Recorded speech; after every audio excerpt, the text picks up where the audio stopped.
Ladies and gentlemen, welcome to New Line Cage Fighting 15 here at Mount Hope High School in Welch, West Virginia. And we're getting ready to come at you with some USA boxing.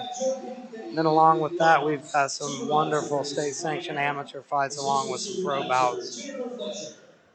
This time, I ask everyone now, please rise for the pledge of our national anthem. And remain standing for the invocation. I, Dylan Smith.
Joshua's number 3. Joshua's number 3, so I should lead after.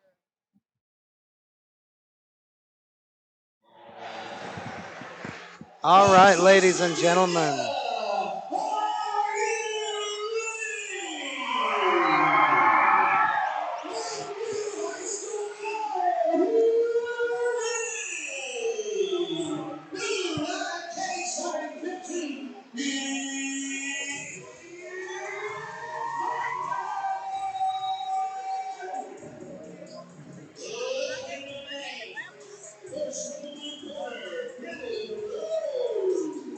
So we got Brennan Rose coming out of Advantage, Elijah.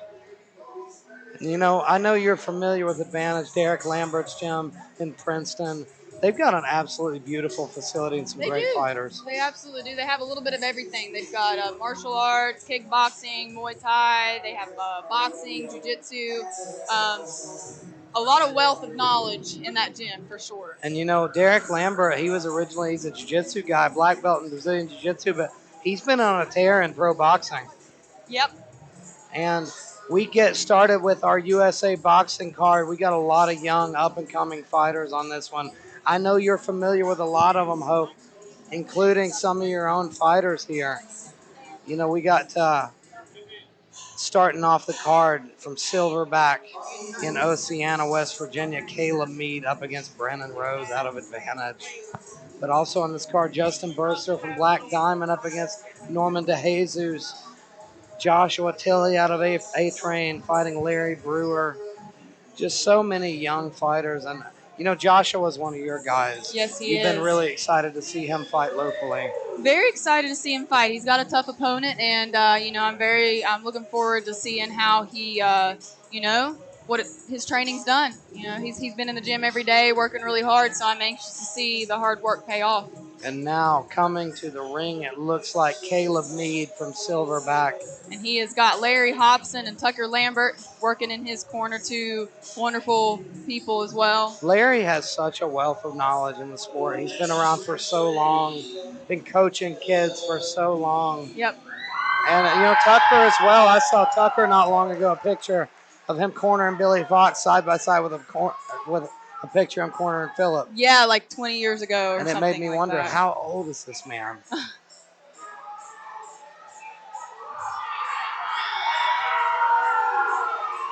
And here we've got a very loud crowd for Brennan Rose out of advantage. We almost have a sold-out crowd, Elijah. Yeah. I'm looking around. There's not too many seats left available.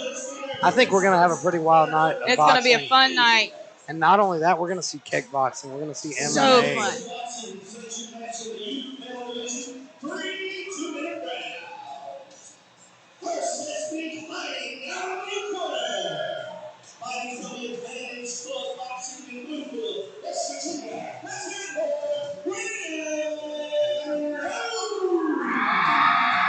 And this crowd is going wild for Brennan Rose. You know, we're just outside of Princeton here, so you know there's a lot of people that are fans of Derek Lambert and Advantage MMA. Got a pretty big crowd for him, too. You know, West Side is very close. That's what's interesting. You got two local gyms competing against each other in this first bout of the night. And both kids look really ready. game.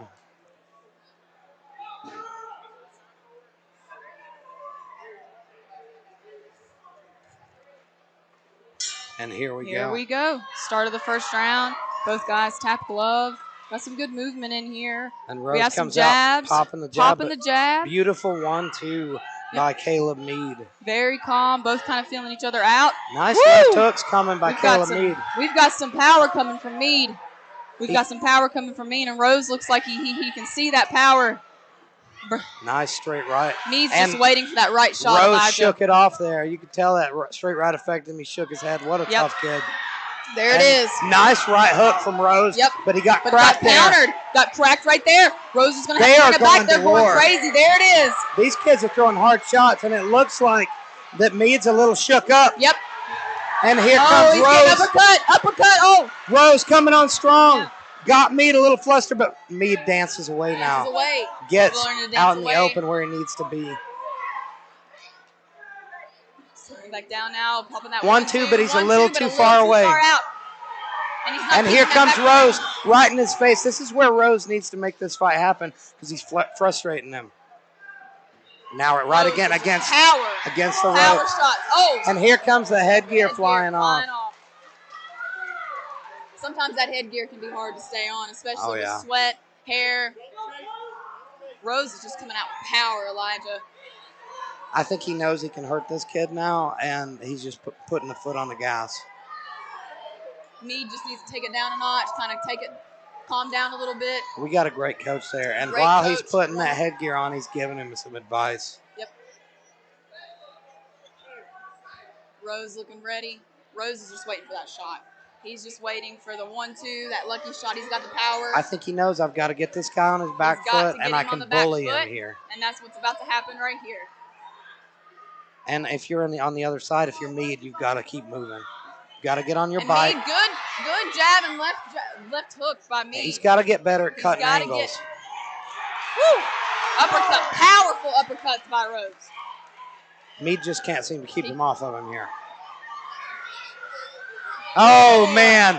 He loaded up on that right hook. You have to be tight. Rose is a powerhouse. He is looking for that 1-2. He's going to come up with a hook. Oh, man. Mead got real good shot right there. He's not that clean. He knows he has a power advantage. He knows he can walk through this guy, and that's what he's doing now. Yes. But Mead is very game. Yes. He's claiming. Headgear, not really. Headgear's having some trouble with that. It's falling off on him, but he's getting cracked there. Yeah. And into this third round, you know that he's down 2 rounds probably now. Right. So he's going to have to make something really big happen. He needs a 10-8 round at least to make it to a draw. Mead has got to throw some more punches. He needs to stay a little bit more grounded, not run so much. But Rose's power, and I think Mead has felt that power. Well, I think he's going straight back. He's got to cut angles. He's got to start stopping Mead from just walking him down. Right.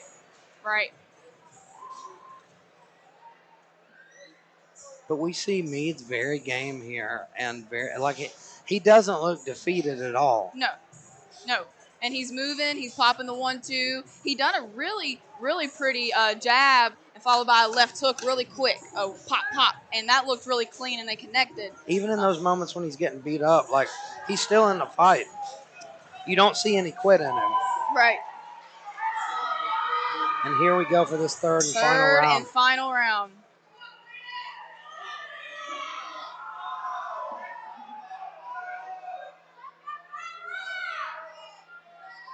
Starting in neutral corner. And they touch gloves before the ref's ready for him.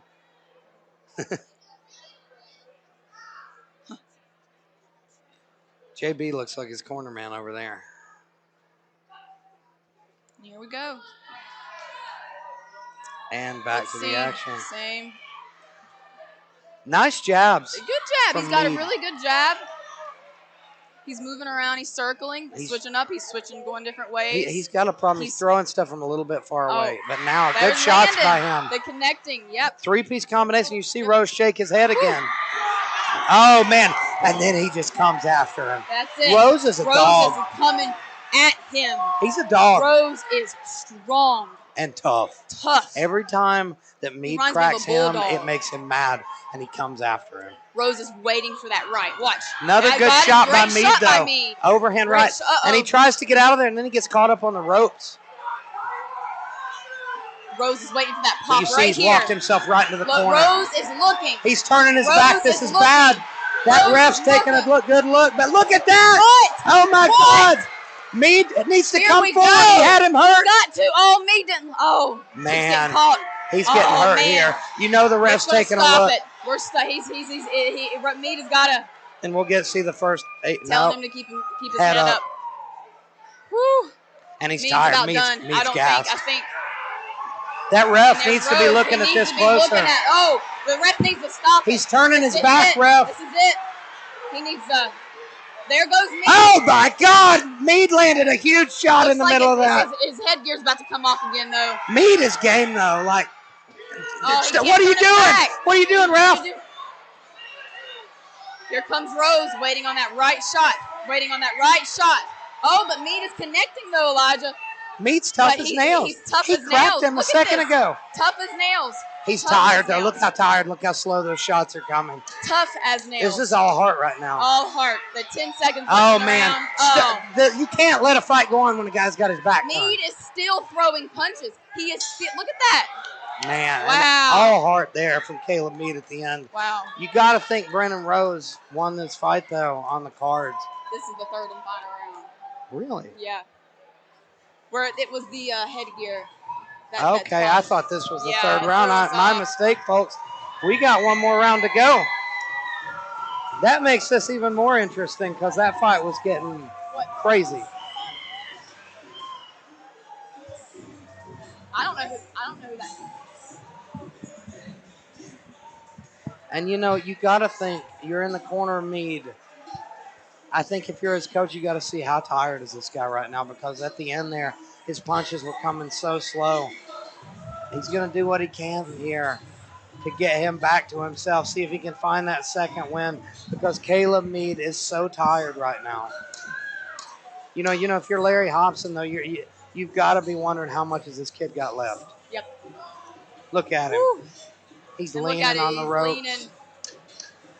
Let's watch. He gets up quick, though. He looks all right.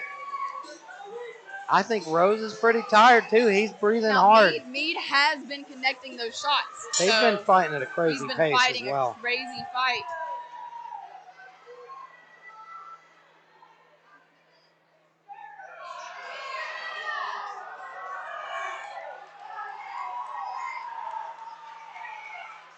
Caleb Rose is a mean-looking kid. And I like it. He's just got that look, before the fight, same look, that determined, mean look. We got to pause in the action for a moment. We'll see what's going on here. Connie Brammer, USA Boxing official, talking to the... maybe doing some switching positions here, switching different tables. And you see the ref here waiting for the final go-ahead for this third and final round.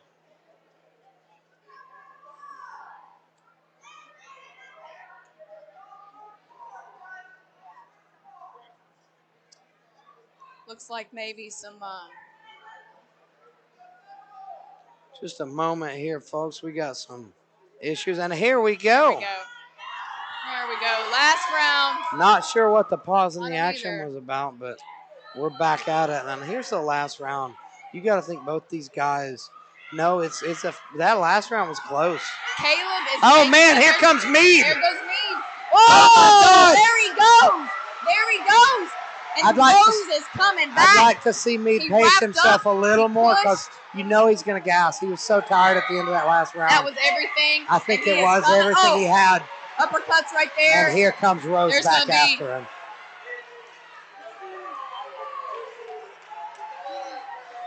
Rose is putting him, and Mead is making his way to the ropes. Mead needs to get out of there right now. Mead needs to get out of the and ropes. get to the center of the ring.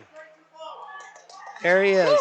Finally being where he needs to, but he's walking right back to Right the ropes. back into the corners. Right back in. This is not where he wants to be. This is where Mead Rose is having has got success. to get out and there, he and keeps he's turning his back. That's scary to me. He has got to not turn his Because back. you just wait. Well, it only takes one time for Rose to just blast him when his back's turned.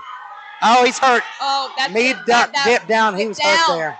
But what a tough kid. Wow. Because he's still swinging, still looking to Mead find a way to is win. Tough. Oh, What a man. tough kid. Another big straight right from Rose. And Cracks he's him. still moving. Mead Rose still is moving. breathing heavy, though. You know, it's exhausting to chase a guy like this. What a fight from both of Oh, these my guys. gosh. Rips him to the body with a big right hook. And here comes one to the head. He just misses. And Mead makes him pay. Here comes Mead. And Rose is just pushing. Here comes Rose again, dragging him into the corner and just punishing him. This has been a great fight to start the card. Absolutely. So much heart in this So fight. much heart in this fight. And here comes Rose just throwing crazy punches. They are He's just getting swinging hit. right now. Man. Both guys tired Wow. and just swinging it out last 10 seconds of that fight. What a great bout.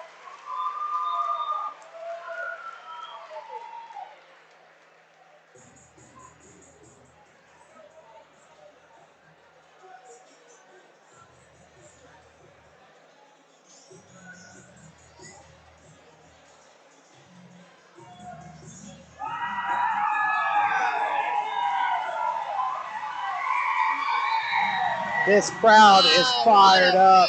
You see Rose in there firing the crowd up, and I think he knows he won this fight. Knows.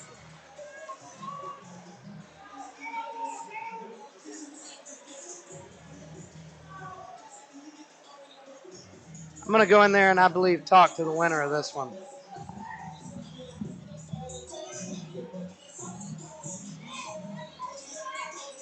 While we wait on the decision, ladies and gentlemen, Live is going to get up in there and do a post-fight interview.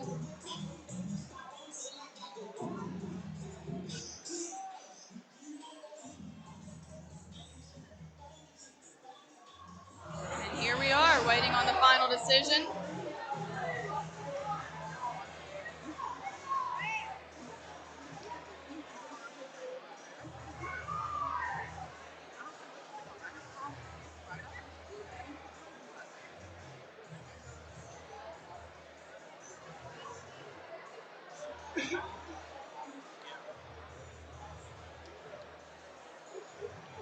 Just waiting on last judge here, ladies and gentlemen, and they are about to hand it off to the announcer, and we will see who our winner is.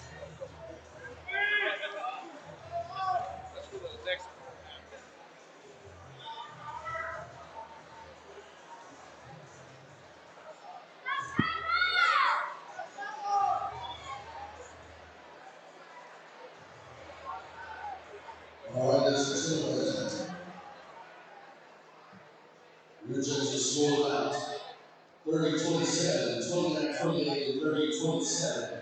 Your winner by unanimous decision, fighting in the red corner.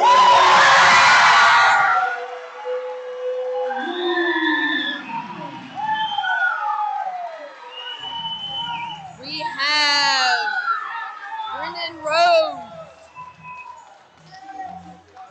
We are going to see what he has to say. Ladies and gentlemen, I am here with Theo Rose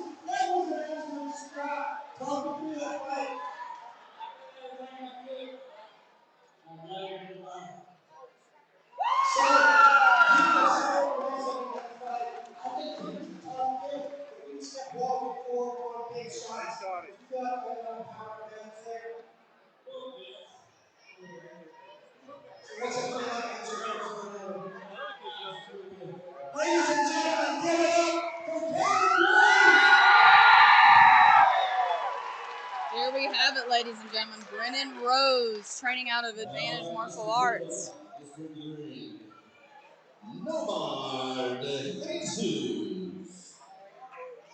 We are going into bout number 2.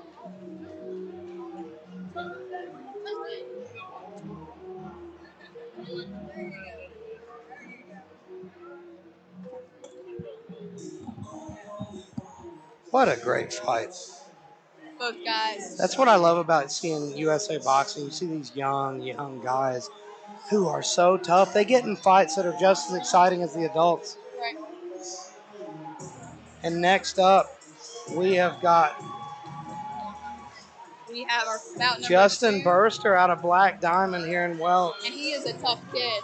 He's a pretty tough kid. I've had the privilege of watching him.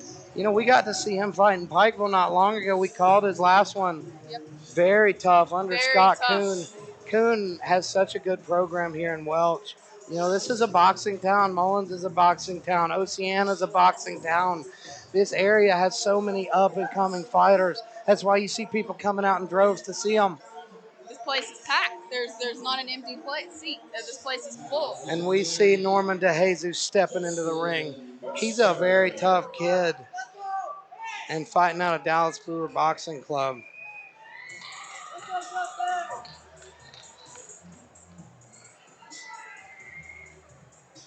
You know, sometimes you don't even have to know anything about a fighter.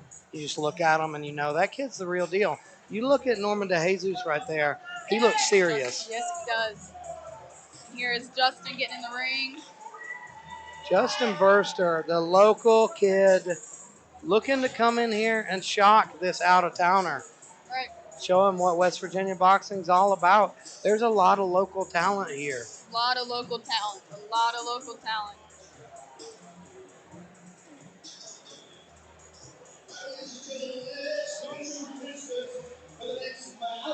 It's a USA boxing match in the junior medal division. 3 2-minute round. First, fighting out of the corner. He's fighting out of the Target Boxing in Martin, Waynesboro, Virginia. Let's hear it for Noah.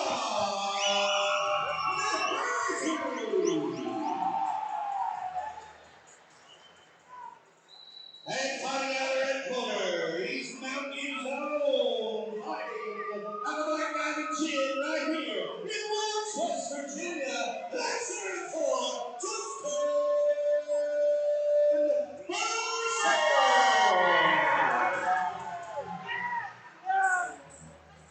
Really interesting fight here. Even matchup between two tough kids. young fighters. Tough kids. Justin puts in the work in the gym. He's in there day in and day out. I don't know how Scott Kuhn's not asleep right now because that guy's been here since 7 a.m. He has been working in everything, the tarps, the ring, the concession. He's been a little bit of a... By the time Alex Davis and Karshner fight, he'll be asleep. Yeah.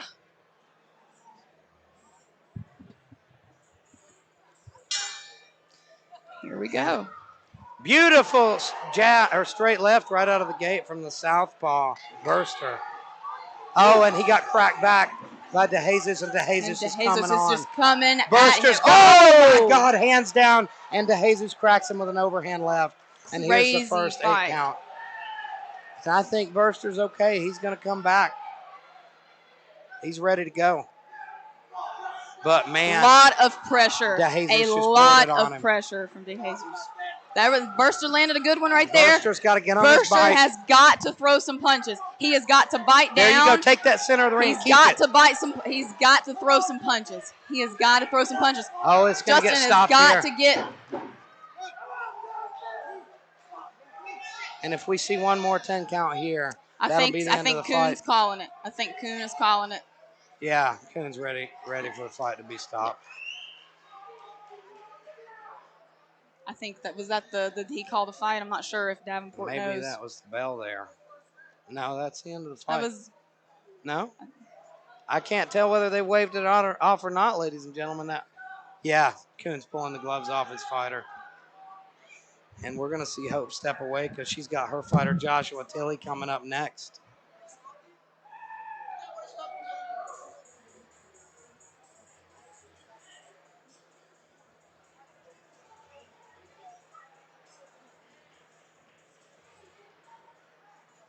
And we're waiting for the official decision here, but that will go down as a stoppage for Mr. DeJesus. Beautiful performance from this young man.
All right, ladies and gentlemen, the new winner of the second bout by quarter stoppage fighting in the blue corner, No more DeJesus with the beautiful stoppage.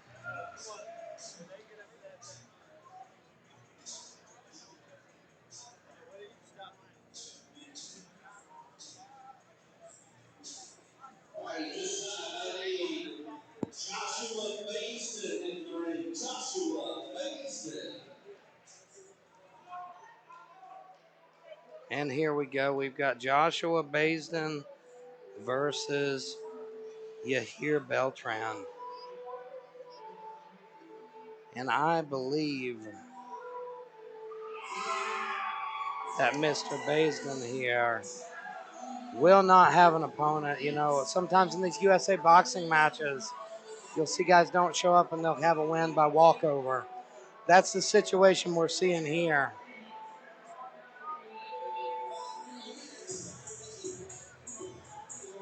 But you know, these kids, you know, they work so hard. They've trained day in and day out. So it's so disappointing when you see a no-show. You know, you let the kid make the walk, and that's what we're seeing here. Mr. Baisden makes the walk, steps into the ring, and we're going to raise his hand as the winner here.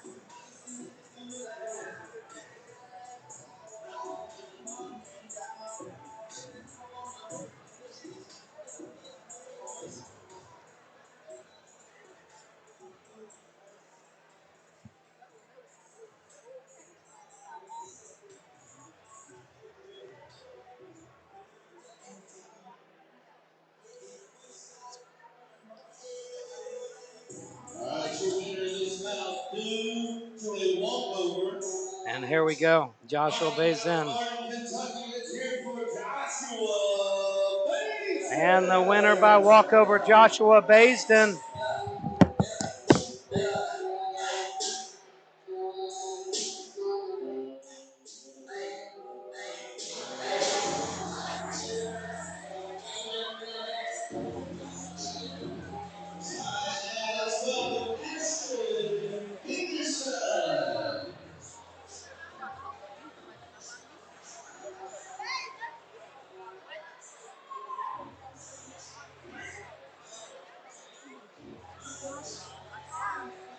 All right, ladies and gentlemen, sorry about that. And we see Danny Beverly coming in to give Mr. Baisden his trophy.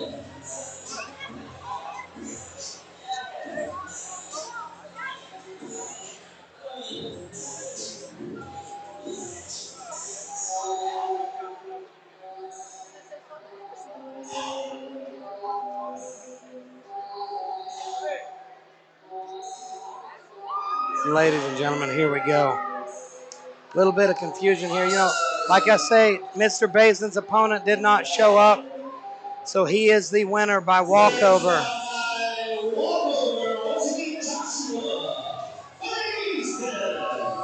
You know, it's pretty good when you get to win. You don't even have to fight.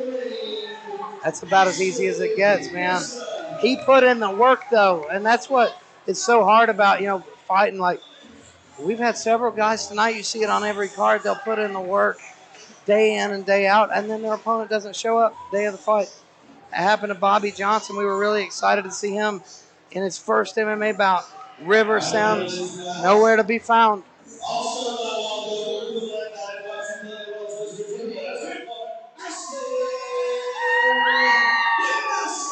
And we got Ashley Henderson as well, winner by walkover.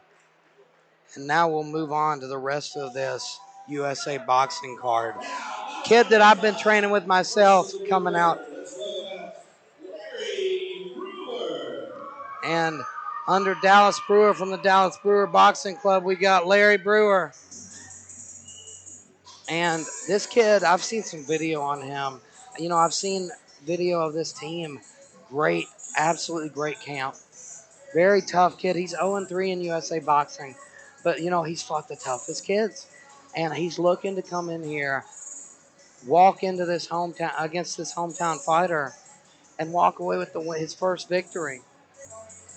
With USA boxing, you see these kids just starting out, but they are so serious about the sport. They're working so hard. I see them outworking these adult fighters, and they're putting them to shame, tell you the truth. This kid right here, Larry Brewer, he is absolutely dangerous. I've watched footage of him on mitts. He looks absolutely sharp. He's very tall and rangy.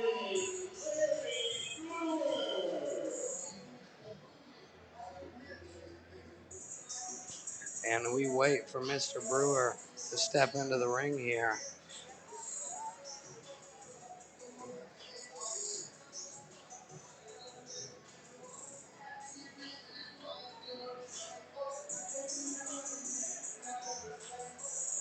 We cannot seem to find Mr. Brewer, ladies and gentlemen. I know he's here. I've seen his team. I've seen him here.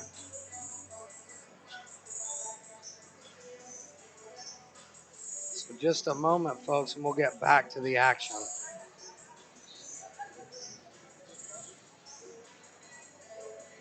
It's been a strange couple of last fights, though. You have two opponents no-show. And this one, we know he's here, but nowhere to be found so far. And ladies and gentlemen, on the mic here to help me call these next few fights is my friend Jack Foster. Hollywood Jack himself. Aloha. How you doing, my friend? I needed you. I'm glad you showed up in the nick of time. Glad to be here. You have to call the rest of these with me. Ready to do it. Let's go. And we are waiting on a very tough kid, Larry Brewer. I've seen him here. Right now, though, very mysteriously cannot be found. His opponent, Joshua Tilley, waiting in the corner over there.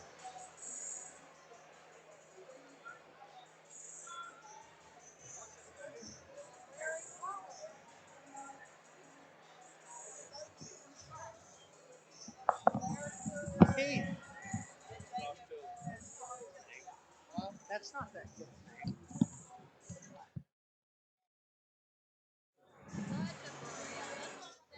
Ladies and gentlemen, I think we found the problem. They've been calling for Larry Brewer. His name's Legend Brewer. We will see what's going on here, though.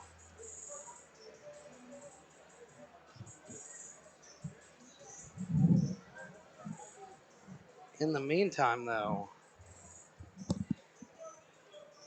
the anticipation's building. Where is this kid?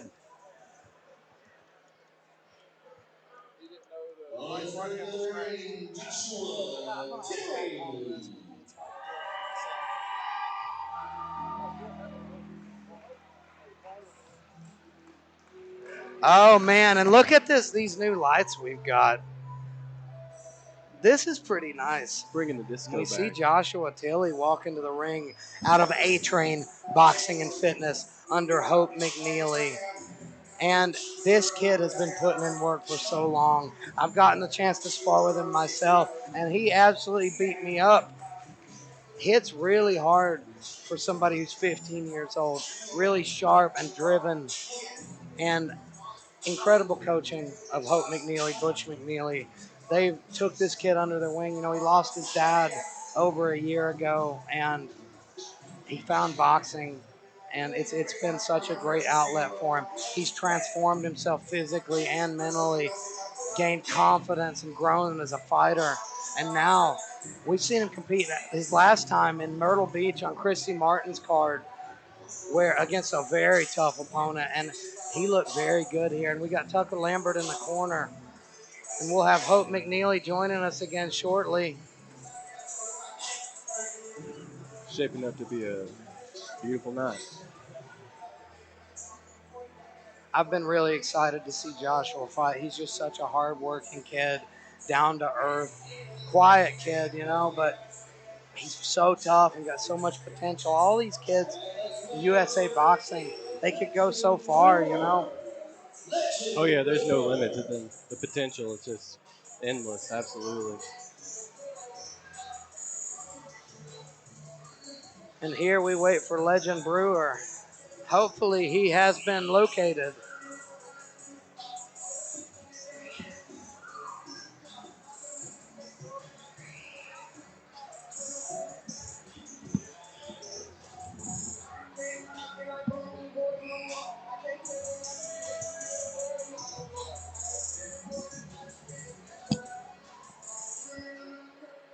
And ladies and gentlemen, we are still looking for Legend Brewer.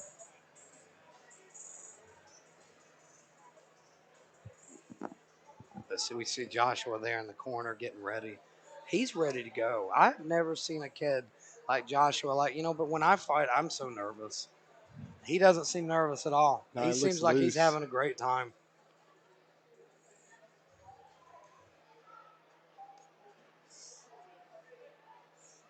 And here comes Miss Hope McNeely, getting ready to call. Scoot over a little bit, Jack. Get out of here, buddy. And here comes Hope McNeely.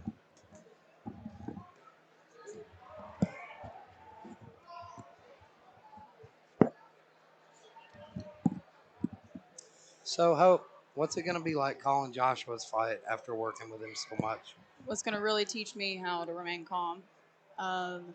It's This is going to be a challenging fight for Joshua. Joshua, this is his second fight. My big question, where the heck is Legend Brewer? So I think what had happened is where a fight, there was a walkover. Two walkovers. Two walkovers. It was quicker than they expected. Quicker than they expected. Yep. So, I think Legend Larry wasn't quite ready. And but I think right now I see him getting gloved up.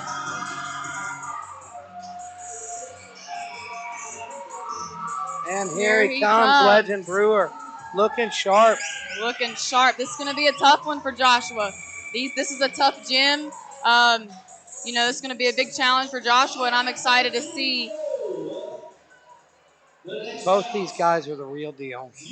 Both huge potential. And no matter the outcome of this fight, I think we're going to see really big things from both these guys. Absolutely. And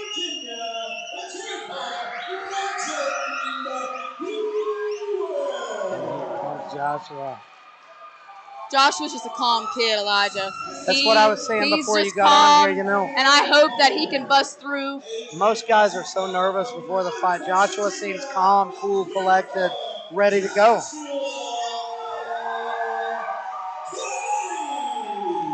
He looks excited. Both these guys. Joshua, if he bites down and he throws some punches, he can do it, Elijah, but he's just got to get used to those ring jitters. 2 fights in at 15 years old. And he's been training consistently for about a year now. So. And he's fighting a very dangerous kid here. 2 very tough opponents for their age. Yes, he is. Yes, he is. The problem too, Elijah, is we don't have too much sparring around here. So this is going to be a test for Joshua. And here we go. Good jabs to start off the fight by Joshua. Nice. Sticking that jab, staying active. That's exactly what he needs, but good 1-2 by Legend Brewer. And Joshua's coming after him. He needs to coming get back. after him tight. Get him back on the Joshua ropes. needs to get the confidence in himself. He needs to wrap. Good roll there by Joshua. That's the Joshua gets pressure. That's what he struggles with the most. He landed a nice counter left hand there. This is a good fight. Joshua's learning a lot. I'm really pleased with the way Joshua is working in there. He's looking good so far, and he's staying busy. And he's landing. And this guy's missing. Good wrap up. Both guys looking good. Joshua's moving in there, Elijah. He's doing really good. Oh! Good shot. Good shot. Brewer there. Joshua's got to keep his eyes up, and he's got to look. Joshua's got to look. Good job coming back by Joshua. 2-punch combination landed there. Missed with the third. These are very talented. These are good. Joshua, I will have to say, Elijah is doing much better. Good job measuring with that jab by Joshua. Good job measuring. He is doing phenomenal, and Elijah. He's got Legend a little frustrated. He just needs to stay active here and stay on Just need to stay active. Good.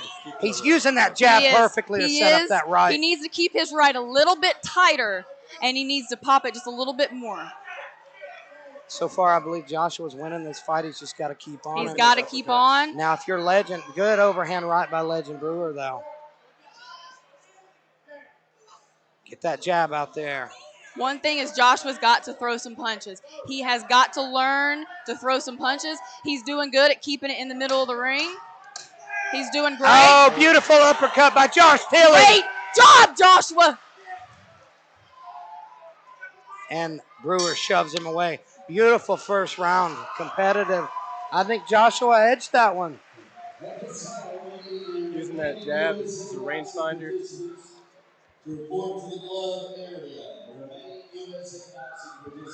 So if you're in Joshua's corner here, what are you telling him? I probably should be, but I wanted to switch it up on him. I want him to get a perspective with Tucker and Brandon up there. You know, Joshua's got to throw some punches. It's stuff that we work on in the gym. Joshua really focuses on power. He needs to focus more on speed. He kind of telegraphs his punches a little bit. He has got to buckle down, and he has got to look. Something Joshua has got really well at, but I can see him struggling right now, is he's looking up. He's usually closing his eyes when he's throwing punches. He's not looking for opening shots. And I've noticed a flash of it, but he's got to do it this round. He's got to do it this round, and he's got to, outwork him. If he can use that distance. I saw Tucker there looking at you. Nodding. That right cross up. So I think you got to be pretty confident, though, with Joshua coming into this round. Absolutely so proud of him. Joshua's got to keep his eyes up. Nice jobs by Joshua, but he gets caught there with an uppercut. He's got to move his head, and that's what I was telling him earlier. Nice job coming back. That's what I was telling him earlier, is Joshua's got to move his head. He's got to bounce his head. He keeps his head right in the middle. He has a beautiful jab, and that's what's winning in this fight. Do you see that right there, Elijah? He needs to look. Keep it open, and look. I think he needs to bring his head off the center line a little bit more when he's throwing that jab. That's the only problem. That's exactly what's going on. Joshua is, and now he's against the ropes. Because, once and that's Brewer, it. Beautiful job, knocked his mouthpiece out there. I think that was an uppercut, Elijah. I think Joshua Tilley landed a beautiful uppercut. Rear uppercut. And he's up against the ropes. He's doing exactly He's doing exactly what I told him. Look how calm he looks. That's exactly what I told him. Calm, cool, relaxed, big deep breaths. And here we go. And he is fighting a kid out of that's a big body shots. That's the one thing is Joshua, is those body shots. Beautiful. He sets that up. He stutters that jab, follows it with the straight right, and he's landing it every time. He's got to get after it right now. Pressure. He's got to handle that pressure from Larry. Larry is coming in hot. He's in shape. That's it. Joshua's got to look for those punches. Make him pay right now. That's it, Joshua. That's it, Joshua. Joshua's got to keep pressing. He's got to keep throwing punches. He's got to keep throwing punches. Joshua needs to turn around, get outside now, take the center of the ring again. He's doing good when he's got Brewer on his back foot like that. And absolutely rocked him.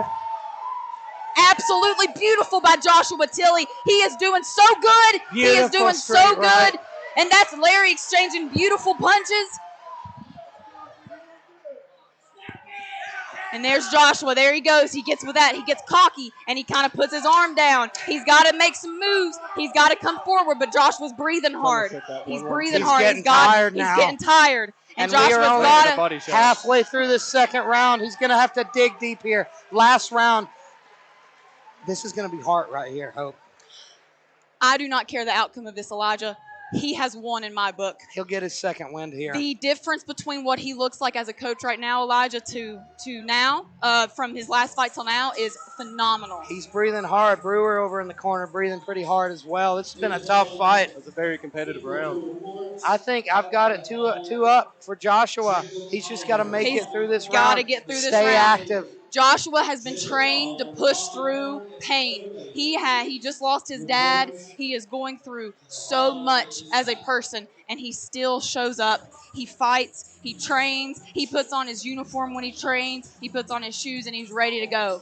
No stranger to adversity. This kid is he is the biggest kid with the biggest heart, and he's just such a good kid. And I would love to see his hand raised, but I'm scared of him. He's looking hurt. He's looking tired. He's got to push This through. kid has no shortage of He heart. has been trained. Here we go. Brewer comes out like a house on He fire. has been trained. Joshua has been trained to pressure. Good straight right by He has Joshua. been trained Huge for jab. pressure. Beautiful jabs. There it is. Joshua is cross doing again. beautiful jabs. He's getting those punches. Look for openings. He's got to get off the ropes. He's got to get off the ropes. The key to him winning this fight is keeping Brewer on his back foot. That's where he looks the best.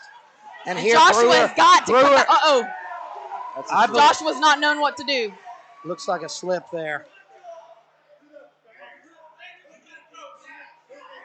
And here comes Joshua's Joshua. Big, deep Joshua breath is from getting Joshua. tired. Joshua's getting tired. Joshua has got to push through. And this is big hooks from Brewer to the Come on, body. Joshua. Joshua knows he's got to click it in his head, Elijah. He's got to look. He's got to click it in his head that he's been trained. He's got to dig right now. Now's He's the got time to dig. He has got to dig.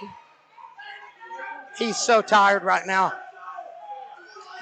And this is when Joshua's training comes into play. Joshua has got to push forward. He has got to push forward as a fighter. He's got to look both, but Legend's looking tired too, Elijah. He's leaning. A lot of leaning. Joshua's got to look. He has got to look. He has got to look. Joshua has got to look. He is so exhausted. Both guys are exhausted. And I think Brewer's taking this round because of it. Joshua's dead tired right now. And that's it. This is what makes him a fighter, though. Throw punches. That's what makes it. That's what makes it. That's what makes it. That's what makes it, Elijah. Oh, here he comes. That's what we trained for. This is hard That's right what here. we trained for. Come on, this is what Joshua. we trained for, Joshua. Come on, Joshua. And Brewer, my God, he's got heart too. Legend's keeping him on Digging the ropes. deep. He's tired as well. Joshua's got to push Joshua takes through. a deep breath. Joshua's got to push through this one. He's Legend got to looking push in through this boxing. into this round. Joshua's got. What an interesting fight. Highly competitive, absolutely. And whoever wins, my God.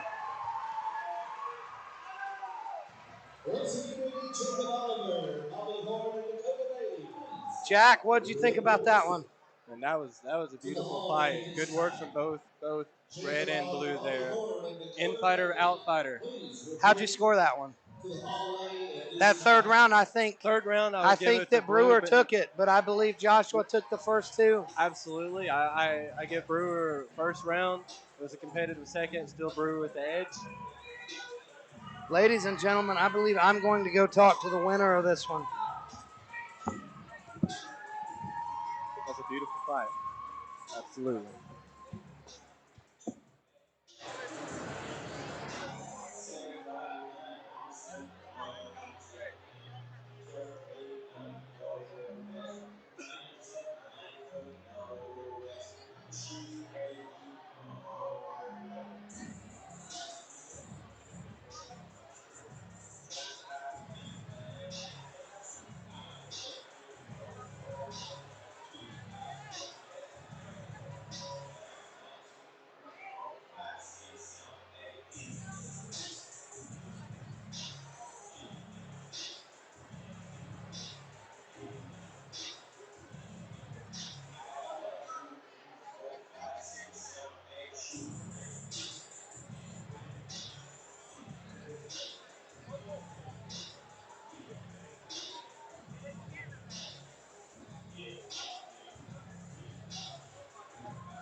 crowd, please report to where you weigh in at this time. Ladies and gentlemen, let's hear it for these young men hardcore.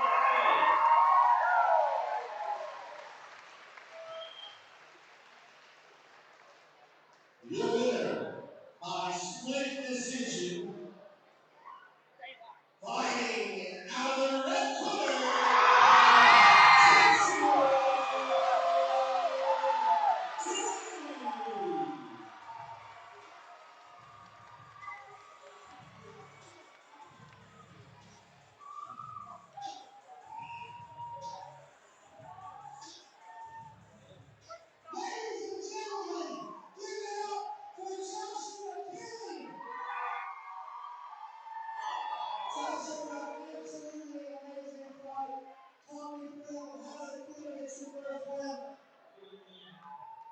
So that was a tough one, I know. First 2 rounds were really tight, and then the last one, you had to dig really deep. Was that right?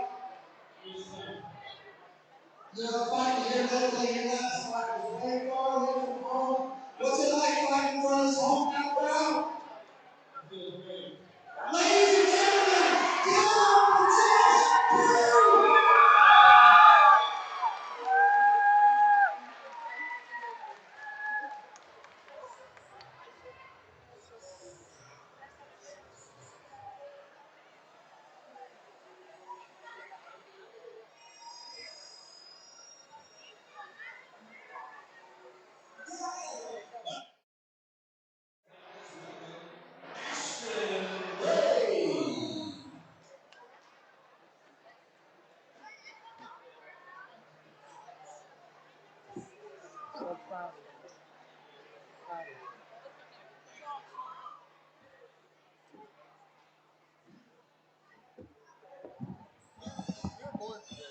Ladies and gentlemen, what a great fight. And, you know, like I say, I've trained with that kid. It was amazing to see him get his first win.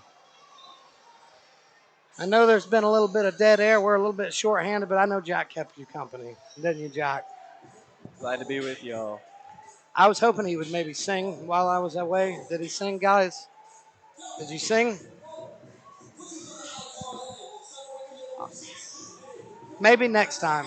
Maybe next time we can get Jack to sing us a song. And here we go. Next fight of the night, we have Jacob Haynes versus Ashton Bray. And stepping into the ring is Jacob Haynes.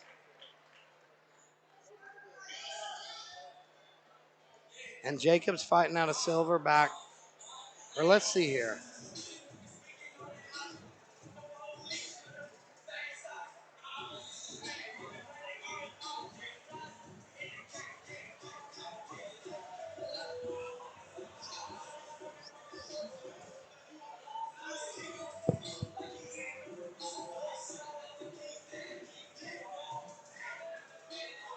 Actually, I'm sorry, ladies and gentlemen. This coming out for Team Tucker is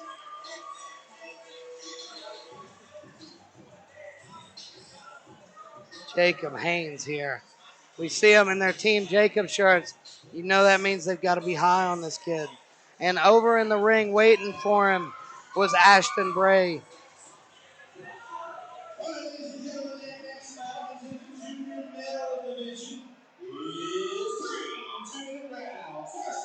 Ashton looking loose.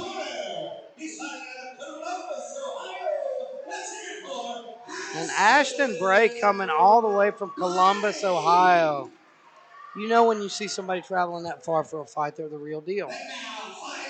Takes a level of commitment there. Absolutely.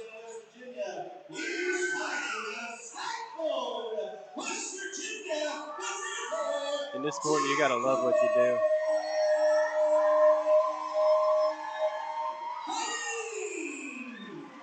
Sparks flying. All right, ladies and gentlemen.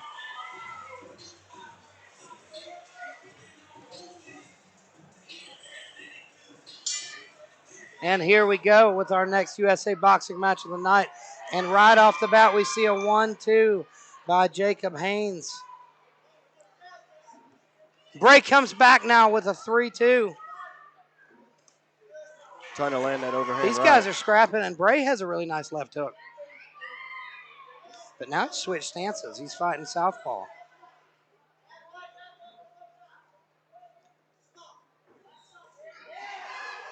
Bray caught him there. And now he's got him on his back foot. Both these guys have slick footwork. Bray looking sharp, though. Double jab, and he hurts him and drops him there. Looks like they're ruling it a slip, though. He was off balance right there. Yeah, I caught him on his heels, I believe. Straight right, just misses. Using that jab as a rangefinder. Oh, beautiful. Overhand left from Bray. Another straight Bray's left. got big power, and you can tell he's got this kid hurt. Haynes is on his back foot, and he's looking a little gun shy. And he's back in the southpaw. We don't see him throwing any punches back. There we go. He paused that 1-2, trying to keep Bray off of him here. But Bray is marching forward, throwing big shots. That left hand hurt him, and Bray almost stopped. Man, oh man. Man, Haynes almost looked at the ref like, what are you doing? Like, help me. Standing 8, definitely. And he nods. He's going to keep going. That shows a lot of heart right there from Haynes because he knows he's hurt. And he beats the bell here, and we will see a second round. All fighters in the section events. All fighters in the West Virginia Athletic Commission sanctioned events. Please report to the cafeteria for your fighter meeting. All those fighting in the West Virginia sanctioned events. And as we close down on our USA boxing card, we prepare for that state sanctioned card where we've got so many interesting fights: kickboxing, MMA, and boxing, and headlined by Jeremy Karshner versus Alex Davis. But here we go, and look at how confident Bray looks in that corner. He's ready for the kill. He smells blood. He's pacing back and forth, and I expect him ready to come out and try to close the show early in this second round. Look at him here. This kid is fired up. There's blood in the water.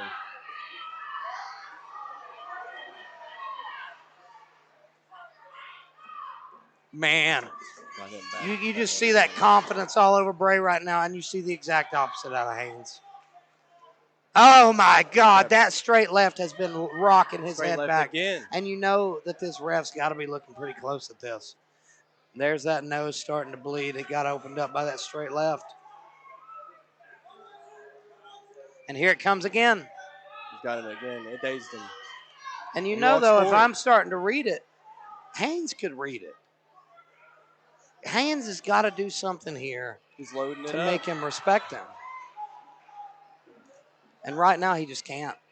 Bray's so confident, and he's throwing with so much power. But here, Haynes is trying everything he can to hang into this fight. And there we go with Tucker Lambert throwing in the towel, protecting his fighter here. Sometimes as a coach, when you've got kids fighting, you got to realize sometimes when they're overmatched, they're not going to get any better by getting beat up. That's a good call from the coach. A lot of heart. And that will go down as a stoppage.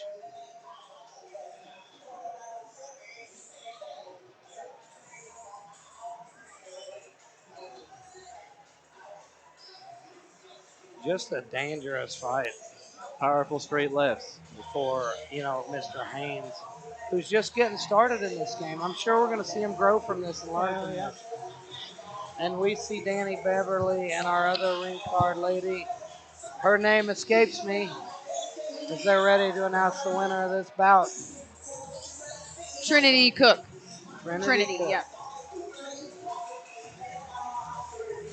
And we see the return of Austin Chafin, the most beautiful man in West Virginia, the skinniest guy I've ever known.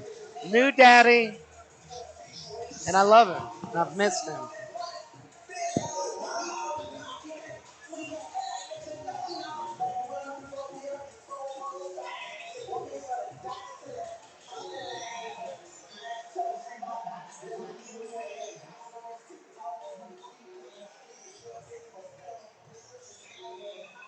Austin's shoe game a little underwhelming this evening, but it's Yeah, all right. you know, usually he's on point with his shoes, but tonight I think he went a little more casual.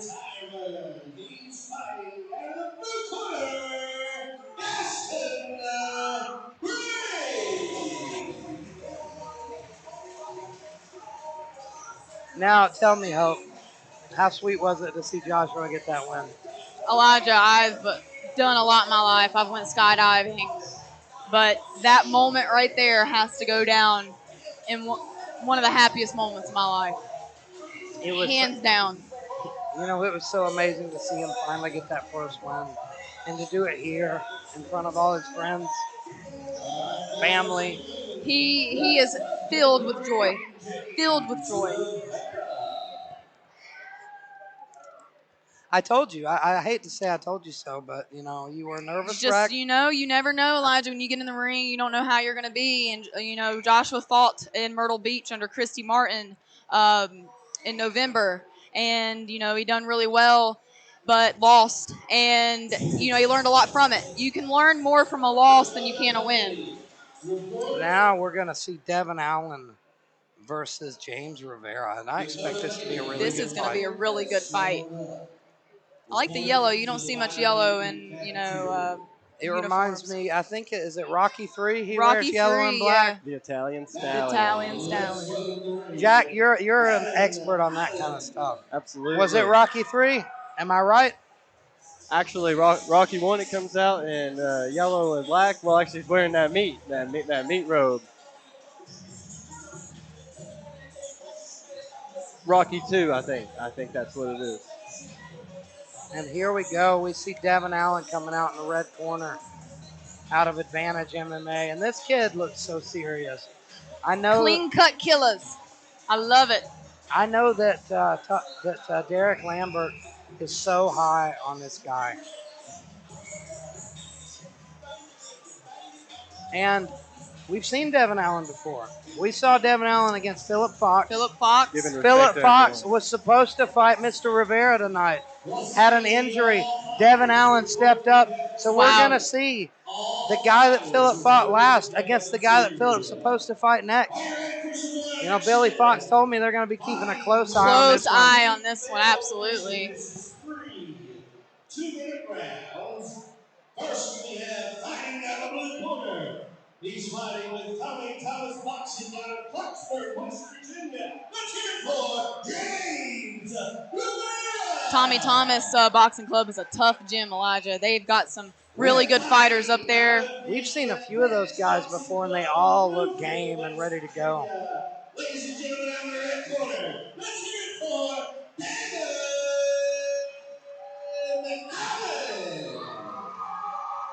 Allen looking This relaxed. is going to be a good fight. I'm excited to I see think this might one. be one of the best fights of the night, actually. I expect both guys to be very sharp, technical. We're not going to see a wild scrap. We're going to see a technical boxing match right here. Both guys look calm, ready to go, but You know, Allen had his moments against Philip. He was just a little slow, a little behind Philip. Philip is smooth. And smooth as Here fast. we go. We do have some technical coming in. Good. Oh, big left hook Good from left Rivera. hook from Rivera Got a little sloppy there, though. coming in. Allen trying to work the body. Rivera really good on the angles. He's working that triple jab. Dipping and rolling. dipping and already. rolling and Looking to come over the top of that big hook again. Yep. Rivera trying to end fight. He likes that left hook, you can tell.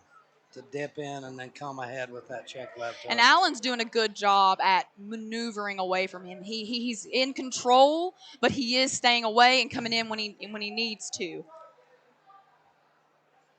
Rivera just waiting on the right punch. Coming in. He's coming in with that overhand, that left. And then it's working. He's got him against the ropes. Whew, body shot by Oh, man. Rivera. Left hook to the body, left hook to the Rivera's head. got some crazy punches. And if he lands one of those Double on the left right hook, spot, uppercut. it's going to, there's some He's tight. not very fast, but, man, he's throwing hard. Hard. Good Ooh, left good. And that was a good, Allen Getting dipped out of and trouble rolled. there, Yeah, he got out yeah. of trouble really good. And Allen landed a good straight right. Oh, man. there it is. Good combination. That's what he needs. He's putting punches together. Wow.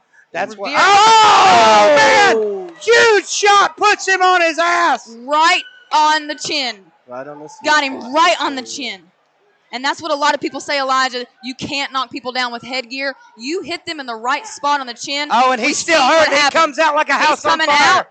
Rivera knows he's got to pressure. He has got to stay in there. But Allen is dancing around. He might come at him, and if Allen were to throw some punches right here, he might land something. Allen's doing a good job rolling, trying to stay away from the big shots and survive. He's pumping that jab. He's got to get some more snap on that jab, though. There we go. Allen just needs to do some combos. He needs to get in there. And now move. And Cut an then- angle. He's got to cut angles on this guy.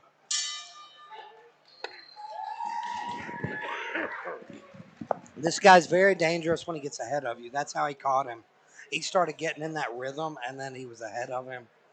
And you saw that's how Allen lost to Phillip Fox. He got behind. Yep, got behind. If Allen would just, when he's feeling that pressure and just kind of buckle down and look and start throwing some punches, really tight, really quick punches to kind of keep him off of him, because Rivera is coming in, he's throwing these crazy, but strong shots. You either got to get out of the way and get out of there completely, or do something that makes him respect you. He was just teeing off there.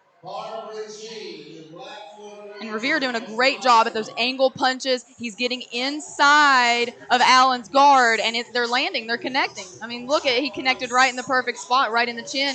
So I wouldn't be surprised if we've seen that again. You know that Rivera's got to be so confident coming into this round. And those just aren't just flurries. Those are hook, uppercut. Those are planned brawling. Yeah, Beautiful putting in-box. punches Everything is planned, and you just throw. Boxing's a lot about rhythm, and that's what happened. He got into a rhythm. He started getting ahead. And that's when you see really beautiful, crisp boxing. When guys are not just throwing one shot, they're throwing 3 and 4. He's watching And for Allen's that got jab. good movement. He's got really good movement.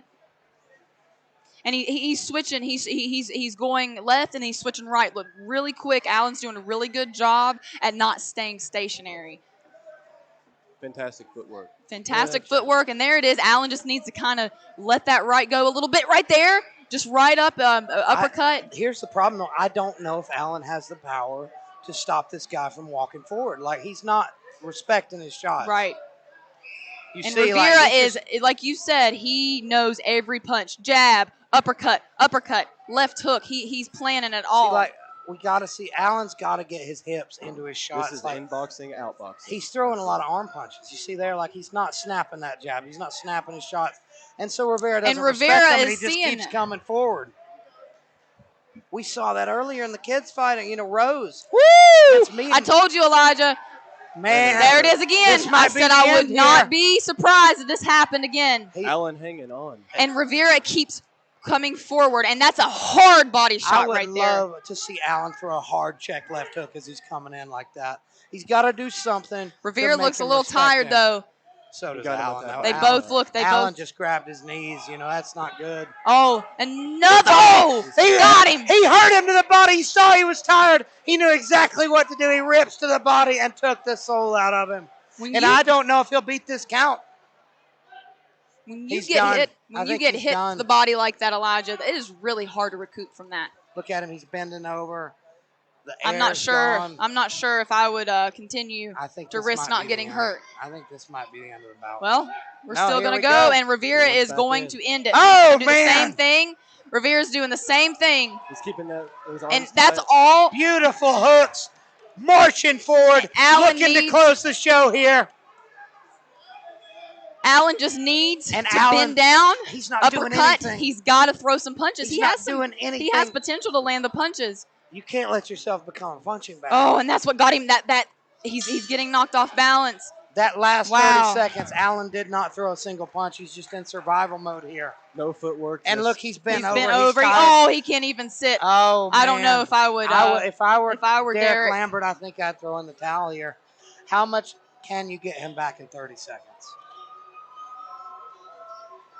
Feeling that we're going to see a knockdown this next round, Elijah.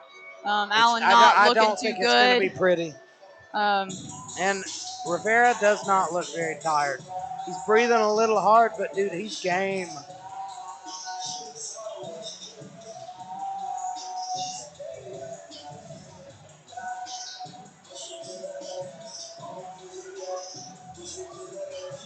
What do you think about this fight, Jack? Like I said, inboxing, outboxing. It looks like I think inboxing got it this time. He had overwhelming pressure. I mean, that was some beautiful footwork from the red corner, but I've got to give it You to learn blue. from every fight. You know, Look at how exhausted. And he's still coming forward. Look at him. Look at that heart. And he's still coming forward. He's still moving. He's still bouncing. But you got to think at this point, what can he do? What can he do to win this fight? That was a good, if he would have made him connect. He's looking crisp again. He's looking crisp. Maybe he's found a little bit of a second wind here. That's good. Beautiful. That left hook was Great. maybe his best shot of the fight. If that he could had just some now, power. that slowed Rivera down. But now Rivera is coming back. Oh, man, he's hurt him again, though. This is beautiful. This is what he needs. He hits him a couple times, slides out of the way. There's that footwork. If Allen would just stay planted and just press forward and push him, I'd like to see how Rivera does. But here comes Rivera. Here he comes, and he's just piecing. That's exactly what Allen needs, though. You see he's sliding out of the way now. He's making some adjustments here. Woo, good body shot by big Allen. Body shot. This fight just got interesting. The last round looks better than the first two. Allen looks absolutely dead coming out, and he looks great here.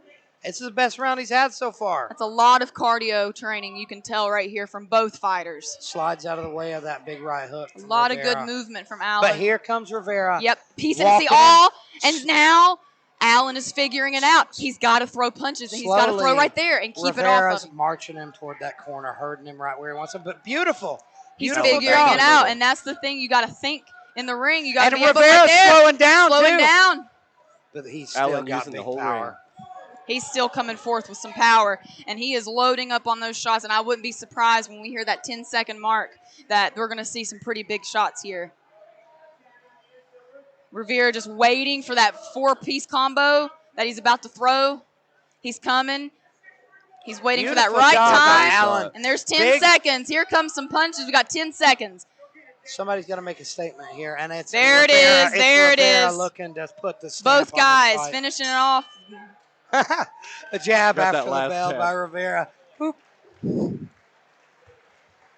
Good fight from both fighters. Hard fight. Absolutely hard fight for Devin Allen, but he showed so much heart. I think Rivera won this bout. You know, it's going to be hard not to score it for him. But, you know, Devin Allen's really talented. Allen surprised me with that last round, though. He came in crisp and fresh, looking better than this. And I am going to go and talk to the winner of this one.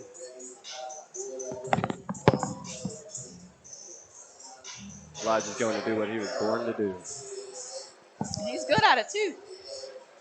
He gets up there like a natural.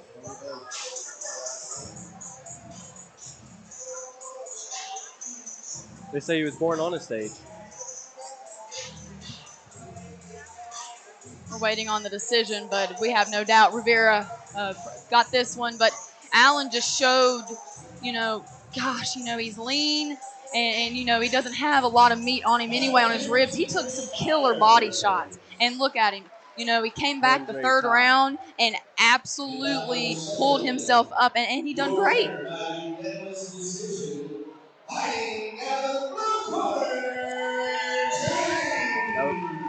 That was really good. Great fight. He had great movement. He was angle punches. He had combos. You can tell he's done a lot of good mitt work, and you can tell Allen, you know, that he has great footwork, amazing footwork. Oh man, his footwork, he was catching the right angles, moving out. If he would have been able to stick that over that right straight, it would have been beautiful. Rivera working the inboxing like Jack Dempsey, right, looking great. Ladies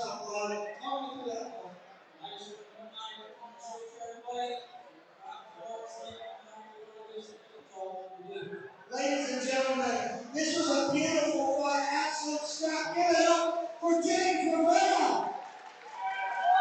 Wonderful fight, fighting out of Tommy Thomas Boxing Club. They've got a lot of good fighters up there. You've got Tommy Thomas. I think this next bout is actually our girls. This Catherine is coming out of the Sarah Arminati gym. I might be saying that wrong, so sorry if I am. And I've heard that's a tough gym. There's a lot of competition here tonight. They're bringing the fire. So awesome to see young girl fighters. You know, Yes, it really absolutely. is. And she's looking calm as a cucumber.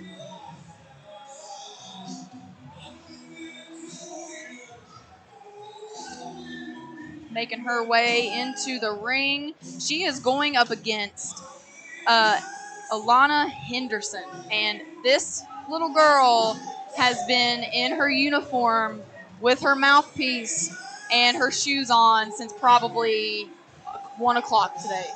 Bouncing around, cannot wait to fight. Just ready to do what she loves, huh? These ladies both look so serious. I saw her in the ring earlier, shadow boxing, and she looked really sharp. I'm excited to see her fight. I'm anxious to see her fight. I got to spend some time with her in the gym, and she's ready. She has no fear. She's a little nervous, but she said that she is, look at her dancing. She is so excited. She look looks at that. I love excited. it. And you know, I should say, ladies and gentlemen, earlier in the night, we had Caleb Rhodes versus Jacob Mead. I'm told we got the names switched, and that was actually Jacob Mead that won that fight. Wow. Yeah, so the whole time oh my goodness. we called them by the wrong names. I'm so sorry about that. Oh my goodness. But here we go. She is. Look at her stepping up into the ring for the first time. Elena Henderson out of Black Diamond under Scott Kuhn. This girl has a great attitude. In the ring, getting the feel for it. All right, folks, are you ready for this? 3 one-minute rounds in the man female division. First, introducing, fighting out of the blue corner. She's with us from Yinzer Boxing, all the way from Pittsburgh, Pennsylvania. Welcome, Catherine Boyko. And like I said, I saw this lady, Miss Boyko, shadow boxing earlier. She looks so sharp. Sharp. Right here in Welch, West Virginia. Let's hear it for Henderson. And let's hear this crowd go crazy for these young ladies. A lot of excitement here. And they touch gloves. This is going to be an exciting fight. I love seeing young female athletes in here. Elena looking ready. Like I said, I was telling him she has been ready to go since about 1 o'clock today. And here she goes. Good jab by Elena to start the fight and a 1-2 to follow it. And here comes Boyko back. She's very long. She's very long. Very, very long. Oh, big 1-2 by Boyko. Got Elena back. Oh, and good jab. Good jab by Elena. If Elena would just kind of keep her chin down, come in, slip those punches, she can do some inside work here, and I don't know how she would handle that. Catherine. Elena working that this girl looks a little bit sharper than Elena, but Elena's hanging tough. She's hurt here, though. She's hurt. She's got to throw some punches, and she's coming back. And here comes the ref. She was throwing some punches, probably standing 8 count right here. She's saying she's good. Tough girl. Very I've seen tough. her in the gym. She is a tough girl, and she has got a tough opponent. And so long. It's just hard to deal with that reach. She's got a very long jab. You see how she leans very long, it? and she's doing really good with her head movement. She's keeping her distance. She's knowing to kind of stay away from the jab. She's still jabbing, but she's getting away from that. Looking like a bright future for both fighters, absolutely. Well, I mean, when you get started at this young of an age, the sky's the limit. You just got to stick with it. Stick with it. You learn your first couple of fights. You know, a lot of people don't know the pressure when you step in the ring for the first time. It doesn't matter how good you've been trained, your conditioning, you know, the crowd, the anticipation, and just the energy can wear you out quick. It's the adrenaline. Like Adrenaline. it's such a Adrenaline dump. crazy adrenaline Absolutely. high when you're in front of all these people. There's really not anything like it I can describe.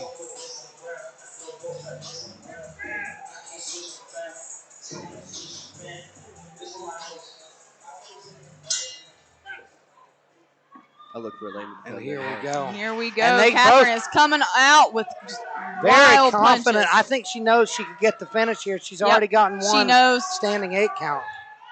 Got the body blows. And Henderson's got Now to do Henderson something is here. tough. She will now. Here she there comes she goes. back.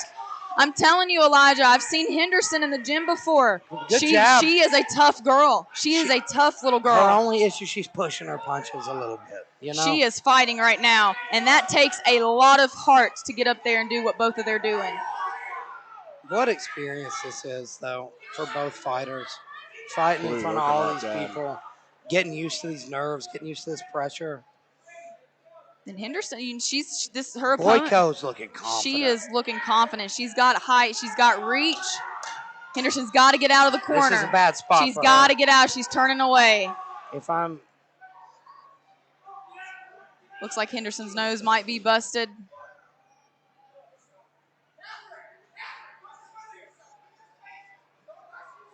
in the corner here saying, don't smother yourself, give her space. He knows she's a long fighter, and she's at her best when she's at the end of that jab, at the end of that straight right.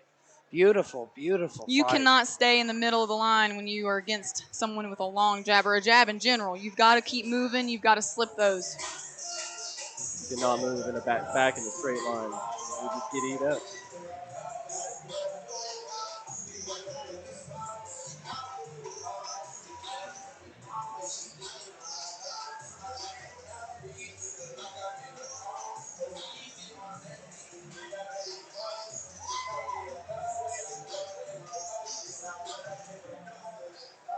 And, you know, here we are at the third round in a fight that probably a lot of people would have counted Elena out.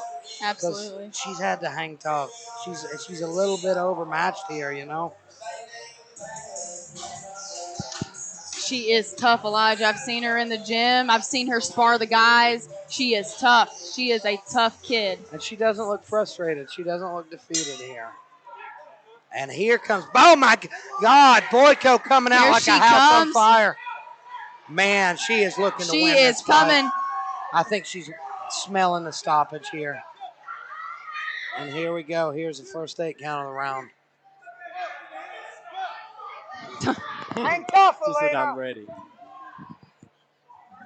She does not want to go on. She knows her limit, and kudos for her for knowing that she could not go on anymore. You know, this is it's to get better. It's to That's get all better. it is. And At this age, like winning and losing, it doesn't matter does that not much. matter at all. No. You want But- that win, but this is learning. Beautiful job by Boyko. She came out looking dangerous. I believe I'm going to go talk to that young lady.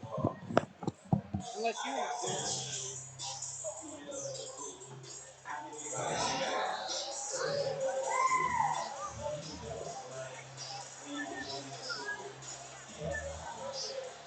She is tough. She's looking at her nose, you know, like her nose is bleeding.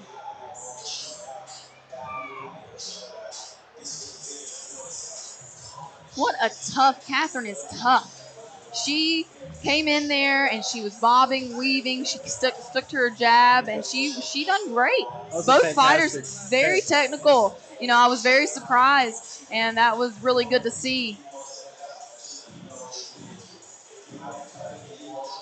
Yeah, definitely a fantastic display of athleticism at such a young age. Yes. Like Elijah was saying, you just got to stick with it.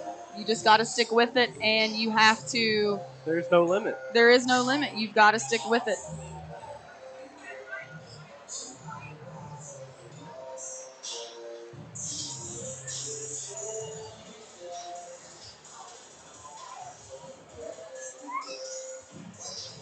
Just waiting on both girls to get right here in the middle of the ring and announce the winner. Your winner by referee stoppage, fighting out of the corner, Catherine. Amazing fight by Catherine. Amazing fight by both girls.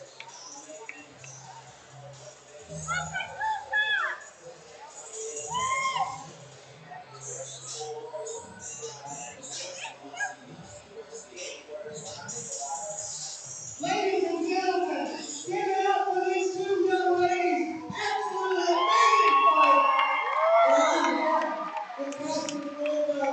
That was a great win. Great job going through it. So, you had a really tough opponent here in the way. How'd that fight feel for you? Very tough opponent here. I know you got hurt. They're up in the game in that third round. We were looking at those stoppers in the ring. Beautiful job. So, I'm going to see you back in here soon. Ladies and gentlemen, give it up for both these ladies.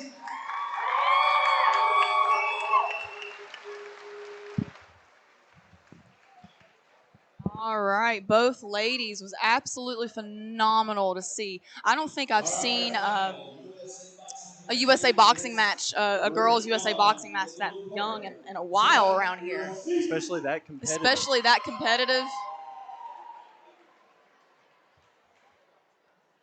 And we are looking to our next bout.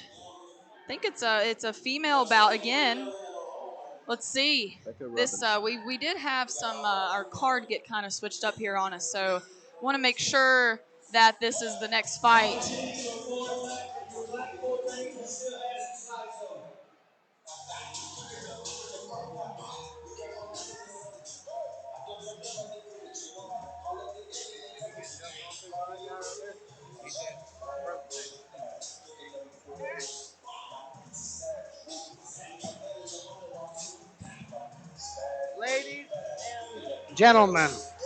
Ladies and gentlemen, the moment that I know I've been waiting for a long time, the return of Austin Chafin. He is back. What's crack-a-lackin', daddy's home, baby. Welcome back, my friend. How you doing? Woo! Hey, listen, I just enjoyed a really good USA boxing match between them two young girls right there. That was a great fight, wasn't it? They could bang, man.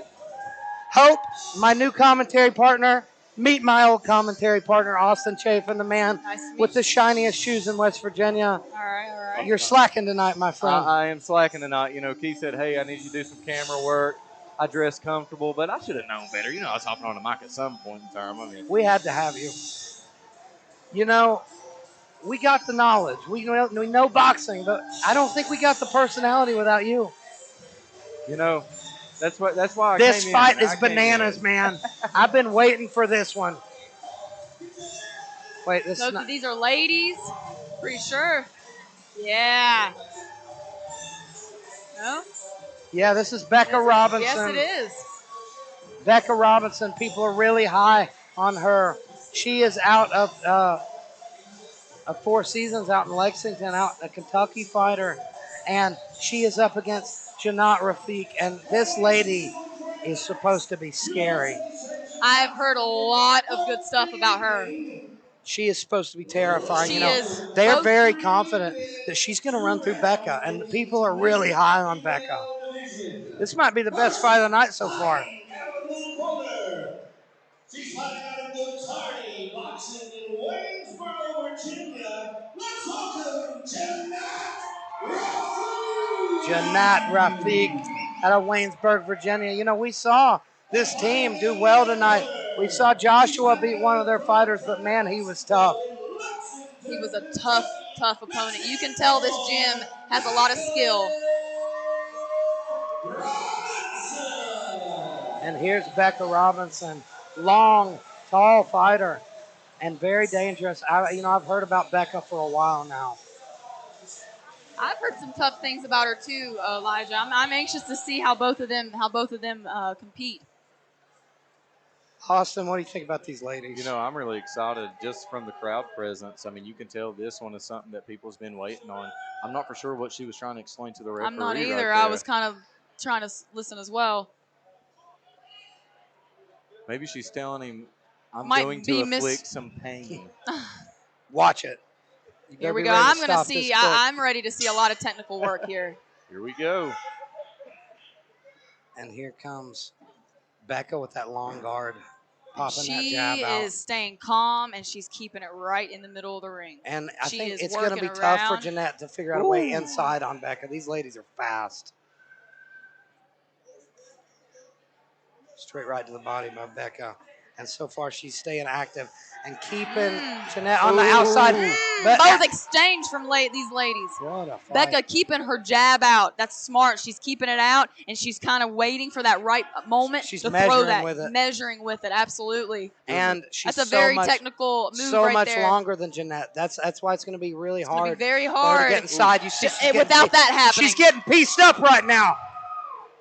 Doing a good job at keeping range Beautiful right there. job. Look at this. And Bekah smells blood. She's coming after her. Rafeeq's tough. She's hanging tough. And a lot of these shots were blocked, you know. Oh, I see Bekah right there. She's kind of big right hand. And a huge left hook to answer by Rafeeq. Bekah doing a great job at staying in the middle, preserving her energy. Oh, she's waiting. She faked that uppercut and threw a bomb overhand that if it would have landed, it would have hurt. But Bekah's smart. She slid She's right very out of the smart. Very smart. Oh, sniped her with that straight right. I mean, this girl's the real deal. You know, guys. I think maybe. She's gotta learn to get out of there, because if she gets in on Bekah, she's gonna do some damage. She's got to keep her out. Hooks. Big hooks. But so far, she can't get inside. There she goes. Her reach is helping her tremendously, and she straight uses punches versus hooks. Straight punches are winning the day right now. What a round. Beautiful. That was a beautiful round. Like I said, very technical, very that was a really good fight, and that's really good to see, female fighters out here who represent boxing very well. That was very technical, very respectful, and that was awesome to see. It was a great first round, no doubt. But here's the question: how's it feel to be back, Austin? Well, to be back and watch a banger like this, I mean, it feels pretty good. You picked a great first fight to come back to. I did. These ladies are scrapping. You know, I'm so impressed with Bekah just watching her in that first round. I'm really thinking, like, man, she could actually whoop you, Elijah. I mean, I think she could definitely beat you. 100%. Yeah, she could. In all seriousness, though, I mean, she's doing a good job at staying in range, working that jab. I mean, she's doing a good job not letting her opponent get inside. Bekah is staying in the middle. Mm-hmm. She's good at it. And she is making sure that she's preserving her energy. She looks great. If you're in the corner of Jannat right now, how do you tell her to get inside? What's she got to do different? I would say just pressure.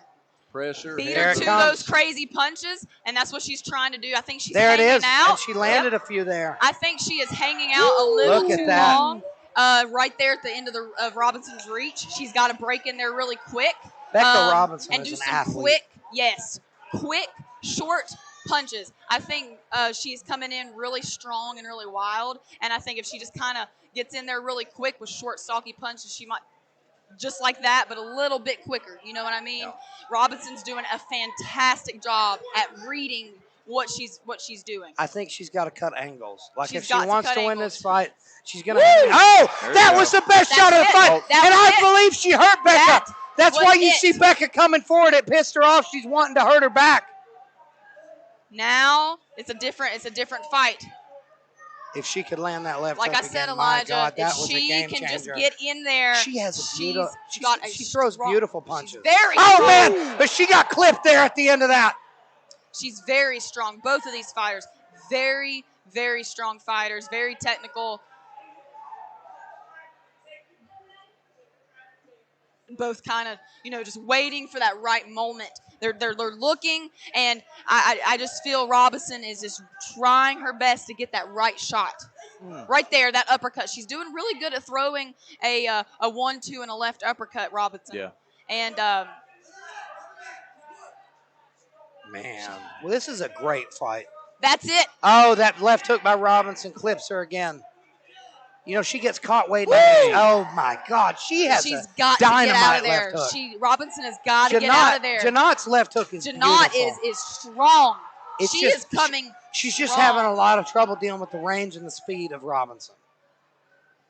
But she's staying right on the end of Robinson's reach. They are doing a perfect job at staying right outside each other's bubble until they're ready to throw punches. I mean, I'm just so impressed. I love seeing this. I love seeing young female athletes, and they represent themselves well. Yeah, this is definitely going to be a different third round. I mean, I think you're going to see Jannat really start heating up. This is one of these fights that's like, man, doesn't only have to be 3 rounds. I'd like to see them go about 12. Yeah. Jannat, though, had more success that last round. Yeah. That left hook that she landed in the middle of the round was, I think, the hardest shot of the fight. Oh, we heard it over here. I mean, it was solid. And she's game. She doesn't look tired at all. Mm-hmm. Neither does Bekah. Becca's not even sitting down right now. We're going to see a lot of power in this round, I have a feeling. A lot of power, a lot of heart. Well, you got to see it. If you're Jannat right now, you got to go for broke. She's probably down 2 rounds. got to get in there and look for the openings Robinson is throwing. And here we go, round 3.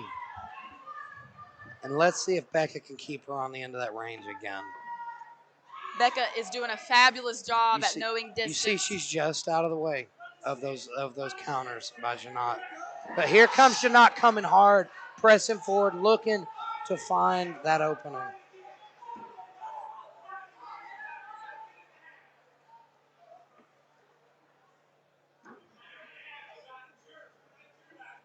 Jannat just waiting for that time to get in there. She's going to break in there and try to do a combo like that, but she's got to get closer. She's got to get that chin down. She's got to get a little bit closer, make those things connect.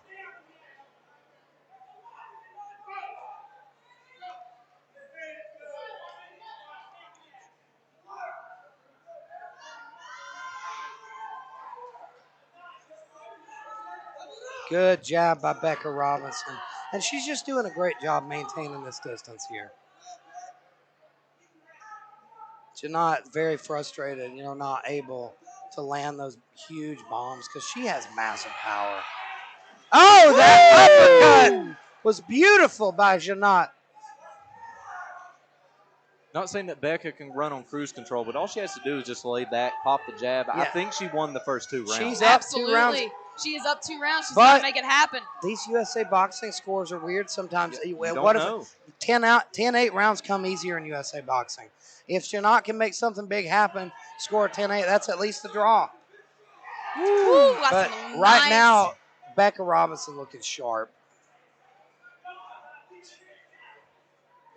Beautiful jab to the body.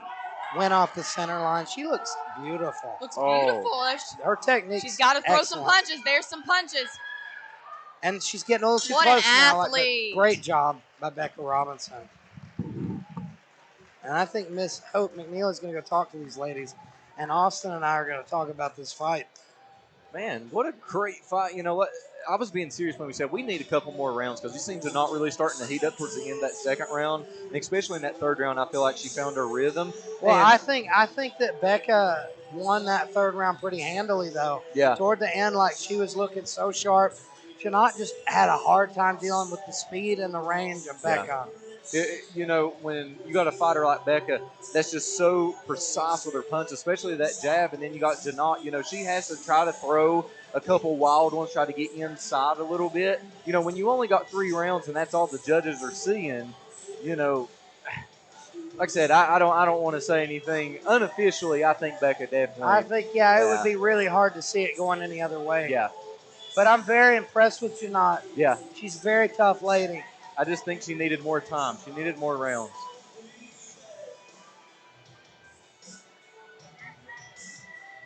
It's awesome to see these women come out and fight like this, though, you know.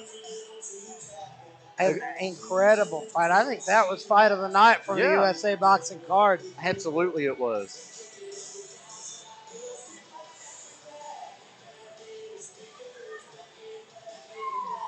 I'm really curious to follow up on Bekah and just see where her career goes.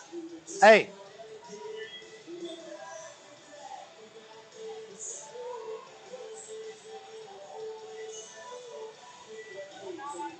All right, ladies and gentlemen, let's hear it for these young ladies. After 3 rounds, we have a split decision. Your winner, fighting out of the blue corner, Jannat.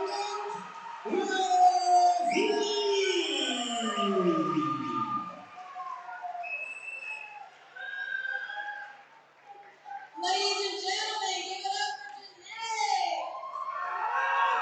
Jannat.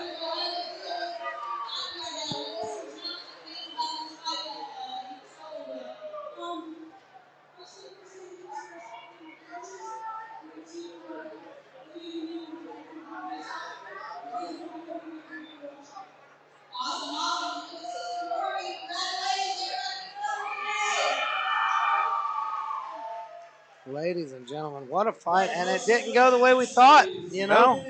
You know, that's why we are on the commentating job and not the judging job. You know, it was a close fight. It was. Great job. All proceeds tonight go to our middle school football team. Go buy them out. Let's welcome the ladies and gentlemen,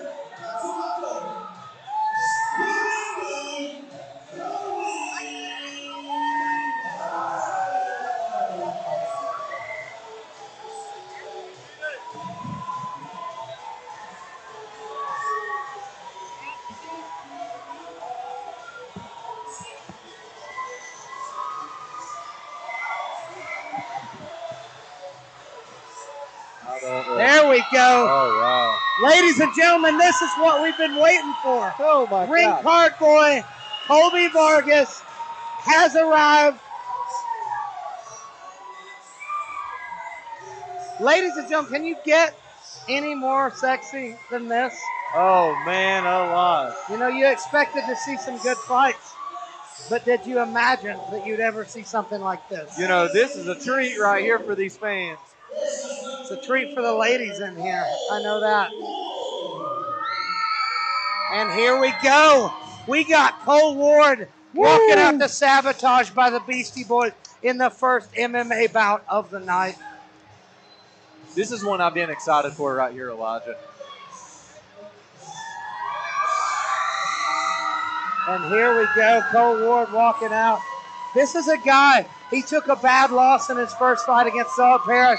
Has looked excellent since then. We saw him in a draw against Evan Atkins in boxing. And then we saw him step back into MMA and get a beautiful win by TKO in his last fight. He's a long fighter. He's tall. He's going to have the range here on Eric.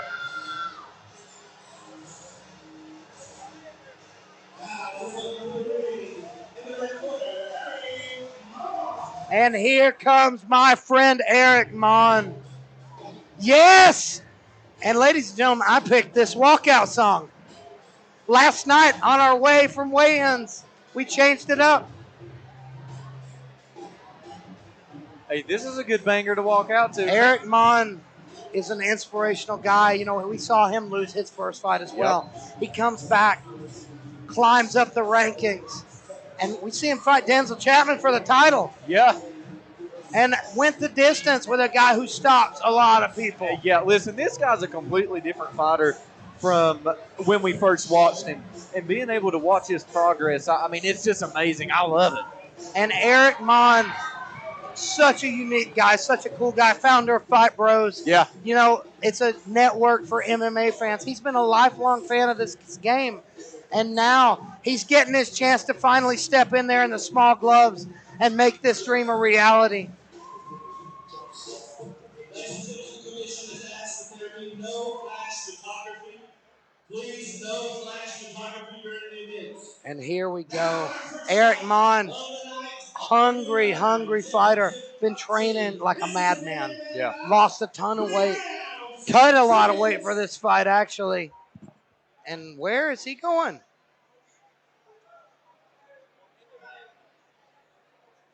I think he forgot something. He's booking it back there. Ladies and gentlemen.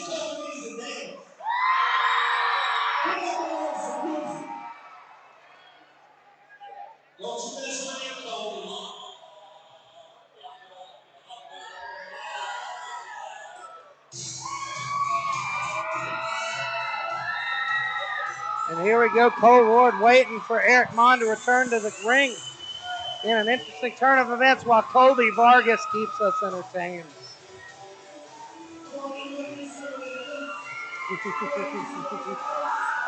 Now that's what I'm talking about, folks. That's the kind of energy we needed in this place.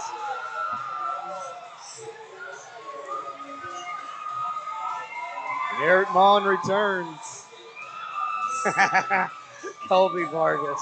And here's Eric Monn stepping back into the ring. You know, it's interesting seeing MMA in the ring here. It brings us, brings us back to the Pride days, which was my favorite era of MMA. I've been talking to Keith for a while about having some MMA in the ring. Yeah. Well, we finally get to see it. Makes it a little interesting. You can't use the cage. Cage wrestling's out of the picture. Yep. But I think we're going to see a striking match here, at least if it goes Eric Monn's way. He's looking to bust him up on the feet. But we saw in his last fight, Cole Ward taking his opponent down and getting that TKO like he took a lesson from that first bout.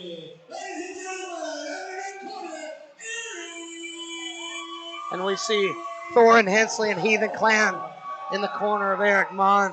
Another strong gym, Elijah. And this is one I've been excited about, you know.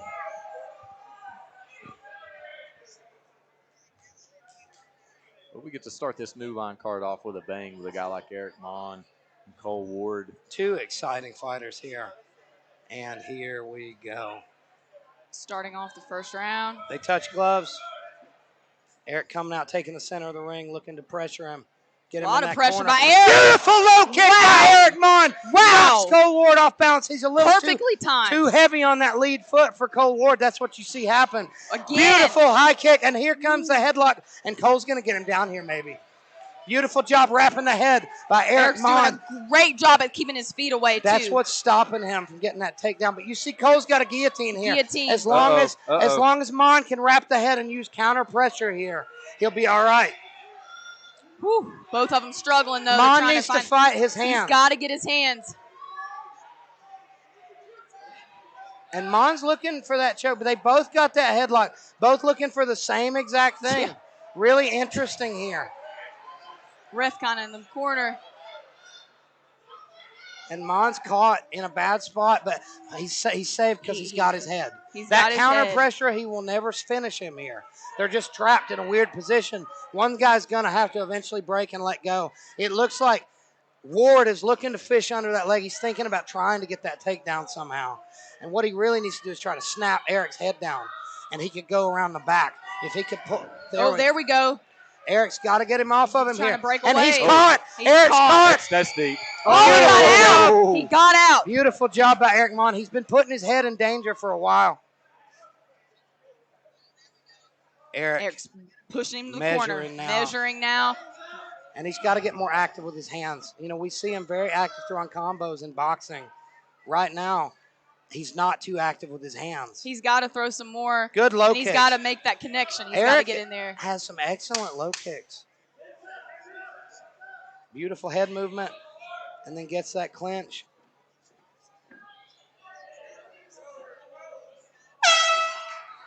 That's the end of the first round. We have one of my little guys up here as the ring dude, Henry Van Dunk.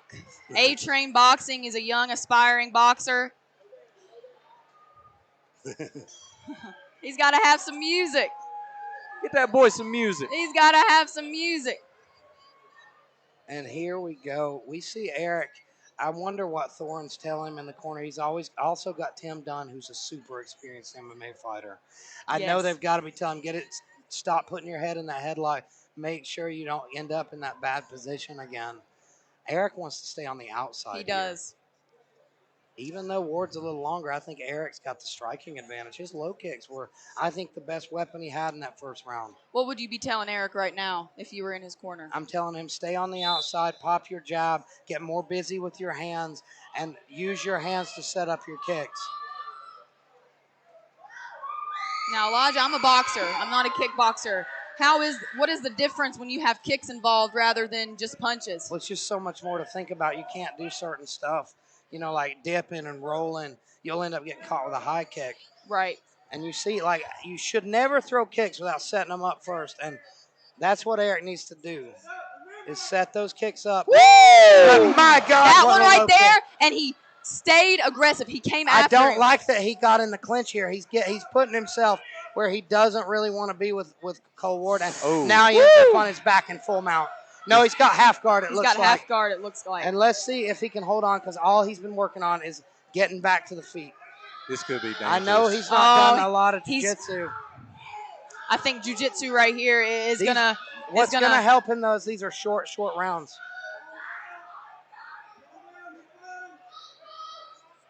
He needs to dig for that right side underhook. Instead of having the overhook, he needs the underhook. That's how he's going to actually get out of this position. Right now, he's just holding him. And I think he's content to do that. He's got to get off of his back. He's got to make space right now. He's got to... He needs to make space and start shrimping out and getting out of there. And he's got to watch for Ward to wrap his head. Yep, which is exactly what he's trying to do. Now, Monn could get his own takedown here. All he needs to do is get his hands together. Get your hands together! That's what Monn's trying to do. He's trying really hard, and he stepped out of the ring a little bit. That's it! Hands together, scoop him! He needs to drop lower here. He wasn't low enough on the waist. There's some good combos. Good knee kick. That's exactly what he wants. There we go. Knees to the body. We talked about that literally right before the fight at the hotel. Eric's like, knees are legal? I was like, yeah, knee him to the body. Oh! Devastating. Those low kicks are beautiful. Woo! And a spinning back. Woo! Throws him down. Eric Monn getting confident at the end of the second round. Wow. Elijah, Eric Monn. You're talking about me and Joshua. How are you feeling right now? I'm fired up. Eric's a good friend of mine. I was nervous seeing him go into MMA the first time. I've never seen him kick. My God, that guy can throw some low kicks. You got that right. These might be the best low kicks we've seen in a long time from anybody.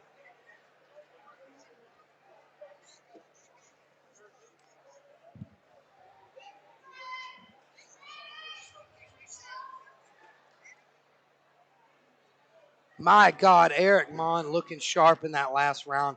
He ended up on his back for a little while, though. We don't know how the judges are going to see that one. Very strong finish, though. And very strong judges finish. Tend to remember the last of the round.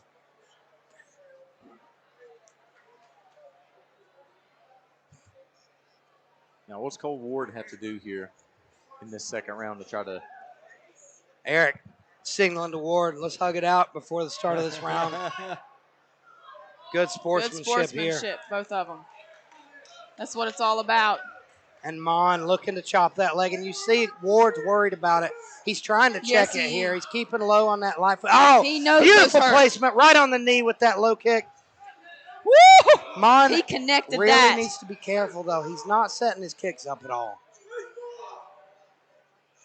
There's a beautiful overhand right by Eric Monn. And he's coming on strong here, and I know he's very confident in his cardio. He's been working super hard. And I'll tell you this, Ward looks a little bit gun-shy now. Good clubbing lead left hook by Monn. Good low kick return by Ward.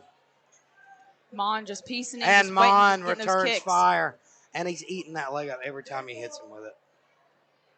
you know, after getting hit there a couple of times, that wears down, and that it starts hurting. Yes. Hitting you in the same spot over and over and you can see it's red right you where see he's kind of kicking. switching stances now. Yes, he's trying to protect hide that leg. And I can see it from right here. You know, it's red on the back of his straight right knee. attempt, and Monn slides out of the way.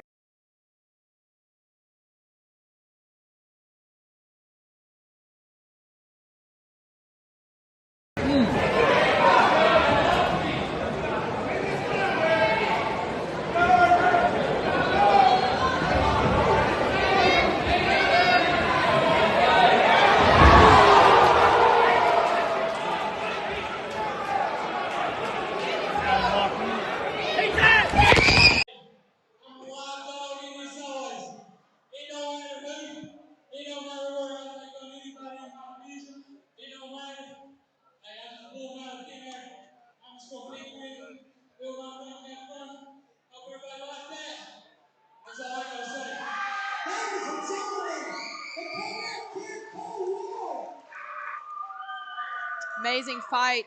That was very quick. Cole Ward from Mate 1, West Virginia.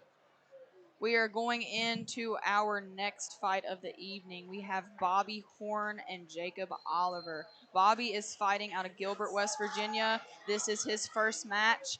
And Jacob Oliver is fighting out of Charleston, and this is also his first match. So we got two guys weighing in at about 145 pounds, 3 2-minute rounds. This is going to be an interesting fight. Both fighters very new to the sport, so this will be fun to watch. Beautiful comeback from Cole Ward there. That was quick, instant, amazing. He seized his moment, you know. He was down in that fight, but that's what you see champions do. Yes. They find that moment to win. And it only takes one mistake in MMA. One mistake. One mistake. And, you know, these two guys right here are absolute mysteries to me.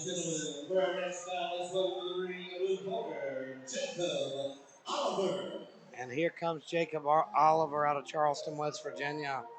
He's a military veteran, and been looking forward to watching this guy fight. He's been hitting up Keith No for a while, wanting to be matched up. And now we're about to see what he's got. He looks excited. You know, it's refreshing to be able to get some new faces in here that we've never watched, you know, because it always starts with that, and then we end up becoming fans of them. And you know they stay with you, exactly. Yeah. You follow them through.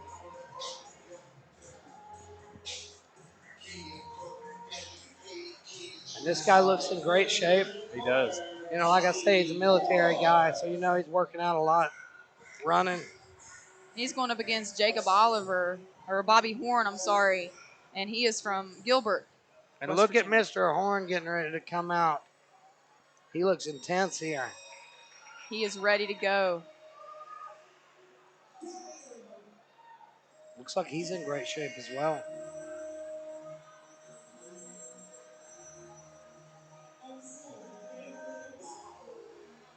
Very interesting. You know, I like fights like this when you don't know much about either guy. You don't know what to expect. And sometimes you find diamonds in the rough that way. You find guys that are like, oh my God, he's the real deal. And I'll tell you this, both these guys look like they could be the real deal. Yeah.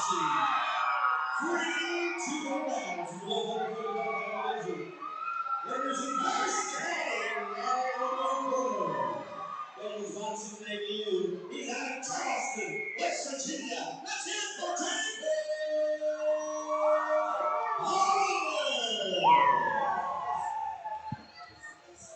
and fighting out of Acord, also named his boxing debut, fighting out of Gilbert, West Virginia.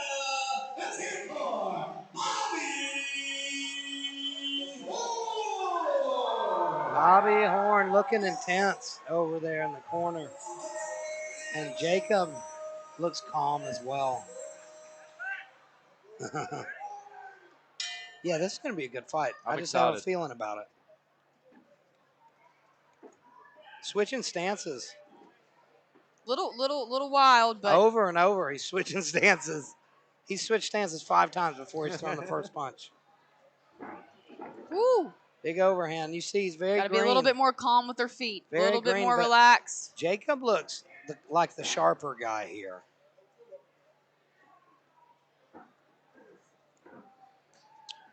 But he's whiffing on those right hands. You know, it's interesting. Horn, as green as he looks, he's kind of elusive. He's doing a good job at staying away from those punches. I like the fact that he's wearing his shorts backward as well. I think that throws you off. No, I think that's how they look. I think that's how they are. Those are the Alis. Oh, those They're are cool. Yeah. Well, I guess I'm the dumb one. No. Oh, man, beautiful. Dude, he's elusive. Yes. He's hard to hit. He is really good. He's got strange head movement, but I'm waiting on him to lean into a big shot. Because eventually, I think Jacob could time that. Yes. And when he dips, you throw that right hand. That could be devastating right there. As unorthodox as his movement is, eventually you'll start timing that, you know? Yes.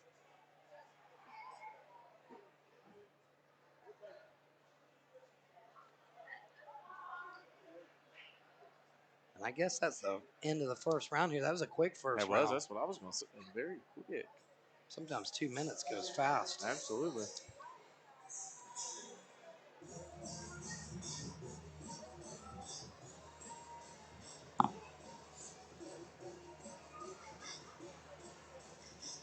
Report to the NLC. Caleb Mead, report to the announcer's table. Caleb Mead, report to the announcer's table.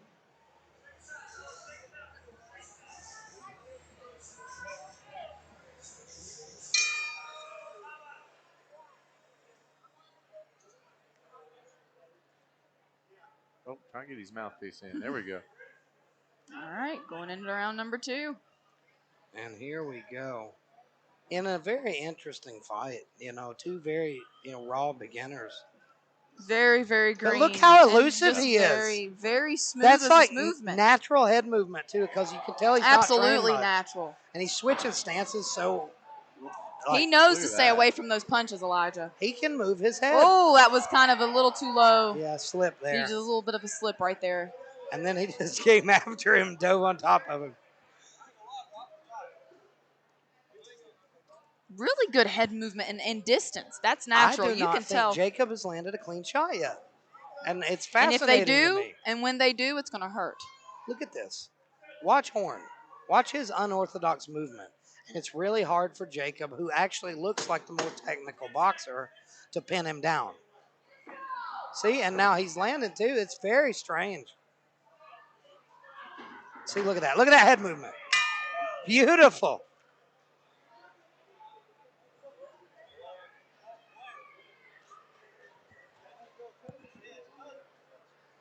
Oh, this is a 1 minute round fight, actually. That's why it seems short. Yeah. Heads up to the fellas from Mountain Dreams Media for keeping me on track.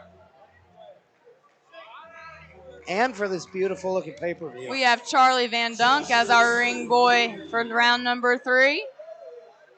Joshua Taylor, report to the announcer's table. Joshua Taylor, report to the announcer's table.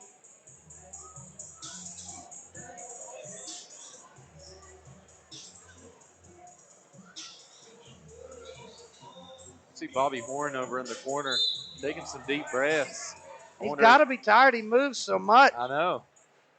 Let's see if this might be the opportunity Oliver was looking for. But 1 minute rounds, it's hard to get anything going in a 1 minute round, though. Hard to set anything up. Ooh, yep, there it is.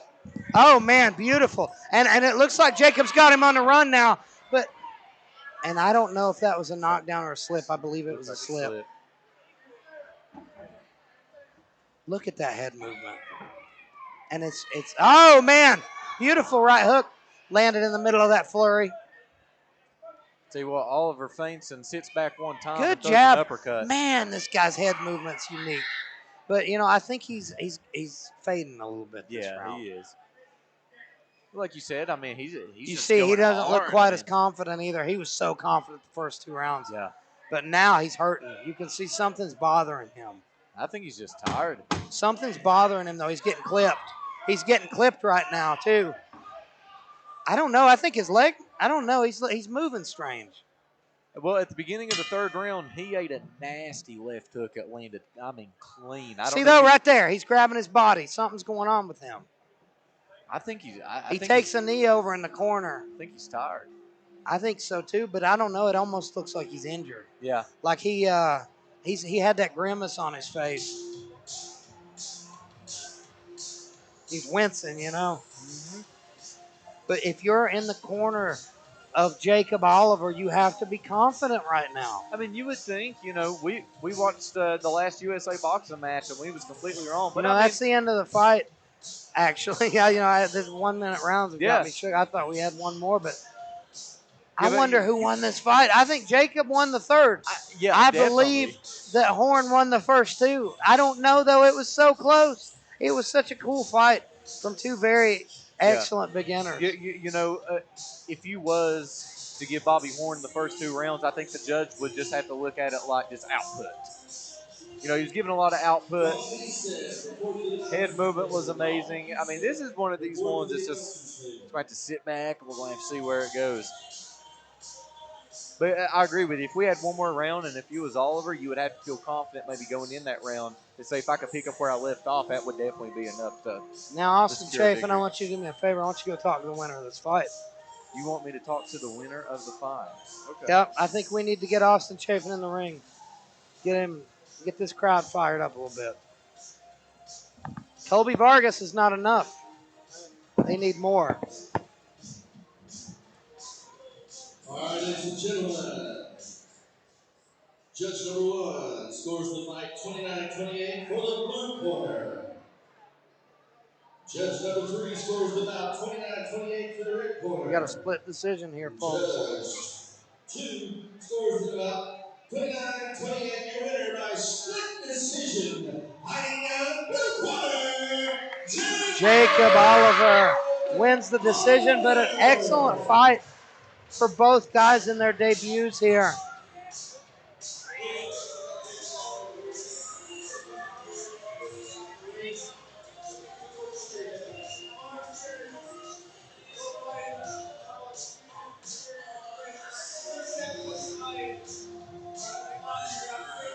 Turn the music off. There we go.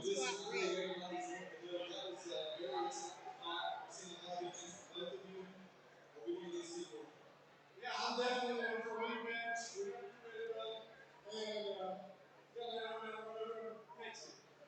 You know,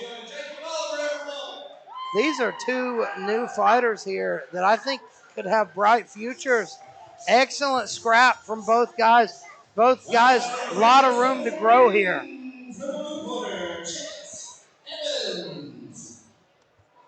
Whole lot of room to grow here for both of these guys in a great fight.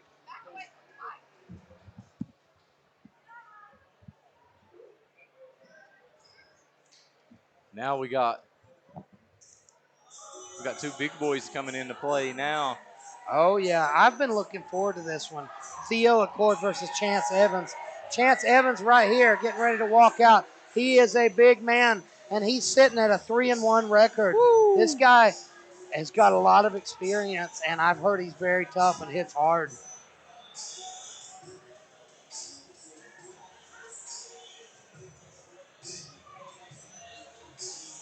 I'm definitely curious to see. I've never seen him in person, or fight in person, I should say. He's fighting against, let's see, who? Theo. Wow. This is a great heavyweight fight. Theo Acord, we've seen a couple of times now, first against Grayson Spalding. Then in his last fight, we saw him get the win and look phenomenal doing it. This is shaping up to be an excellent heavyweight bout. I know, this guy in the blue corner here, Chance Evans, we've not gotten to see him yet.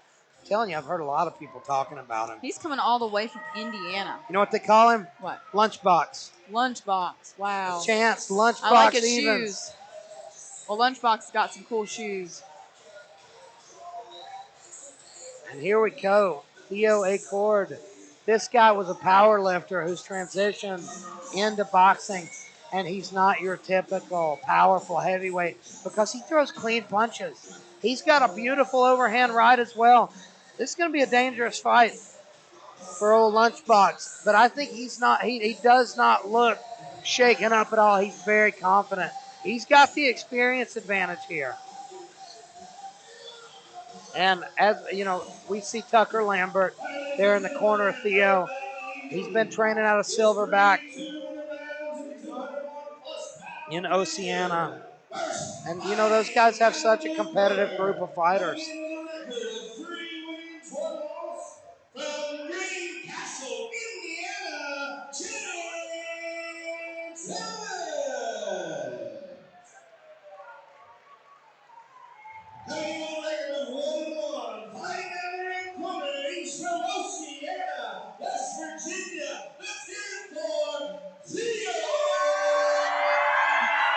Crowd's going crazy over him.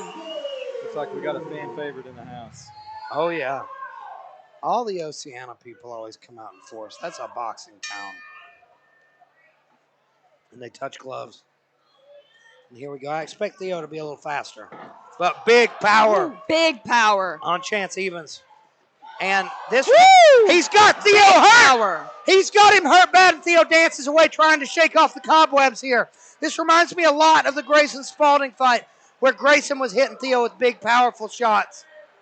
It's almost a mimic of it. Let's see if Theo's changed anything and can deal with this guy's power. Beautiful! Wow. Beautiful slips under the right hand and cracks him with his overhand. And beautiful jab. Woo! Theo is throwing. These guys are throwing heat. I don't expect this to go the distance. Somebody's going to get dropped. If But one of those connect. Chance slowing down a little bit already. He's already slowing down. And he rubs his belly. Lunchbox. Oh. But you see how slow his punches are coming now. He's wearing down a little bit. But man, does he have power and a chin. Oh, he hurt him there with that left hook. Theo's looking sharp now, and he can't get ahead of him. Lunchbox is a little too slow for Theo here. Good jab. Theo's going to have another to work good jab. Wow. And he follows it with that bomb overhand. Lunchbox is too slow right now. He's going to have to either start marching forward, getting Theo up against the ropes maybe. He's just standing there. He's standing there eating shots. Wow. We saw a moment of danger there for Theo, but man, right now it's all Theo Acord. But this is where Lunchbox wants to be. It. And he just eats those two big bombs and shakes his head. What a tough giant guy. Man. Mean fighter, too. Oh, big left hook. And that's the end of the round. What a round. You see here, it's power versus technical boxing. With these two crazy big power heavy, shots. And speed. Speed's the factor. Yes. Theo's faster. Theo can get ahead of him, and he's getting out of the way once Chance throws these big, huge lunch boxes back. Can get in there and throw some speed and power and overwhelm him, I think it could be enough to push him back. He's just got to be sure to dance out of the way. He's got to make sure not to stay in front of him, because that's all Chance is waiting for. He's wanting you to come in, tee off, and he's going to crack you. Or he's sure going to try. But I wonder how Theo's feeling right now. You know, he landed him some clean shots while Lunchbox wasn't moving. It's like it didn't phase him. Yeah. So that would frustrate me. You have to come up with another game plan. Absolutely. You know, your power shots don't work sometimes. Theo knows, though, I'm winning this fight. I'm winning rounds. I'm tagging him. You have to get Lunchbox moving. If he's stationary, it's like a building. It's hard to knock down. You got to get him moving. Hitting a guy this many times wears you out. Look how hard Theo's breathing. And he's not putting him away. And I'll tell you this, Chance looks about the same. He's slow, but I don't think he's tired. Chance is putting a little bit of pressure on him now. I'm wondering if Chance was waiting to pour the pressure on. I'm wondering if he's sitting back that first round a bit. Woo! That's what Theo's got to do. He's got to land these punches while Lunchbox is moving. Yep, he's fighting the perfect fight right now. That's exactly what he's got to get away. Yep. Beautiful. He's figuring it out now. That's exactly what he's got to keep doing. He's got to keep his cardio. You have to realize, you might not stop this guy. He hurt him. You see him shake his legs out. That's it. He's hurt. He's got to go. Go. He's got to go. Go. This is going to come Theo's cardio. He's got to push I through. don't care how tough you are. Gotta go. You cannot eat shots from a guy like Theo over and over like this. And he's feeling it. Theo's tough. getting tired Oh, now. he's tough. Go. Pour it on. Now's the time, but you don't want to get cracked like that. No. You see the power that guy carries. And he has still got power. Man, Theo's hammering him, and he's still hanging in there. Still standing, Elijah. What a fight. Still pressing forward. And you feel the tension in a fight like this just because of the power that a guy like Chance carries. Is wearing down. His hands have dropped. He cannot take more of those punches, Elijah. Theo, there's another one. There we go. Theo needs to just stay steady. Steady pressure, steady pressure. Don't. He's pacing himself right now, He doesn't Elijah. want to throw too many because he will wear himself out. And the last thing you want to do is be tired against a guy with that kind of power. Yes. Chance fights. Now those hands are about to be. Theo fighting smart right now. Oh! He's coming in. He's doing a few. He's preserving his energy. Big, deep breaths from Theo. He's very tired. He's preserving his energy. Chance knows it, too. Chance Here is he coming comes. in. Here he comes. Here That's he beautiful. comes. And He's Theo's so knowing to keep him sloppy, apart. though. He's so sloppy. If this guy could get a little sharper, he'd be dangerous. Yeah. Larry Johnson to the blue corner locker room. Larry Johnson immediately to the blue corner locker room. Both guys, both corners, doing some heavy breathing right now. This is going to be an interesting round. It takes its toll on you beating up a guy like Theo's doing. Like, when a guy can just eat your best shots and you, like, it's like going to wear working you on a out. heavy bag. I mean, it just goes nowhere. It's just in front of your face. We got the human heavy bag, Mr. Lunchbox, right now. But guess what? This heavy bag swings back, and he swings hard. Yes. Yes. And Theo has to understand if he gets caught, he's going down. Yeah. Oh, yeah.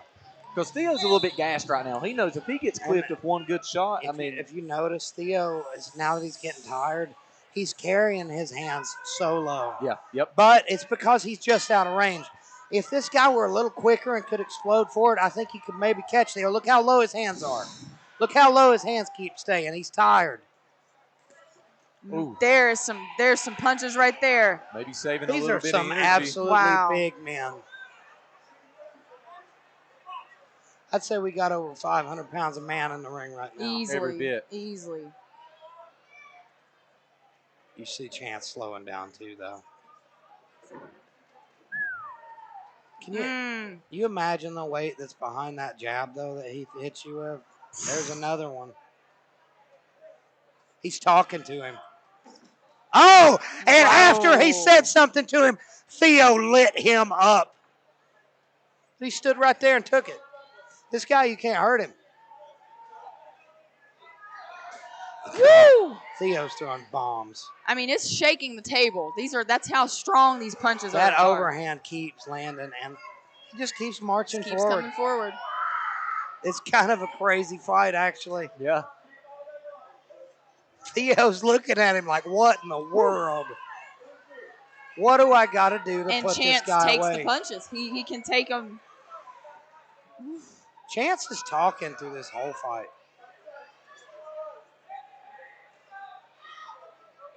He's either talking or chewing on his mouth guard. I think he's chewing on his mouthpiece. Oh, Ooh. you know, Look at him if sticking his Theo tongue would out. just stay on him, I think we could end this fight. But I think Theo Theo's so tired. is so tired. He's just trying to get in there, land a few, and get out. He's winning the rounds. He's doing what he doing needs good to at do. pacing himself. He's fighting smart, and he's winning. But, man, this guy's chasing Oh, that was a him. nice switchback right there. Theo Acord, dangerous man. Oh! I think that Crazy one hurt him. punch. But what a tough guy. Wow. And I believe Wow. I'm going to go talk to the winner here. I'd say I'll be speaking to Mr. Theo Acord. Woo. That was a very entertaining fight to watch right Very there. entertaining. Very, very entertaining. I don't think I've ever seen a guy like the Lunchbox who could just sit there And just hit eat. after hit. I mean, it just didn't phase him. You could tell it just hit after hit. and he still kept pressing forward. And, I was getting concerned at the start of that third round because you seen Lunchbox. It's almost like he had a second win. He came at Theo. Theo spent a lot of energy throwing bombs and landing good bombs. A lot of energy. But that takes a lot of energy out of you. Yes. And then when we seen that second win from Lunchbox just come in, I got a little bit worried for Theo there to say, now I'm gassed and now I'm getting hit. Because Lunchbox is a big old boy. Yep. We can talk about arm punches and actually setting back, but someone that big like that, it's heavy. They're heavy punches, especially when you're tired. Punches. And that's sometimes you just go up against someone who has heavy hands. Yeah. And that is just as dangerous as someone with quick hands. Yeah.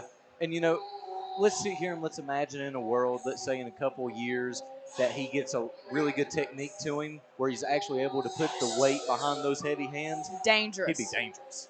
Dangerous. We're waiting on the official scorecard here. All right, folks, in bout number 3, all 3 judges scored out 30-27. Your winner by unanimous decision, fighting out of the corner, Theo.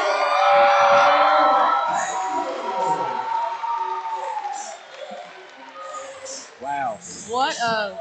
What a fight.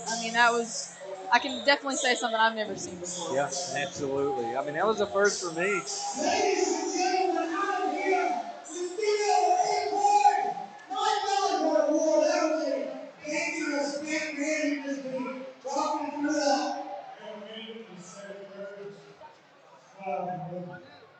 You landed some absolute monster shots. I don't think most people could have taken those. You just kept eating them. What was that like seeing you eat those shots and keep going forward? I can see you get tired of eating them up. That was a person's like who got you fought smart and you got the win. We're going to see next one. Ladies and gentlemen, 2 absolute monster heavyweight and more. Give it up.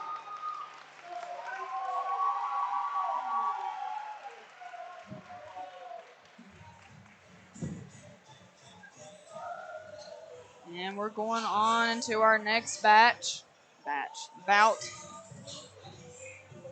Our next batch of fighters coming up. We have Larry Johnson coming out of Chapmanville, West Virginia. This is his first fight. Yeah, looks like another pair of rookies, green, I should say, yeah, 0-0s. Green fighters fighting against Dakota Bailey from Panther, West Virginia. Both 0-0. Larry Johnson's an interesting cat. We saw him take a loss in his first fight back in Hart. But, I like this guy. He added me on Facebook. He's really interesting, unique individual, and I think he's very dedicated in trying to get better and learn this game.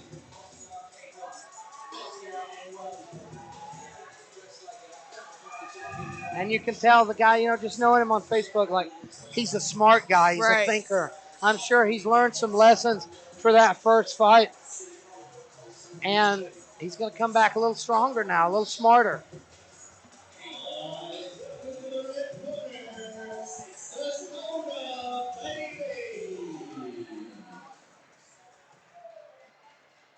Look at Johnson's shoes in the ring. Yeah.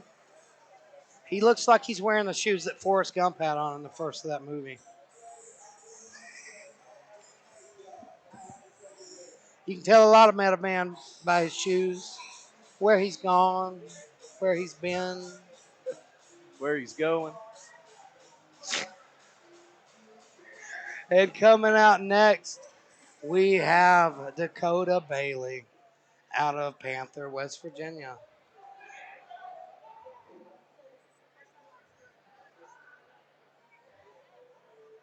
We're good, aren't we?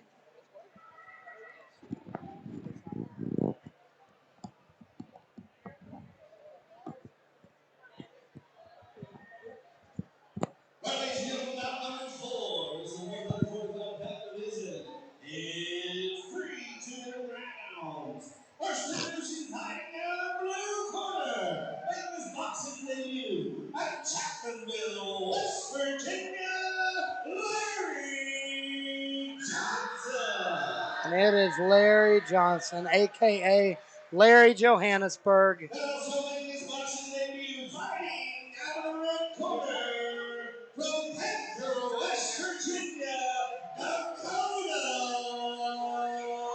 You know, when you call a place Panther, you wonder how many Panthers did they have to find there to name it that? At least like 2 or 3.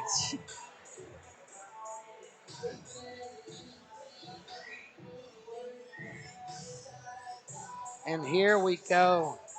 Tucker Lambert in one corner, and let's see, a mystery man in the other corner. Both are very green fighters. Yeah, you can tell they're beginners here. Good matchup, though. Both look because very, of it. Both guys just learning here, getting started. Ooh. Oh, big right hand by Larry, but he's very sloppy. Both guys looking very sloppy.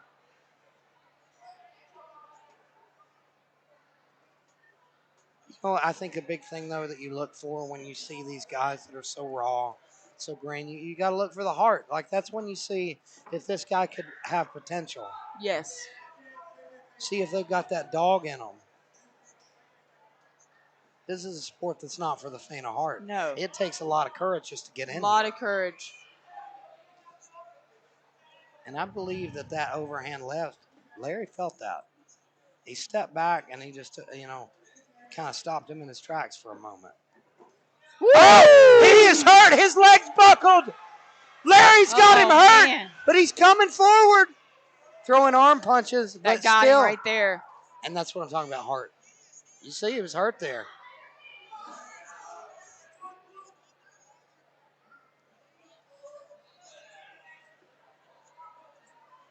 And you see, beautiful, beautiful job by Bailey, trying to put punches together. That's what you want to see.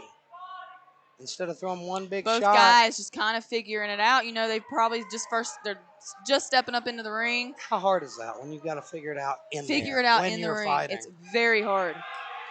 Man. It's harder than what a lot of people think. Well, you saw that there, like Larry gets caught and he takes a big deep breath, like, all right. Like, these guys are learning in the fire right now. And it's fun to watch. Man! Larry has a beautiful, like looping lead left hook. Yes. And it's a natural thing he does. And it looks nice. Yeah. That's actually kind of an advanced punch. You see boxers throw that leaning, like a lead left, and he's doing a great job with it just naturally. Is that something you do as a coach? You see people like naturally they look good doing certain things. Like you tweak that and start developing it. Or do you work around a game plan to build off of that? Try to. Yeah, I think you got to find a guy's strengths. Yeah. And then you definitely find the strengths and make their weaknesses the strengths. Every fighter's different. There's no one path to success. Everybody's got weaknesses. Everybody's got strengths. It's just a matter of figuring it out and making everything strong. Every mark, check off every check box. Defense, footwork, head movement, cardio, strength. I mean, there's a lot of boxes you got to check to So, what's your advice to young fighters? Would you say find something that works for you and get good at that, or try to learn everything? My advice is just travel to different gyms, get different people's opinions, find out what works best for you, spar. And the coaching style that works best for you as well. Absolutely. Different fighters need different types of coaches, as well as different stylistic, tools. This is a good fight, though, between it's not bad. Not bad. Two beginners, Yeah, I mean, typically when we see guys that's 0-0 and never done it before, you see a lot of, I call it like kitty cat punches. Right. A lot of they're just pawing, Yeah. I mean, these guys are actually in there trying to box, and we see from both guys some glimpses of success. Kitty cat punches is actually a term trademarked and coined by Austin Chafin, and if you use it, he'll sue you. For a lot of money. Crazy punches. Beautiful. But I believe that was just a slip. Yeah. Off balance there, caught him on his heels. This is a back and forth fight. Both guys having their moments. I think a lot of nerves in the ring too. I think Larry's punches look a lot cleaner. Like Larry's punches look like they've got some power and some speed. Ooh. Both guys are throwing crazy shots. Now they're going. Oh! Larry got hurt there. You see him back up and nod. These guys are just having fun in there. Both His corner smiling. just yelled, "You got to get that back." He's got to get it back. He's hurt now. He's hurt. There it showing goes. Up. This is a scrap. It's not the cleanest scrap, but it's a scrap between two evenly matched guys.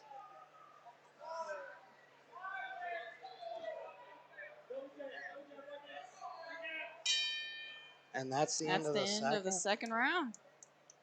We got one more to go, folks, and this could go either way. Yeah. Fairly even match that we've watched so far. They're both going to have to prove who wants it the most. Going to be a lot of heart put into this next round.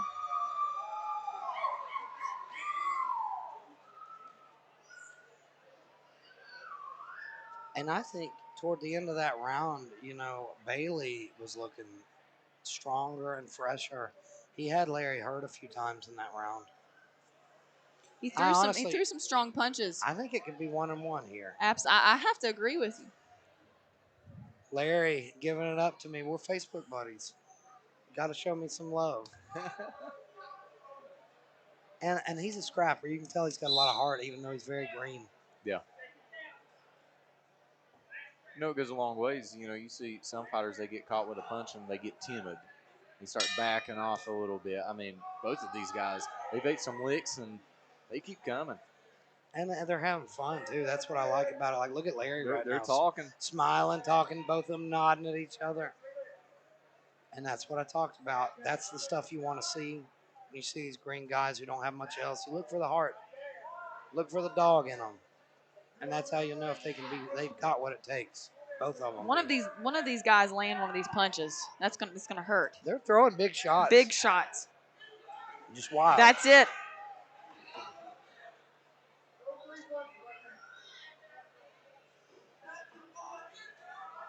And you see Larry trying to fight a little smarter here, popping that jab. Crazy, powerful right, and he's just not making it connect. Lean into he's that leaning, and and it's making him off balance. Yes.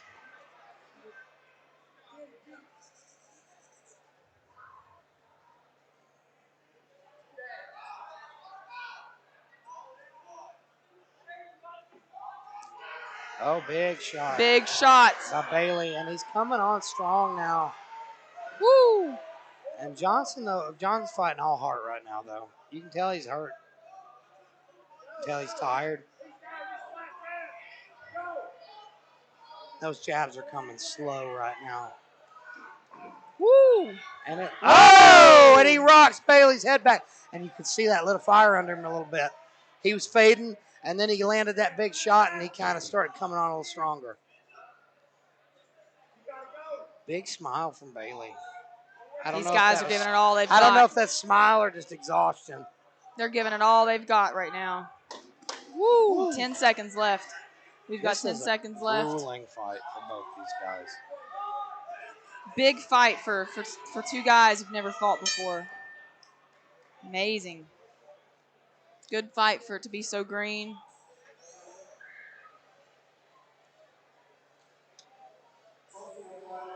You know, guys, I don't think we've seen a bad fight all night. No, these have all been competitive, all been scraps. We've only seen a couple stoppages so far.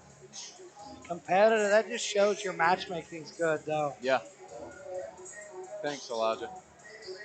It's all Austin. He matched every fight on this card. No, Elijah is a legendary matchmaker. I believe it or not, I think all the credits on this one's got to go to Keith now. He made some amazing fights for this card. We got more to come. We're only halfway through.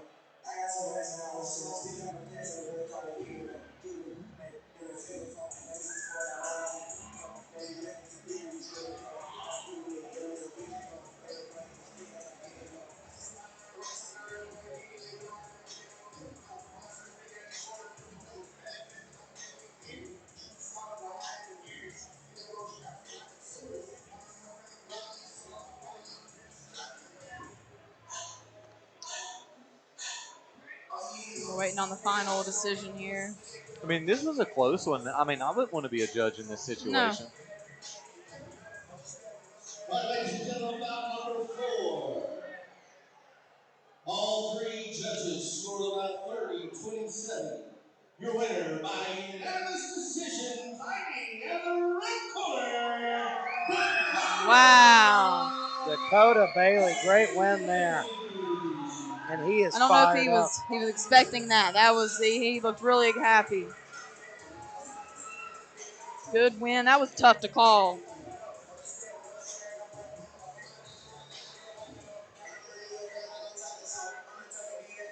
You know, I would like to see maybe in a 6-month period they get to training for a little bit and then run it back. I think that would be an exciting fight to watch. Yeah, it'd be interesting to see how much they both progress. Yeah. If they stick with it, keep working. That's what they got to do. I think both have the potential to be talented and dangerous fighters one day. And, you know, Larry, who took a loss there, like, he showed some stuff in that fight. Yeah, I mean, he did. I think there's a lot of things that you could take away from that fight that was positive. Zackary Shrewsbury versus Tyler Grimmett up next. And Zackary is training out of Black Diamond Boxing. Another one of Scott Coon's guys. And he's up against a guy from Mann. So not from too far away either. Also, and we hear the crowd booing Tyler Grimmett. You know that Welch crowd's rooting for Mr. Shrewsbury.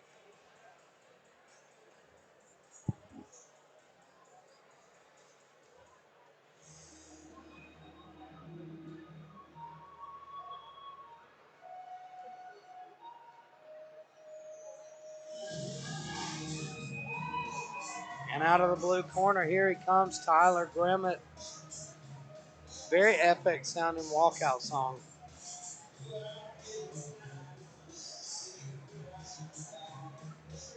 I like his fighting trunks.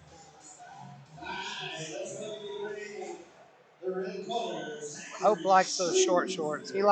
Hope loves Hoochie Daddy shorts, ladies and gentlemen. I like the green. I like his shoes too. Green's my favorite color. I actually do like the shorter trunks. I like the shoes. I like short trunks better when you're fighting anyway. Here comes not have to worry about it leaning over your boxing. knees. And you get to show off a little thigh. Yeah, hey, and I got a thigh tattoo. Look at that. I could show up about half of it maybe. The bottom half. You got a picture of me on your thigh, don't you? How'd you know? I knew you'd gotten a new tattoo since we stopped working together, but I didn't know it was a tribute to me. I just missed you so bad, Elijah.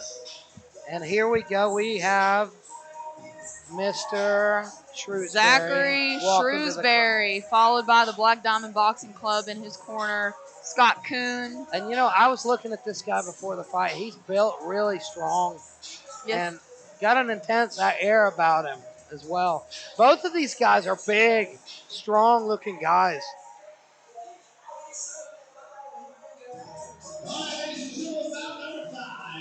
Two big heavyweights here. One tall heavyweight in Grimmett. First, let's be fighting out of the blue corner. This is his boxing debut. Man, West Virginia, Tyler Grimmett. Tyler Grimmett here looking serious. And I have seen him training at Silverback before in pictures, so we know he's got some experience with some good teammates.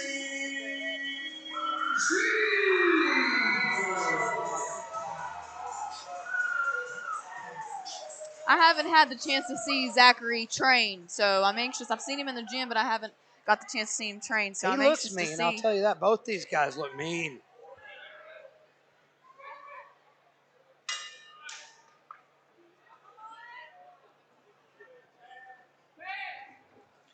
Good straight right from Shrewsbury, and then a left hook to follow.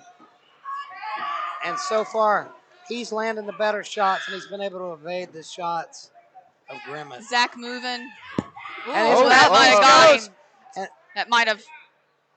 You can't shy away like that, even if your mouthpiece goes. You got to keep fighting until the ref stops it. Oh, he's hurt. He's hurt. Yes, yeah. he's Did definitely you see that wince hurt on his face? He's hurt.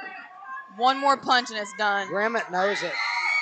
I wouldn't be surprised. He shouldn't be rushing forward too much. He needs to sit back. He's going to walk right into something if he's not careful.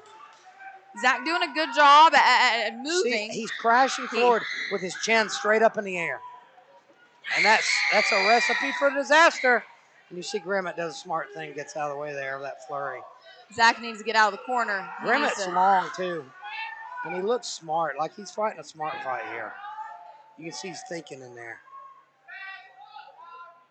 And Shrewsbury already looks a little looking tired. He's got to throw some punches right here. A little bit flustered. He's got to land some punches. He's got to throw some punches. Shrewsbury does right here. Man, it makes you wonder if he's been training, because we're 30 seconds into this fight and he's breathing hard and slowing down. People underestimate the cardio that goes into this. I'm wondering maybe he's just hurt. Ooh, nice. Hey. He slips. Beautiful. There we go. Biggest shot of the fight by Shrewsbury was right there in that exchange. Shrewsbury's got a lot of potential. Look how tired, though. He takes a massive deep breath. A lot of potential. My God, we're just a minute into this fight, ladies and gentlemen. A lot of potential from Shrewsbury, but he has got to get off of those ropes. He's not going to make it. At this tired already, he's not going to make it. Unless he stops him here, which he won't. I think it's about hard power shots. It's almost over. He's fading. He's walking away. And I Billy Fox is telling him right now, you got to work. Saved by the bell. I think Grimmett's wearing down too. I'm going to keep a close eye right now on Shrewsbury, though.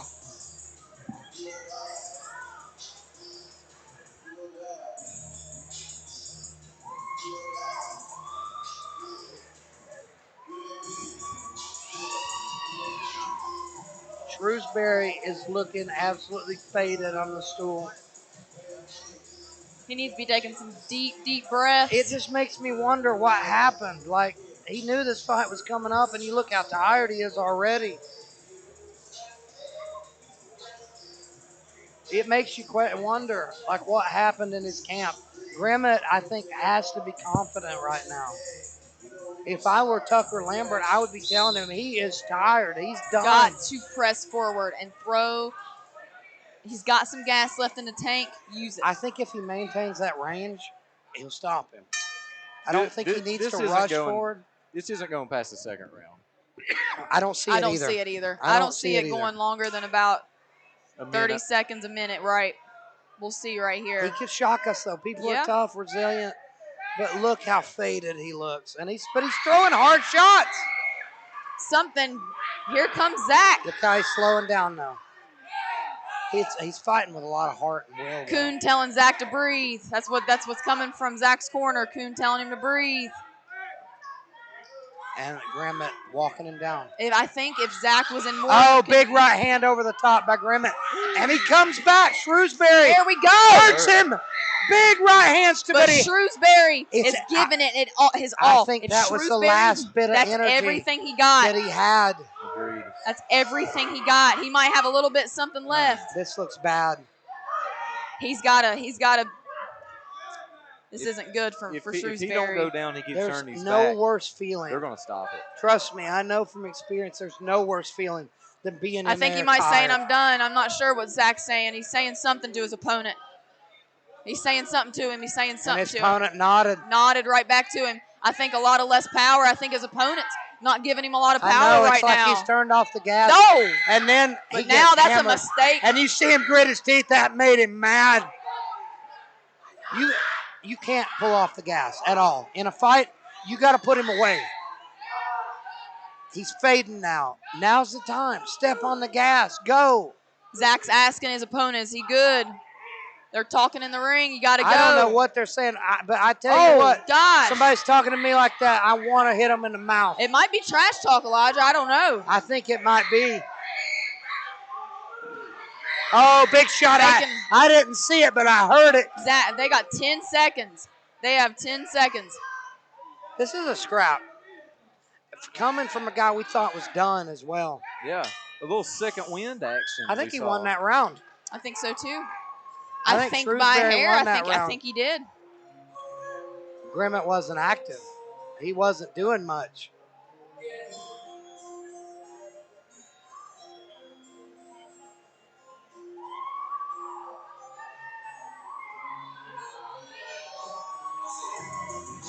Colby Vargas absolutely thriving as our new ring card boy. I think Keith needs to hire him for every event. I think he's still on the show right now.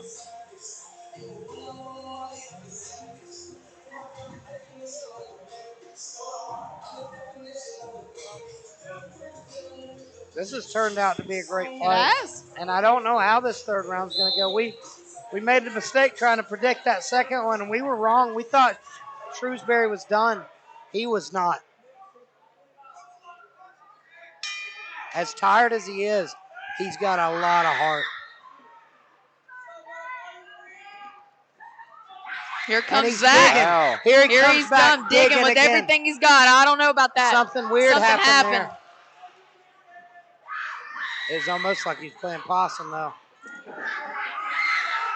There we go by Zach, giving it everything he's got.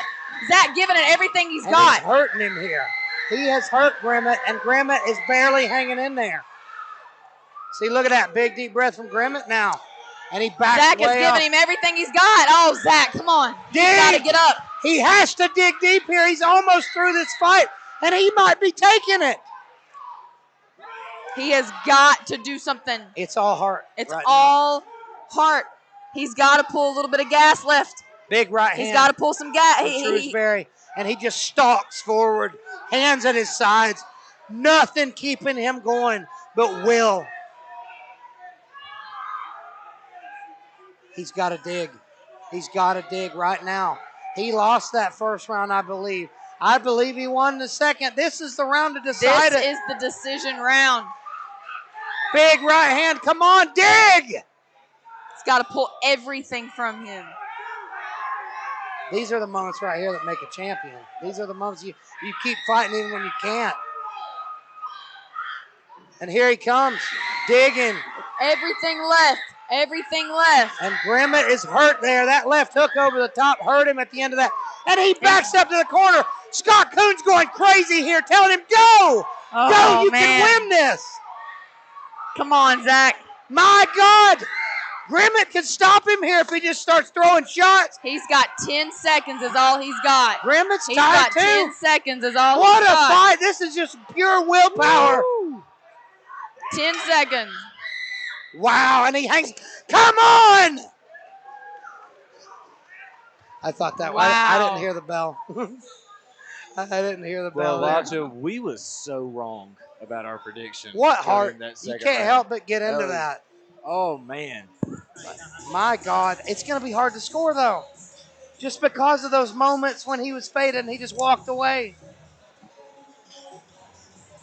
I'm going to go talk to the winner of this one. Who knows who it'll be. Woo.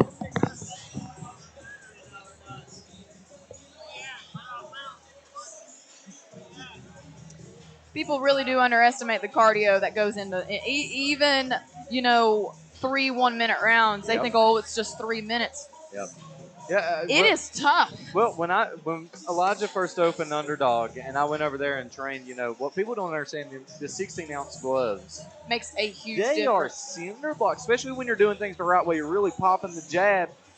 Then you're by the time you go in that second round, even if it is 1 minute rounds, you're dangling. Dangling. It takes a lot. It really does. People think that they can just go in, and you see a lot of it in tough man stuff. Yes. But these guys that come to New Line, even the ones that's green, they find out real quick, and then when they come back for the second You've got to fight, learn. Sometimes you just got to step in the ring, and that's how you learn. Absolutely. This is going to be. I have to give it. I have to give it to Shrewsbury. Man. I have to.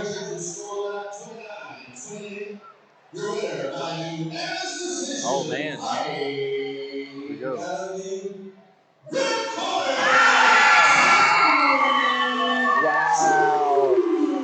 And look at his team. Black Diamond Boxing Club, as proud as they can be. Just gave me chills just now looking at all of them. Even Zach shocked himself. Yeah, absolutely. You learn so much when you fight a fight like they did. Yeah. Ladies and gentlemen, fight not war. Give it up for Zach Shrewsbury.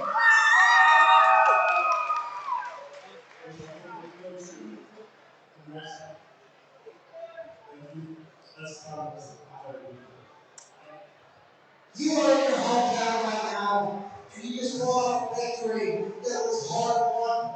You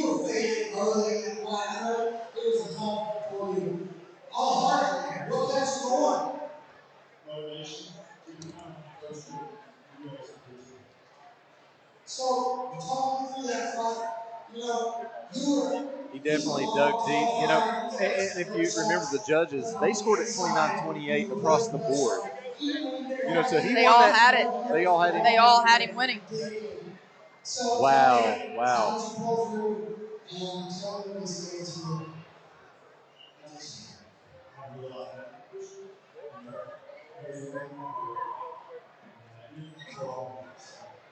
Ladies and gentlemen, give it up for your hometown boy, Shrewsbury. You cannot teach heart and determination. You can't teach that. You either have it or you don't. And that is super important. That's a very, very important thing in boxing. Some things, you have naturally talent, heart, grit. And it's so special to see someone like that. I'm curious to see, because I'm sure he's a serious guy about fighting. I'm anxious to see the next couple of fights that he has. Exactly. He gets in shape. Yeah. I think this win is going to push him to want to be better.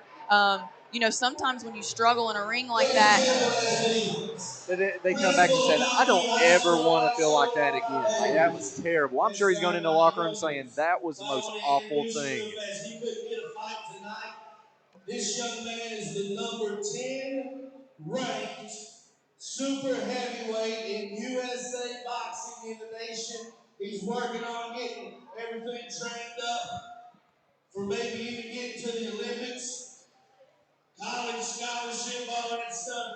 Let's give it up for one of my Mountain Dew Golden Knights, Jannat.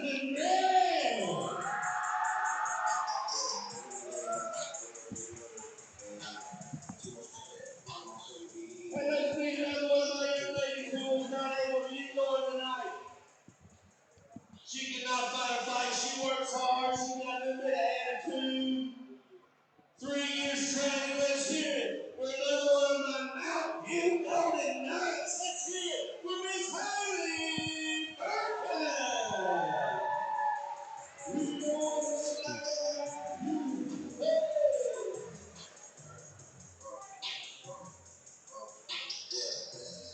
That makes you wonder why they have that little physical on it. All right, let's get going with bout number 6. The blue corner, let's welcome Vinny. Now this is a great fight. This one I have been looking forward to. Vinny is coming off of how many Tough Man wins? Is it 2? It's like 6. Yeah. 5 or 6. Yeah. But since this fight was scheduled, they were both 1-1 when this fight was made. Since then, Vinny has fought, 5 times in such a short span. Vinny's a guy who's really driven. He really wants to improve as a boxer, wants to be a more technical fighter, and he's really built for it. Look at the guy. He's so long for this weight class, so tall. He's training up in Parkersburg with Mike Shepard at Doghouse. And that's some good training up there with Mike Shepard. And here comes Dalton. And I've got the chance to work with Dalton a little bit, and Dalton is an athlete. He's very talented. Very talented. Like we were saying earlier, he's a natural. He's an athlete. Things just come naturally for him. But this is going to be a tough matchup for him. I think this is going to be a challenge, and regardless the outcome, I think he's going to learn a lot from this fight. We saw him in his last fight against Jeremy Johnson, and absolutely looked like a phenom in his debut. He trains out of Tucker Lambert, Team Tucker. Used to be with Silver back there. Trains with, his brother Derek's been on a tear as well. These guys are very dangerous. Dalton, I hate talking good about him. I love giving him shit, but he's very good, very talented, and a character as well. Really fun guy to talk to. Smart guy. He's going to be a smart fighter someday.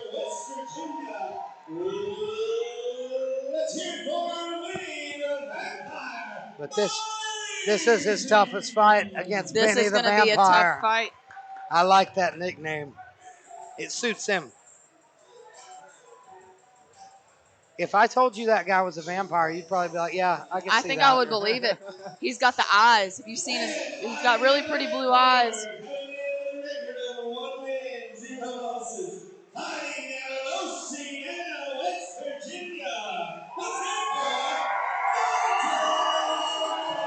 Definitely a hometown favorite here, it seems like. I think Dalton Estep should have walked out with a crucifix.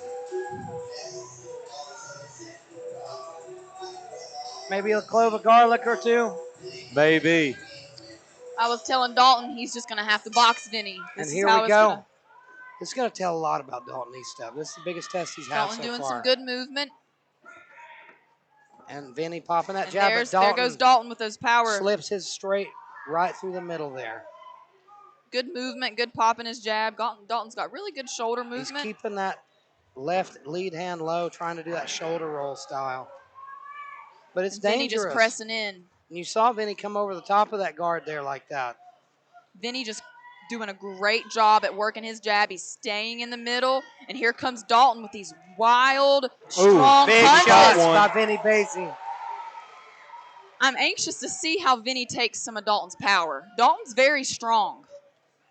Right but Dalton now, is doing a good job at trying to stay away from Vinny. Yeah, Dalton's on his bike. But he's moving, he's cutting an angle. He's taking the center of the ring now, and he's looking to counter Vinny. I think he's figuring out, the range with Vinny's reach, and that takes a couple of seconds. He's a little off though, dealing with the range of Baisi, who's so low. Woo! That was a power shot by Dalton right there. Baisi's in his face, making it ugly. Here we go. Good Here's dirty boxing from Dalton, and a beautiful straight left. Or straight right, I'm sorry. Dalton's waiting. Looking a little confident now. He's starting to see some comfortable. stuff. I think he feels a little comfortable. Well, Dalton was nervous before this fight. It was a big step up for him. But he's looking good. Bam! Nice shot. Nice shot. Nice shot. He's landed that and that twice is now. something that I told Dalton. Vinny can take hits. Vinny can take some punches. I've seen some of his fights.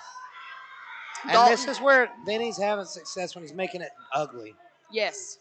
Dalton's really sharp when he's out in the open. Got 10 seconds left here in the first round. Dalton just kind of looking for that shot. Oh, beautiful timing on that. And one thing I like about Dalton, he looks like a counter striker. You see him seeing everything. He's watching. And he's very green to be doing that, to be so calm in there. That's what I'm saying. He is looking, and he is timing it for Vinny to throw that punch, and he's coming in with an overhand. And you got to wonder how that was scored, though. Right. But Vinny, I think, landed more volume. I do believe Dalton landed the bigger shots, though. I have to say so, too. Interesting fight.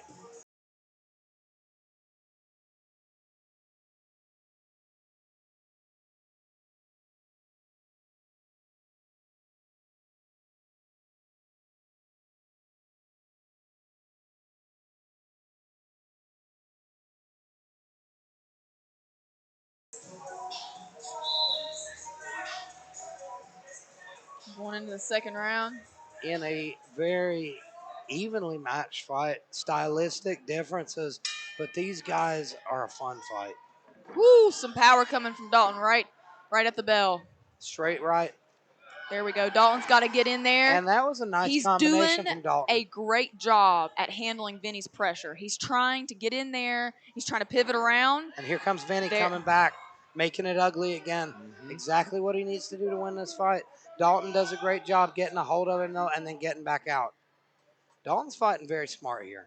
Dalton's doing a very, very good job keeping his right distance. He's doing a great job at staying away from that jab that Vinny has. And Pop, he's being very smart. Good job rolling off the ropes there, getting out of there.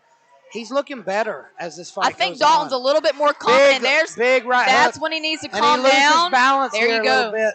He needs to, bring it out. He needs to get out of there. That's what happens when you got to get out of there. This reset. Is exactly the type of fight Dalton is needed. Definitely more comfortable right now. This is a fight that can test Dalton and let him see. I think he's changing, seeing what he can get away with. I think he's switching up his style. He's getting confident in there, but Vinny's tough. That's a big shot, one. And he's got him hurt.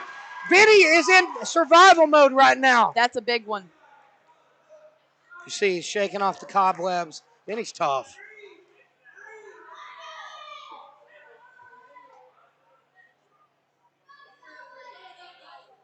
And you see, it's that traditional boxing guard versus that Philly shell.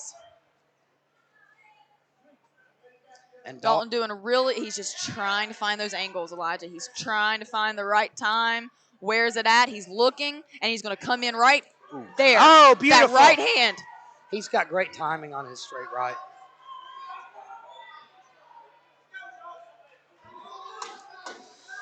He's got 10 seconds left.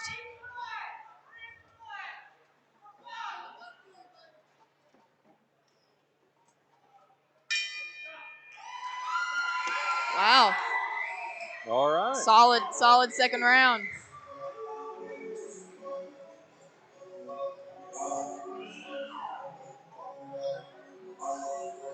What an interesting fight here.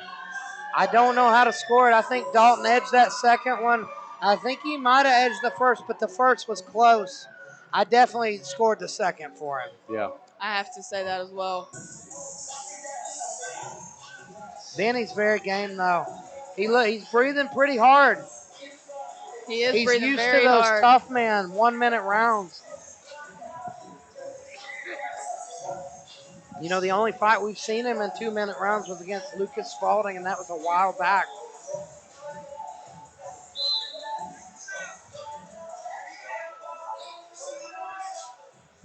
I think Dalton's feeling very comfortable. I think he knows that he can get this.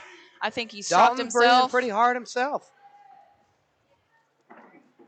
Dalton has done a fabulous job at outboxing and moving around. And he's still gotten stronger pressuring as the fight goes on. I mean, Vinny just landed his best shot of the fight. That straight right. And we all know with Eric Monn's fight, these combat sports can end in 2 seconds. Yep. So it takes one shot. And, Dalton needs to, respect Vinny's power. And Vinny is just waiting for the right time to push forward to push Dalton against the ropes. And Dalton has got to get out of there. Right there it is. Ooh. There it is. Dalton's smart. He knows what's happening.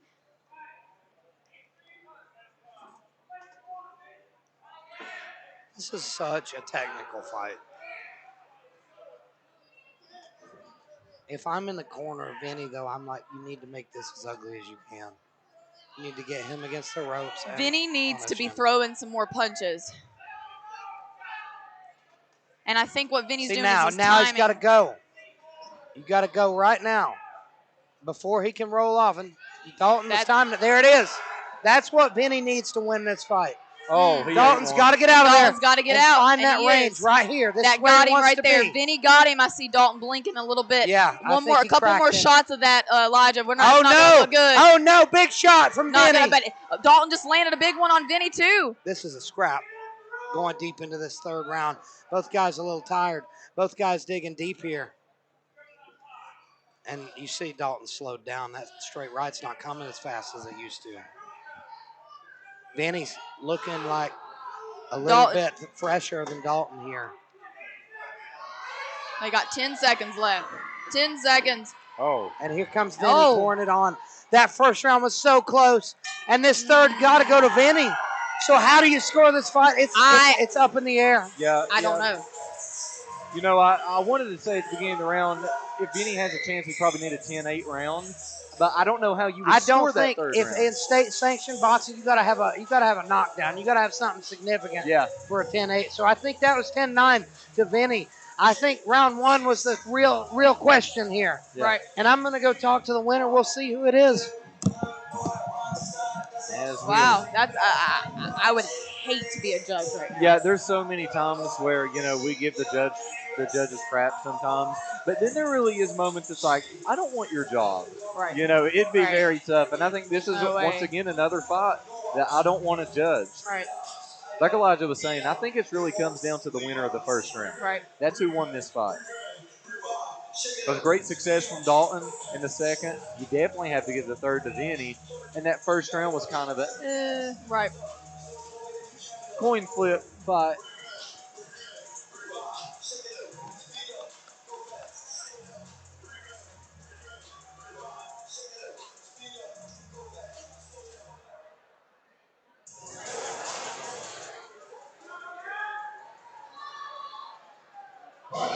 Here it is. All three judges scored 29-28. Uh-oh. Your winner by unanimous decision. Haynes.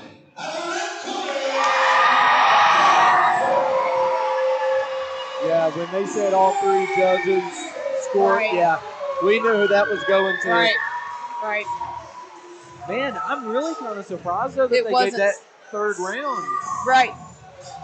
to Dalton. I mean, And then again, too, we're not counting punches. We're not counting how many punches are being landed. We're just commentating. Yeah. He could have had a few more punches landed, and that's what some of our viewers don't understand. Yeah. Yeah, there's a whole lot that goes into this.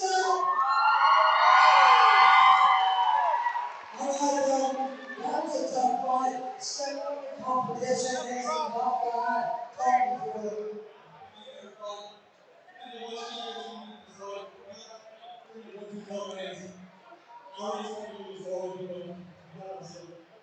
So, can you get yourself down yourself after this one?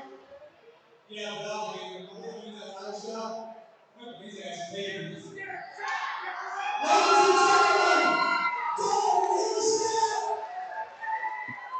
Dalton looked smooth. He did. That's smooth and fluent and he's smart. Yeah. He figured it out. He knew. Just amazing fight from both of them. Yeah, a calm fighter is a good fighter. Yes. Someone that can keep their head, and that's stuff to build off of. I mean, it's a great fight. We have the next bout. This is kickboxing. Yes. We have Brittani Vaughn and Gita. This is going to be a fun one to watch. I'm excited for this one. Brittani, she was sitting here helping us put the ring together hours before a fight. We're like, Brittani, you've got to sit down. You're lifting Brittany's always plywood. doing something. Every time a fight that's broke out like in the crowd or something at a New Line event, Brittany's in the mix of it. Like, she's always just like doing always something. ready to help. Gita is a very tough fighter. We got the man-eater right here.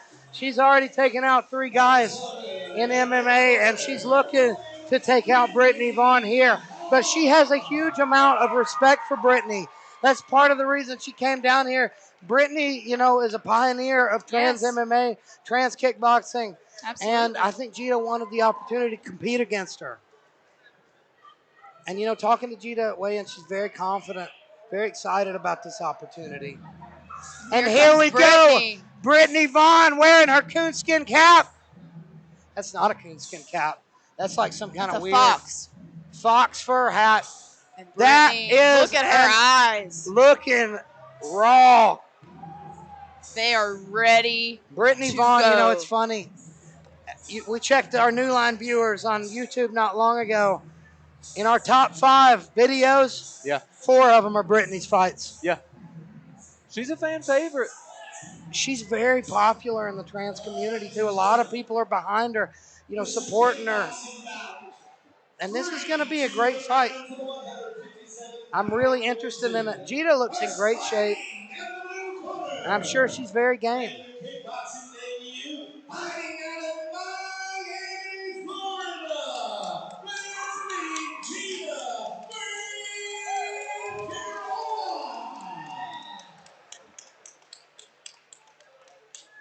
Miami, Florida.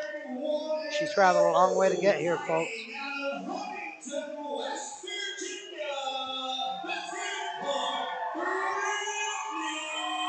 And you hear that crowd giving it up for Brittani Vaughn. She's somebody who at first this crowd, they were skeptical of her. She's made them love her by being a great fighter. It's an inspirational story, really. And here we go. Seeing her compete against another trans fighter. Good right hand by Gita, missed. Nice shot by Brittani. Brittany's got some power. Staggered her a bit. And they are scrapping here. Brittany's looking down, though. Brittany needs to look up. She's pushing her away. There we go. Use some hands. Use some legs right there. This is wild. Now we're boxing. This is a wild fight. Throw some legs in there. Big overhand right by Gita. We've got to throw some legs. There we go. Create some distance. Good right hand by Brittany, though. They are scrapping right now. Woo-hoo! And she drops her with that big overhand right. Caught her off balance a bit. Caught her right mid-kick. But still. And Brittany Good Brittany low felt kick that. and jab. Gita coming Brittany's a little still slow. exchanging Good punches. There left we hook go, by Brittany. Vaughn. Brittany throwing in some uppercuts, hooks. Brittany, pour it on. There we another go. one. Another one. Another one. Brittany digs that jab, but Gita got her in the corner here. Has her right where she wants her. Now's her time to do some damage. And there it is. Gita working the body. Good combo, and she backs off. Gets back at range. Ooh, Oh, big left hook again by left Brittany. Hook.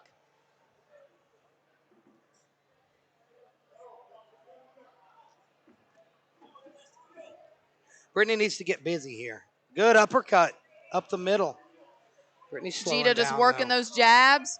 Some strong punches. Some strong right hooks coming from Gita. Yeah, absolutely big Wow. right there. Some power coming behind that, and Brittany is strong. She is taking it. Brittany looks tired. She's looking a little tired. Oh. That first flurry was so crazy, the energy it took. Oh, big right hook again. Gita's taking this fight.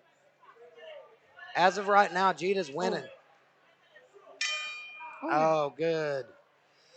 I have to give that round to Gita. Gita looking serious Looking here. really good that Brittany round. tried to give it up to her, and she just walked right on past. She's in fight mode right now. I mean, coming all the way from Miami, Florida, I mean, that's crazy enough coming down to You're not coming to play. You're the coming to boondocks win. of West Virginia. You travel that far, you're coming to win. Exactly. I'd have to go to Miami. I have family down there. I love it. South Beach, there's nothing Last like time it. I went to Miami, I was hungover for 2 weeks. There is absolutely nothing like a Miami vibe. South Beach, all the lights. Gita looking calm. She's not taking too big of deep breaths. Tucker in the corner. I'm looking to see how fresh Brittany looks. I'm hoping she'll get her second win because she looked like she was fading a bit. Yeah. She doesn't look faded now, though. We are in the second round. I don't think we've seen Brittany look this tired, I haven't seen a lot of kicks thrown. Whoa! Until we need to. Brittany is putting some steam There on we the go. She is. Woo! Wow! Just missed with that wheel kick. Beautiful. That was excellent. I want to see another. And I was just of saying those. there wasn't a lot of kicks thrown. I'd like to see more of that. Brittany is popping her jab, and Brittany is has beautiful leaning away. I think Gita has the better hands here, but Brittany's got her in the kicking game. Yeah. She's got to start throwing more kicks like she did against Marvin Workman, working that body. Yeah, she has beautiful leg She kicks. had Marvin Workman absolutely hurt to the body. That's what she needs to do here, just like that. That teep of hers is good.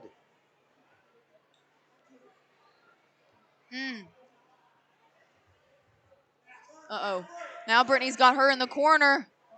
Good left hook from Brittany on the exchange there. And good jab to the body, but she got cracked outside, coming out of there. Gita, beautiful stiff jab. And I believe that hurt her a little bit. She ran right into it. This is a scrap.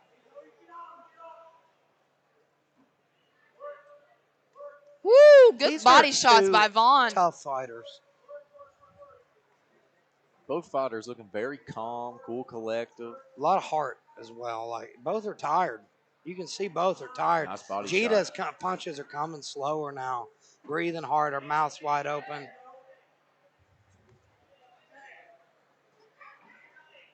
Good body kick from Gita. You heard it. Land. What a fight. This is a war of attrition.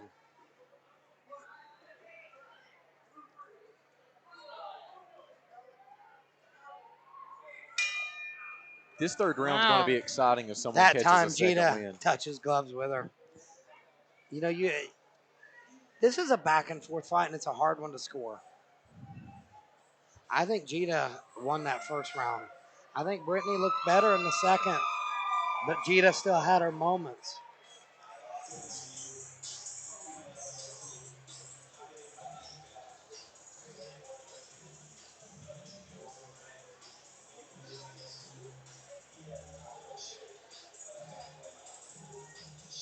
You know, Elijah, we've covered Brittany a lot, and is it just me? Have I been out of the game for a little bit?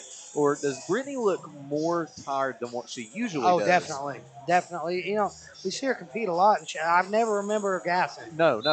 That's what I'm saying. I'm curious to see if we see a second win from Brittani. We saw her look very tired after the first round, but I think what it was the pace. That pace that they started this fight with, you can't sustain that. Yeah. And here we are in That's the last. why, you tell people you got to sit back and calm down a bit.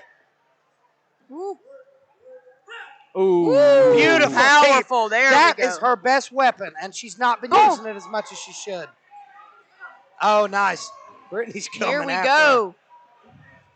I think Brittany knows she Gita doing a great job at defense. I think Brittany knows she needs this third round. Gita just went for a really nice trip there. Did you see that? Like a tie sweep? She almost got it. Woo. Oh. Good shots by Brittany. Wow. Brittany coming on strong. I don't think she's as tired as we thought. She's definitely I think she's saved up a little bit left in the tank. I think she's got her second win. Yeah, and you see that a lot. Coming in with some strong left punches right here. We saw it earlier with Shrewsbury. We thought he was done. Brittany does look tired, though. It's hard keeping her going. Ooh, nice little 1-2. Overhand. But Gita's tired as well. Good. Woo! Uh-oh. Little too close. Brittany's gotta come back right here. She's Little too close with that one. I'd like to see her throw it again. Brittany's gotta make some things connect right now. I'd like to see Brittany go high with that kick. Yep. I think now's the time to go high with it.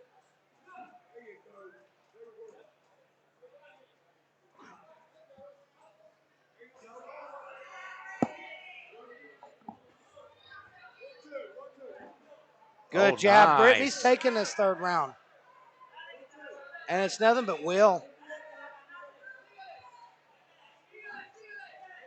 What a scrap. Gosh. We've seen a lot of heart in all these fights. Absolutely. And you can see how much both these two want it.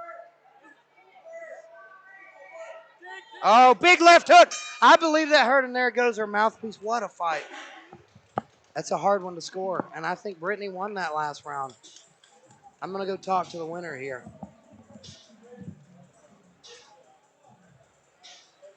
Just the heart from these two fighters. Wow.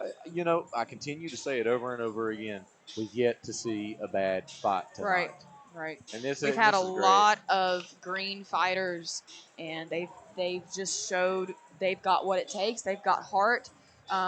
You can always get cardio. We can always get stronger and faster. But, I mean, like you were saying earlier, you can't train someone to have a heart. You can't train, have character and, just to push through, to persevere and push through. And, every single one of these fights, I've seen that. Yeah.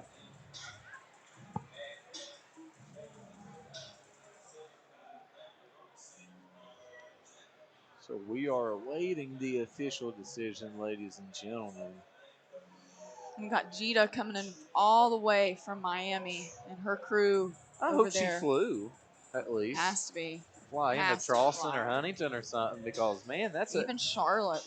Yeah, I mean, driving, oh, my Lord. You think that would be bad on the body, though? You're coming into a fight and you have to sit in a car for that long. That's easily a 16-hour trip. Yes, I've drove it. Yeah. It's not fun to drive.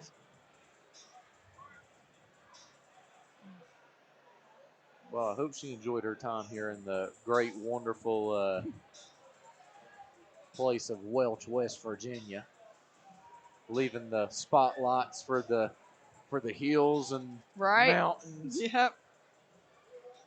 All right, ladies and gentlemen, here we have the results of the bout. Judge 1 scores the bout 29-28 for the red corner.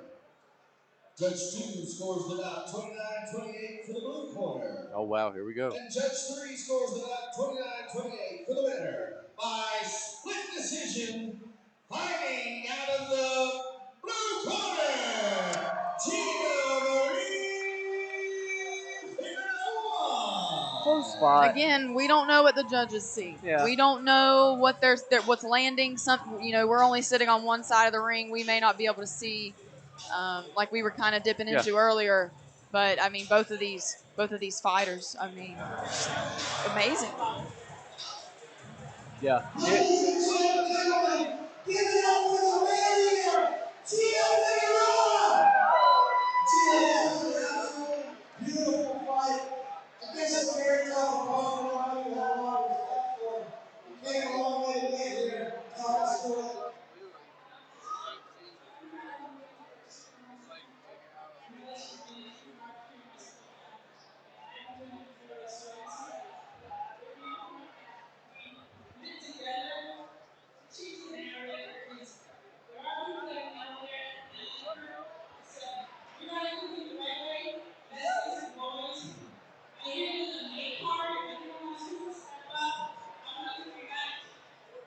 Ladies and gentlemen, Wow. Wow. give it up for this absolute winner and true fighter, Gita-Marie.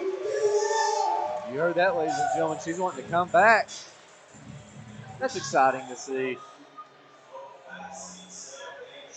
Yep, yeah, going back to what we was talking about just a second ago, Brittani, we seen it. She looked a little bit more, I don't want to call it out of shape, I don't know, but we've never seen her like that before. And what we've seen with her opponent is she stayed consistent. Even though she was getting tired, it was consistency, and that may have been what it was. Yes.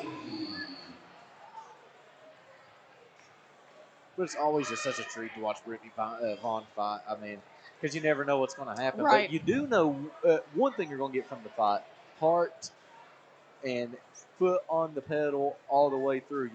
She's only been knocked out by once by Jacob Bray, and they actually ran it back in Tough Man, and it went all 3 rounds. Wow. Yeah. So I mean, Wow. very very tough fighter.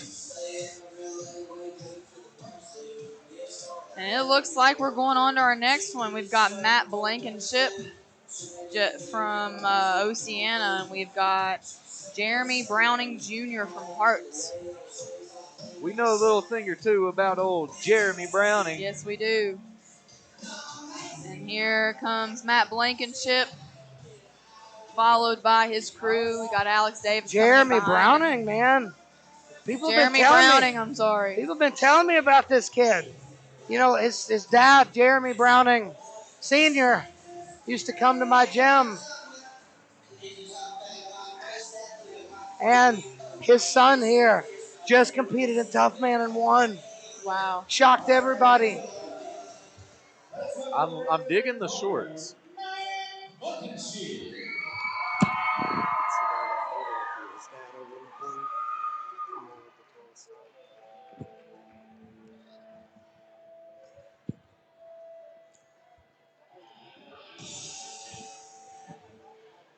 Elijah, you think you can get me a pair of shorts like that? I think that you definitely need a pair. You need a whole suit like that. I do. And I could wear the shoes. Exactly. And you hear that, ladies and gentlemen? That's AC/DC. That's a righteous man to walk out to.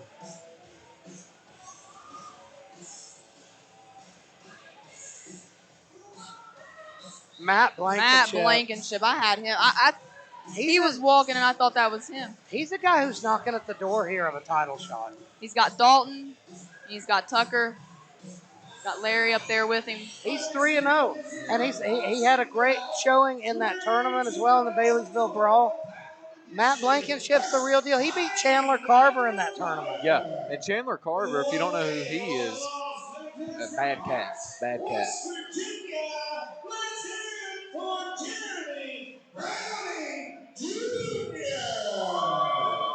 Jeremy Browning Jr. It's interesting, actually, Matt has a win over Chandler Carver. Chandler Carver is fighting for the title tonight. Right. So you got to think, if Matt wins this fight, he's got to be wanting to fight Chandler. Yeah. If Chandler wins that title fight. But he's got to walk through Jeremy Browning, and I don't think that's going to be easy. Jeremy's tough. He's green, but tough.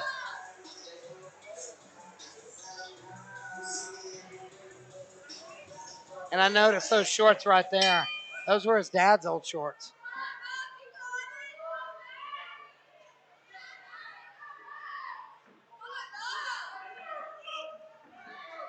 This is going to be a wild fight. It's going to be a wild fight. Big shots, and I believe that hurt Jeremy a little bit. But he gets him back with a straight right. This is an interesting one. And Jeremy's making it ugly here, and I think that will serve him well, actually, against a guy with a lot more experience in this type of fight with Blankenship.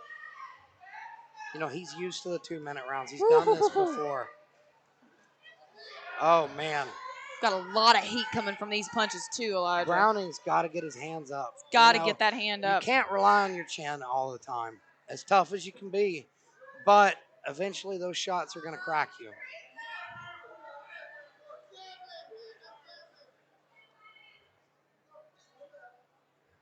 You know, Blankenship looks good. He looks better than I've seen him look. Looking very, very technical. He looks more comfortable than I've ever seen him look. He looks more technical than I've seen him. Yeah. He was very, like, when he first started out, Matt was very tense. It was like only straight punches, like 1, 2, 1, 2, 1, 2. Here we see a different guy. We see him rolling and dipping and throwing big hooks, going to that style that we saw his teammate use in Dalton Estep, that Philly shell. And you know who we see fight like that? Their coach, Chris Blankenship. Yep. It's almost a mimic of his style.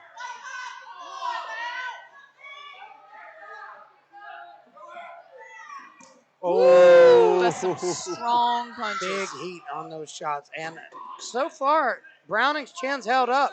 It has. He just keeps marching forward looking for his moment. And that's the end of the first round. Beautiful opening from Matt Blankenship. Matt was throwing some really impressive and clean combos. They just weren't connecting. I think he looks like a different guy, though. I do too. I really do. I do too. You know, he got thrown into deep water early and has stayed really active. And so far has maintained that unbeaten streak, even though he's pretty green. Now we're seeing him sharpen it up. This guy's going to be tougher and tougher to beat. Yeah.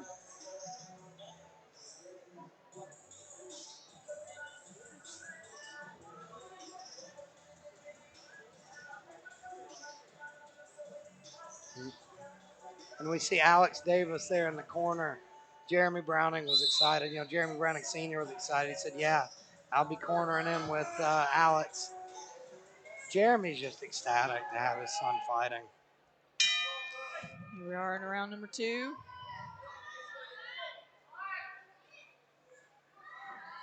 Oh, there we are. Big lead right hook. And I think if Matt can establish some distance he makes those pop right there, it's going to be damaging. I really like how Matt is ending his combos with that right hook. Yes. He's doing a great job. And he's angling. He's getting away. And that was one of those get away from me punches. Yes. Like, just back off, Jack.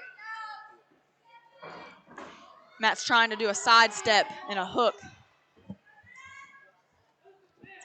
Oh, big shot from Browning. Browning's looking tough.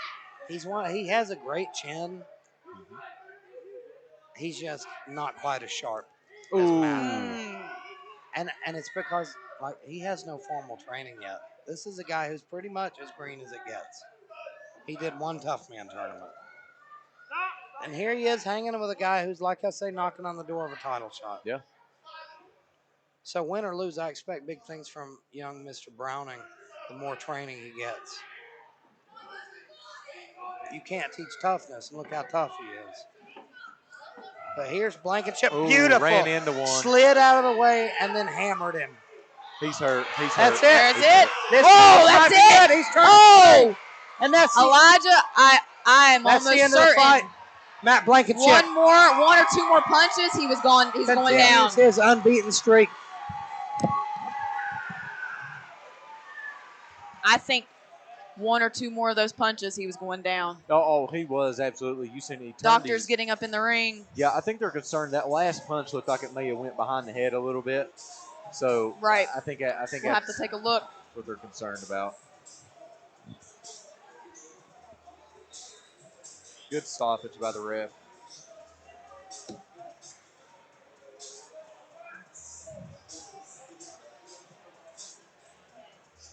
to have your dad in the corner too, almost like dad mode kicks in during those Right. times. You know what I mean? Right. You can tell he, Oh, yeah. there for a second he was really concerned, almost like he don't care Papa about Bear. the fight Right. no more. Right.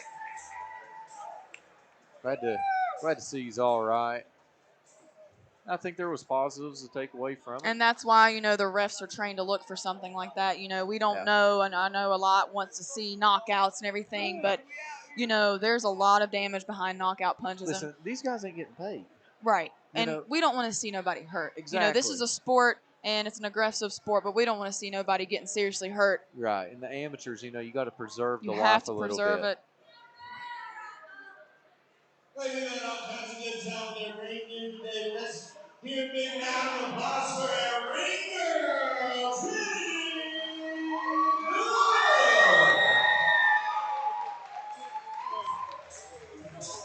Hey, she stole my cowboy hat.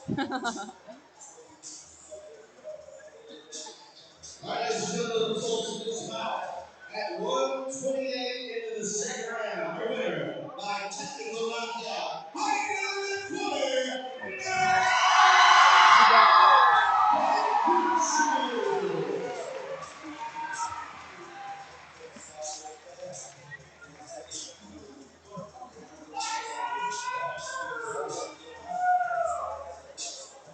Ladies and gentlemen, give it up for Matt Blankenship. My friend running weight fight is even getting better and better. I think you got a message for some people in here tonight. Absolutely. All my students that come out here before midnight, no work on Monday. All right, ladies and gentlemen, let's talk about this fight. Now, you may have questions if you were doing like this before. I think you almost not on the board for title shot. And we see Chandler Carver fight for the title. Now, that's a guy you have a win over. Is that something you're looking forward to? We're getting raised now, but yeah, we'll be able to do that in the future. I don't see any path, we don't know. And I've seen you get better and better in every fight. It's like watching you. I think this is the best you've ever seen you look. It looks like you've got it all coming together. You don't have to leave yourselves out now. I think we saw a different Matt Blankenship tonight. Tell me, what's that? Well, you might just swing a while to get the buttons straight, but it's not that. But you got to steal back. We're going to get this work. It's not, but let's do it back. Ladies and gentlemen, give it up for the contender, Matt Blankenship. That's Matt Blankenship, ladies and gentlemen. One heck of a stoppage there. I mean, we've followed this guy for a while now, and he just gets better and better. I definitely think his next fight is it's going to be a championship fight.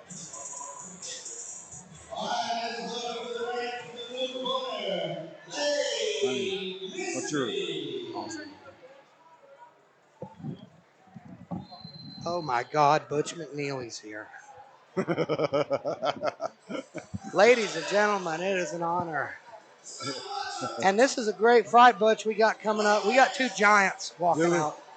Yeah, I'm impressed with the crowd, with the fighters. I mean, no fights in the crowd. Oh, well, yeah. So far. Don't jinx us now. That's a switch. Now here we see Larry Glispie out of Black Dragon MMA in Charleston, standing at 6'7", and he's got David Wiley here in his corner. These guys, are traditional martial artists. We've seen Larry in boxing, but we've not gotten to see him in kickboxing yet. Right. David Wiley there in his corner has some of the best kicks I've seen in West Virginia. It's a big boy. Absolutely. This was a guy a lot of guys were ducking for a long time. We had a hard time finding him an opponent at first. No wonder. But we sure found a good one here. We got Tyler Gerald coming out from Heathen Clan Combat. 6'8" as well. Former Ohio State lineman. Right. Absolute monster, mountain of a man. Yeah, I see him. There's a ton of hype around this guy. I see him out there. He is a big boy. We saw him in Baileysville at our tournament. That's right. And he got an amazing win, broke his hand in that fight. We've not seen him since, and here's why.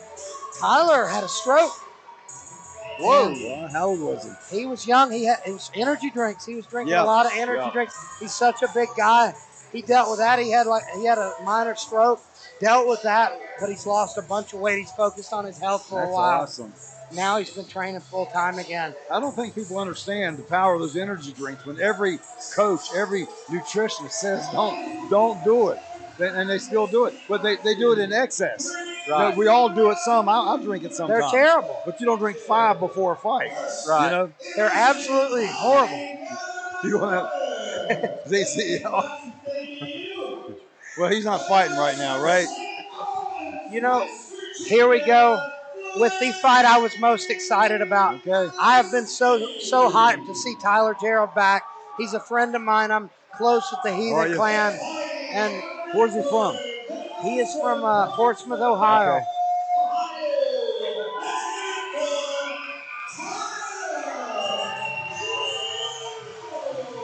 He's one of those guys, too, when you're around him fight night, he's so intimidating, so serious. At first, I was like, I'm scared of this guy. You get to know him, though, he's one of the nicest, most humble guys. That's why they usually are, because they know they can whip your butt. So is Larry Glispie. These are two of the coolest guys I know, and two giants about to scrap. And I expect to see those traditional martial arts kicks from Glispie. We see that side kick. Big fellas, man. But Gerald's coming in to throw bombs, and here he comes. Oh! Big shot by Larry coming back after him. But Gerald has him hurt already. Yeah. Oh, that jab rocked him. That jab almost took him off his feet. Yeah, it's over. It's over. And here comes the ref looking close. Here he comes. He's indefensible right now. Wow. He's going to, that might have saved him here. Gives him a little time. See if he can shake the cobwebs off and mount some kind of offense. I don't think it matters. I don't think he has He's too wild. Yeah, it's too wild. This guy's composed. Oh, man, that jab's been eating him up. The body shot will get him here in a second. Gerald's looking at the ref saying, why aren't you stopping this? Yeah. Is he? Yeah, he just looked at the ref and shrugged. See, look, there he does it again. Oh, he went down hard on that knee. Guy don't want to get up. No, he doesn't want it. We saw this in Tyler's last fight. About halfway through the fight, you could tell the guy was almost scared of him. Really? It was bad. And you see here, like Gillespie's done. He's done. Yeah, that's it. Gerald's not going to do it. That's it. That shows Gerald's heart. Like, some guys would come in there and just clobber him. He didn't want to hurt that guy. Yeah. And I'm going to go talk to the winner here, Tyler Gerald. Yeah, we see a lot of guys like that. See a lot of guys that are just try to clobber you, and they see a weakened opponent. So good sportsmanship right there to see that the man was hurt. Looking at the ref, he was telling the ref like, "Hey, this guy's hurt. Yeah. I don't want to keep That's on. You need to stop it." That's the way it should be. So. We are going to await the official decision, even though we already know what it is. Yeah. Right. And after this match, this will be a big one coming up with Heath. This is a kid from Mullins that I know. It's gonna be he's a horse. He's a horse. You'll see him next. I don't know about his opponent yet. Okay. James Blankenship. Heath is a monster. 4-0, and Heath is 12-5. Is that right? Heath is a monster. I'm telling you. And 1 minute 37 seconds in the first round. Taking a knockout.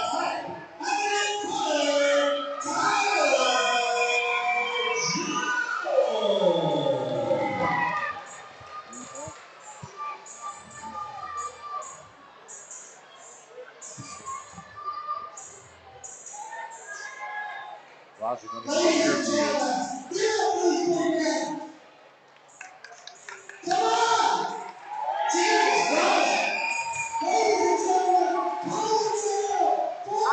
I can't because he's there.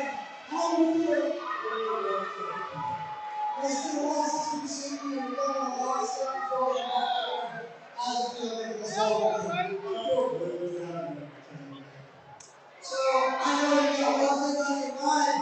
It's that belt. So serious that you go.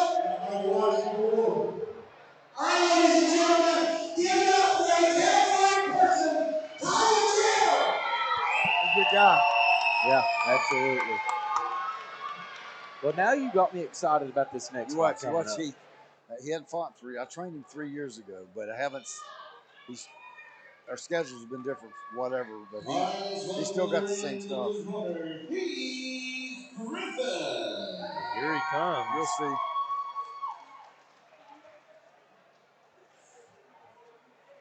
He's real fast. I just don't know about his wind. All these guys, they always forget how much wind they have to have. Right, You know? absolutely. Oh, I tell you, boy, what's doing? Yeah, what are you doing? Look it up.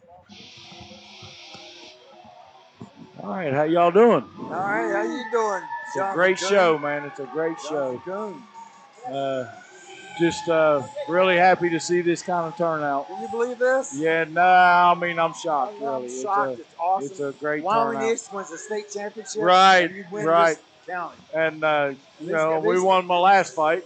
My other one's represented good. We got the whole West Virginia Hall of Fame now on the commentary. Well, what it is, what I told Josh, I said, you can fight in Cleveland, Columbus. I fought in Miami. I fought in L.A. But nothing's more pressure and better when you win in front of your home crowd. Nothing gets any better. No, there isn't. Your grandma's alive. Your papa's alive. They're sitting there watching it. Nothing's better than a home crowd. And the stakes are so high. Yep. Everybody you know is there. Lot more Everybody's watching. A lot more pressure. And you don't want to let them down. Right. And I always loved when I fought out of state. Right. Right. I've seen it have two effects. I've seen it fire guys up, and then I've seen it make them more nervous. I always messes with them. I always like to make the crowd noise go down. You know, when you hit something. Yeah, when you're the B-side, if you can get them quiet, you're winning. And we got a good one here. James Blankenship sitting at 4-0 up against Heath Griffith, who's got a 12-5 record. I trained Heath about 3 years ago, and I haven't trained him for this thing here yet. I don't know. I wanted to, but the schedule got mixed up. But he's a big old boy, and that guy's a big old boy too. Right. It's already pretty good. James Blankenship walking out to some scary German music. There's Heath right there. Heath looks like an absolute tank. I know he was a power lifter as well. Yeah. That sounds almost like Metallica. This is Rammstein, German band. You like them probably. You never know what weights will do to a fighter. If they do too much, it tightens them up. You know, so you got to. Blankenship he started his own thing. They call it the Pit, and they've been absolutely putting work in. Him and Alex Davis have trained a lot together for this fight. Good. And you know, despite the difference in records, James is very confident coming into this.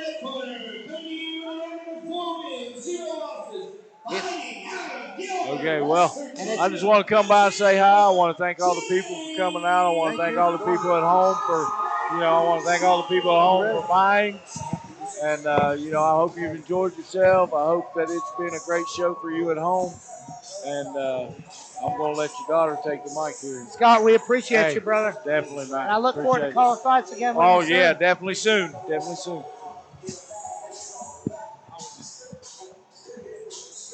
And we have got the father-daughter commentary team going now. A little baby. Huh. Baby girl. This is one of my picks for fight of the night as well. You know, James is a guy I've been watching for a while. Yeah. He gets better and better. He's working harder and harder. He's got that almost Iceland style. He's over here. He likes to roll and throw hooks. Heath is basically a right hand guy. The last was. Big right hand. Big right, that's it. It's like George Foreman was, you know. This should be and she's a straight right hand, too. And they touch gloves, and here we go. I've never seen a better right 3 years ago than he had. And he looks sharp. He's got a nice guard. How long has it been since Heath's fought? About 3 years. 3 years, yeah. Switches stances, goes to southpaw. Heath's always been a strong using that right guy. hand as his lead hand. Yeah. Heath's very strong. Big uppercut. And he whiffs that hook. He's gonna hit something. He's got some strong punches. That dude's got power. He's known for his power. He is known for his power. So I was telling Elijah earlier, he is very strong. To stay on his bike. But the guy he's fighting is well trained. He fights out of Larry Hobson's gym in Oceana. Silverback. Yep. He's going to be well trained. Beautiful straight right by James there. I mean, Heath is just strong. Yeah. He is so strong. He's fighting a bull here. He's got to move. He's got to stay outside the range of that right hand. Right. Cut angles on this guy.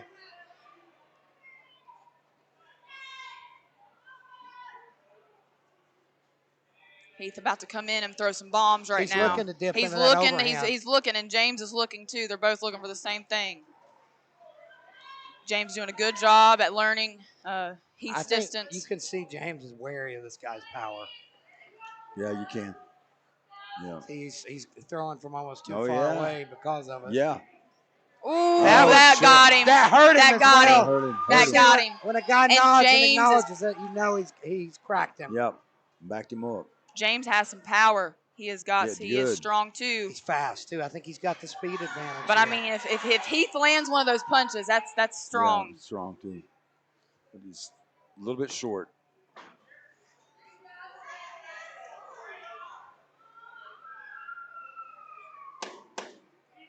He's a scary guy, though. You know that power Yes. is coming. You just see him. He's loading up, even just the way Yes. he stands. But he's trying to load up too much right now. Yeah. Where he's Right. waiting too long and throwing too few punches because of that. That's some of the best boxers you see. They're throwing like 30, 40% Yeah. until that big right hand Yep. comes. Yep. You got to hide it behind something. Yep. They that's a good fight so far. It's probably. You know, you come against a guy with as much experience as Yeah. James, like he's gonna know that right's coming. You got to trick him a little bit. Well, he's fought a good fight so far. Excellent fight. I think he took that first round. He may have. You're right. And I think that right hand he landed sealed the round for him because he had him hurt. I think that was the most significant shot of the fight so far. And see, Heath relies on one punch. So the good thing is that one punch fighters can go 3 rounds usually. Yeah. Like He's George looking Foreman. like he's hurt his pec muscle though. Yeah, I think something's he's going on, done. Fight's Yeah, he's over. done. He's Yeah. done. Yeah. I believe that's from overthrowing that right. Yep. Overthrown it 100%. We're done with that. Looks like Heath might be hurt right in Yeah. his pec. I'm thinking it might be his pec muscle. He's got muscles on top of muscles. Heath is just strong. I mean, the punches that he was throwing, it has to be a shoulder. It has to be a pec. I think it might be a shoulder. But anything to hurt that big bear is hurting him. You know it? We got the officials looking at him right now. The doctor, EMT just came down the steps. It's nothing life-threatening, but Right. just a shoulder. Might be just a shoulder He's injury. in pain. When you see a man like that in pain, they're hurting.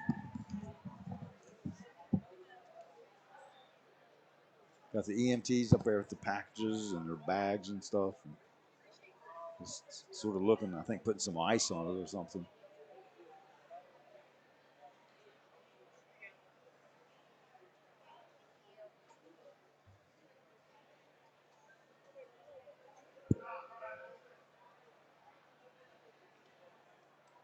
Got him up on the bench right now on a stool, giving him some oxygen. That'll help him some. This was going to come down to a great fight, I assure you. It's 2 well-trained individuals, very big. Heath is bigger.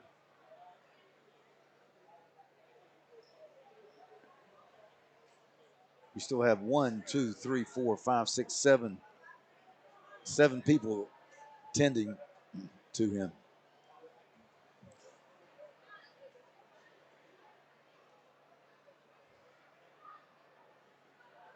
They're actually going to do an EKG while they're up there. So that's I'm trying to keep you informed as much as possible, but I just want to make sure.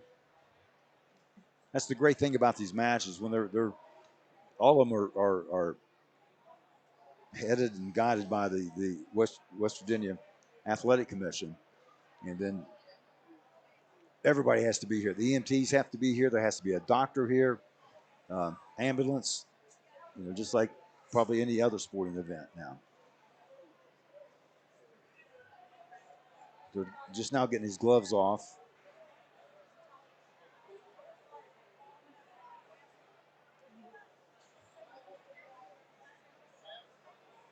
He's shaking his head yes. I guess he feels all right. Getting ready to turn the machine on, I think, to check his heart, do an EKG. on his heart. It's all for precaution. We have the West Virginia Athletic Commissioners and Deputy Commissioners here. We have several what's called inspectors that inspect the gloves and the grease and the amount of stuff that's on your head, and they check the hand wraps. They got to check your hand wraps. Make sure you didn't slide any pieces of metal in it. Back in the old days, they used to put plaster of Paris inside the hand wraps. And sometimes they put pennies in it, and sometimes they put like hard glue on the inside of the knuckles. So it's very important for the glove inspector to be able to see what they're seeing. And they have to sign off on each glove when they do that.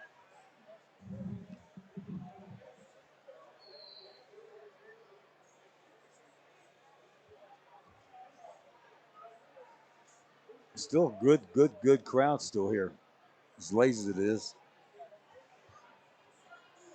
Wyoming East girls winning their second straight championship in girls basketball today by like 16 to 18 points over Summers County. They beat Petersburg yesterday by 30 points, I think.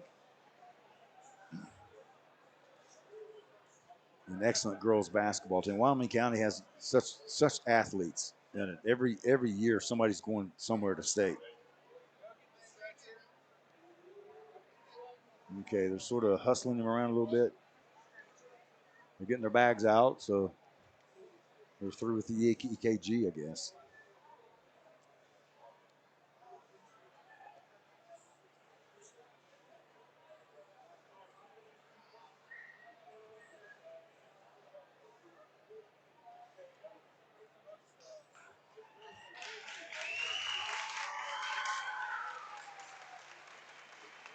So he's up and at it. At the center of the ring, Billy Fox, the referee, has them both in the middle of the ring. And make the announcement, the official call.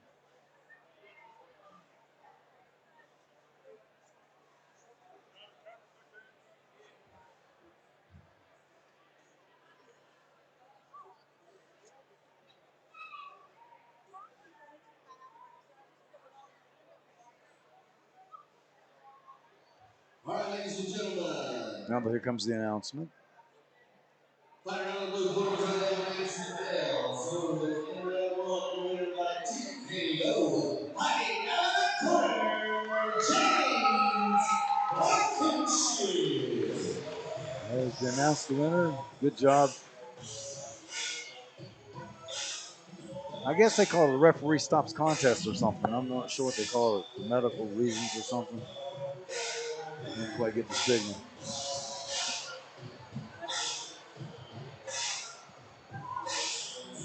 Ladies and gentlemen, give it up for James Blankenship. James, that was a fight against a very dangerous man. You had to be smart on there. You fought a brilliant fight. Talk me through it. What's happened? He's probably pulled a pec muscle, throwing that left hook. So I had to play smart, not smart. I hope you couldn't team, all 3 rounds. But before the fight happened, Be good on getting my coat and stuff. unfortunate ending against a Superman to stop a man. You look great in it. You fought so crafty. You knew you had to stay away from that big power. And then you were taking your opponent's leg, that right hand right over here. He was hurt. I don't know how he stayed on his feet. Did you know that you had him hurt there? Ladies and gentlemen, we see James Blankenship running a 4-0 here. He's 5-0 here. Knocking on the door of that heavyweight title for sure. Give it up for James Blankenship.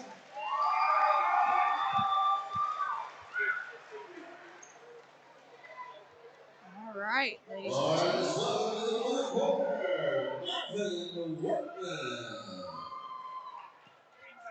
All right, ladies and gentlemen, we are back.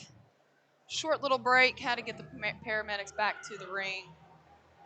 We have Marvin Workman coming out. He is 12-4, and he is from West by God, Virginia.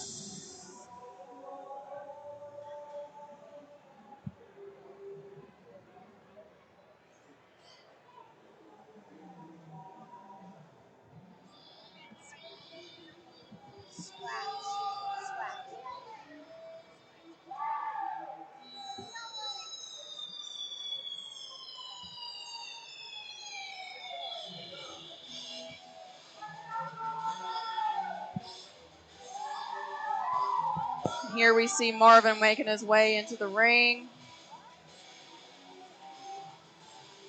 I believe he's fighting in blue jeans. Blue jean shorts.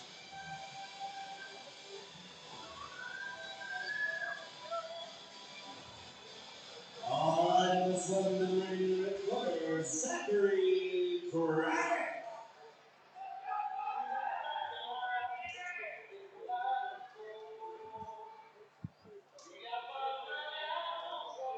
We have Zackary Craddock walking out. Looks like he's got some pink gloves on. Making his way out. Zach is 2-2, and he is from Madison, West Virginia. Both of these guys are fighting three-minute rounds, and they are around 132 pounds. Three 3-minute rounds is a pretty tough fight.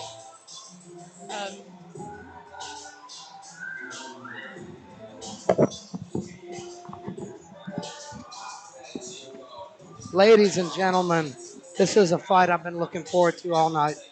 Zackary Craddock versus Marvin Workman. Starving Marvin Workman versus El Kukui. Two guys I like a lot. Well, I was just saying, this is three-minute rounds. This is an interim title bout for the for the lightweight title. And we look at Marvin Workman wearing his jean shorts. That's what I was saying right when he got in the ring. And Zackary Craddock looking mean right here. He's ready. He was very, very confident. So confident, in the podcast we had together, it made Marvin mad. He felt like this guy's overlooking me, and I don't like it. Marvin came on the podcast, and he started talking some mad trash to Craddock. And I've heard Craddock's mad. And so is Estep. So is the whole team, really. Look at Marvin smiling at him and nodding. That's one thing Marvin Workman has, folks, his heart. He might not have the technical advantage here, but I'm telling you, he's going to come to win this fight until you put him away, and that's what Craddock's looking to do. I know this is definitely one after the podcast that everybody's looking forward to. That's why I came down. I had to sit down, put the camera down. I got to watch this because this is going to be a classic right here.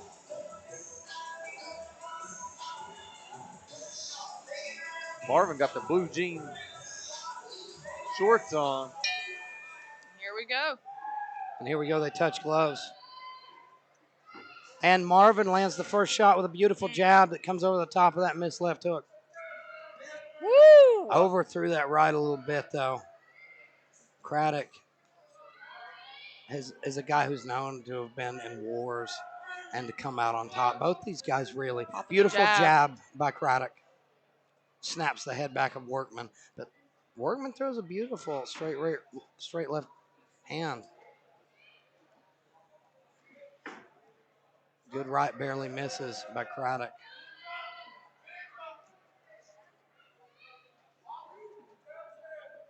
We hear Marvin's corner calling for him to get his hands up.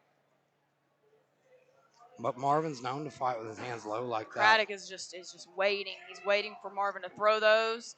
He's trying to keep his hands up, bait him to come in, and he's going to come with those overhands. He's looking for that counter. He's looking for the counter right there. There it is again. Straight left hand snipes Marvin. But Marvin, right in the chin. And that was a bad one right on the button. Marvin has a bad tendency to come forward with his chin straight up in the air. Oh!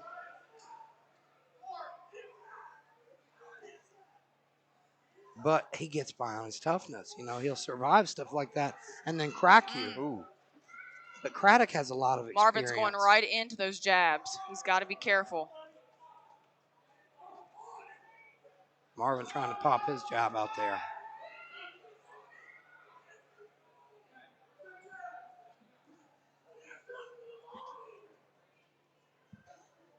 We're here in Marvin's corner saying throw shots to the body. Ooh. And there's a 10-second clapper.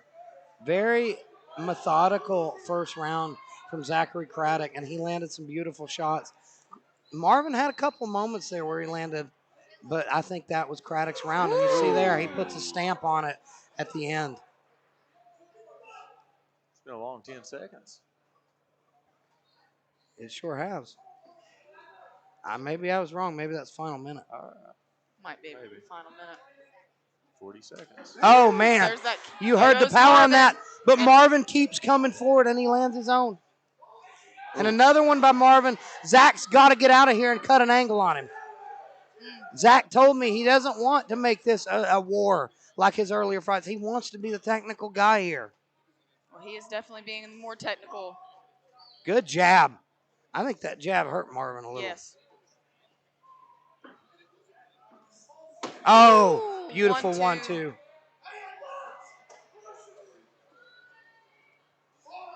Jab from Craddock. And followed by that 2 again.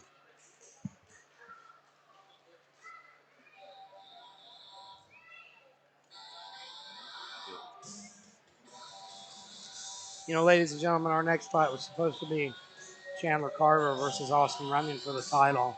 Unfortunately, I have to say that fight's fallen through. Austin Runyon gets sick and not able to fight. Wow. He gets sick while he's here? Yep. Got sick just, a few minutes before the fight. Said he wasn't able to compete. Was he gloved up? Was he ready? I'm not sure. They were almost on deck. Right. I mean, this is the next fight. You got to wonder how much of that's nerves. Chandler coming in from Portsmouth, Ohio. I mean, him and he is so upset. We went in the back. We had to break the news to him. He's so upset. But back to this amazing fight. I think Craddock took that first round, and here we go for round 2. Oh, man. Ooh. Marvin's getting cracked coming pressing. in, and he's getting so wild.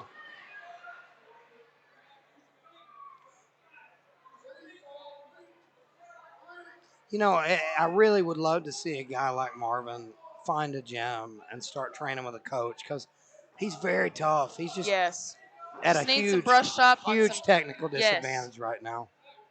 And that's because we see Craddock's in there training every day with really good guys and good coaches. Tyler Smith has got him ready for this moment. There was nobody to get Marvin ready. Beautiful jab again by Craddock. He's starting to come on stronger and stronger. There we go. And you just wonder how much can Marvin take. Right hook to the head by Marvin. But we've said this before about Marvin. I remember saying that about Marvin in his last fight, thinking he was about to get stopped, and here he comes and knocks the guy out. Yep. Oh, man. And he throws a big overhand left, but Craddock looks fine. Unfazed by it. Sliding out of the way.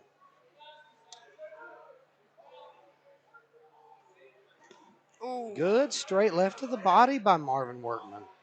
And a good jab Marvin needs to be bringing Craddock. his hands up. Right there is what's happened. Yeah, Marvin He's got to get his hands up. a very bad habit of keeping his hands at his hips. But he just keeps pushing it forward. makes his shots come at weird angles, but he has that was a good left jab. no defense. Left. You see his head getting power snapped back by right. these last couple of shots. And the more tired he gets, the more you see just no defense from him. Uh-oh, and here comes Marvin with some combos. Ooh. Good body shot by Craddock. Good body shot. Good eye. Yep. Oh! Oh, and Marvin even knew. That was right on the temple. That was a tough one. And I would not be surprised if Craddock tries to go for that shot again. Left hook by Craddock lands. Craddock landing at will, really. Ooh, big shot. Beautiful, straight right. It's so wild. Marvin's always looking for the kill, though. Right.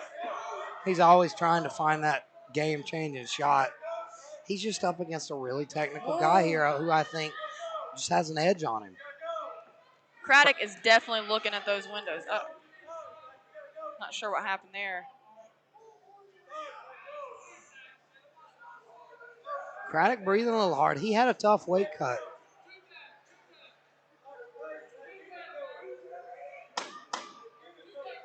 This is the first time we've seen Zach Craddock at this weight class. He's so tall and so long for this weight. As long as he can make it healthy, I think he's going to be really dangerous here. It's going to be tough to beat him. Right. He's done a really good job. Craddock's done a really good job. And, you know, it's strange, you know, you see the champion of this weight class is Jacobray, a guy who's had a huge rivalry with Tyler Estep, who's in the corner of Craddock. They're best friends. So could we see another rivalry in the making between Jacobray and Zach Craddock? That would be yeah.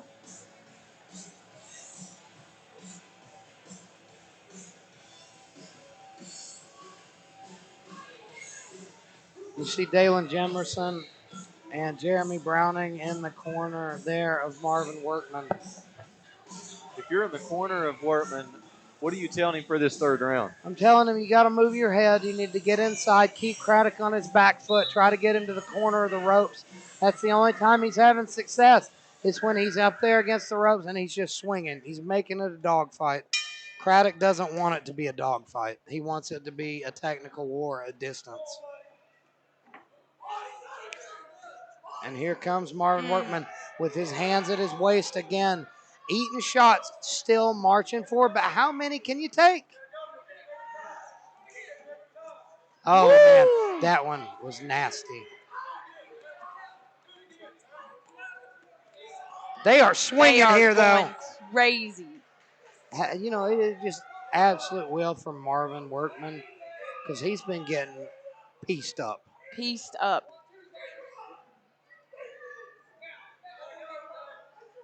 And you got to think Craddock is drained. Craddock had a tough cut. You can see it on him. You know, cutting weight, that can really affect how you fight. Well, oh, man, beautiful jab. Gosh, you got to respect the heart of Marvin Workman. He doesn't. He's got the heart. He just doesn't have the tools. Right.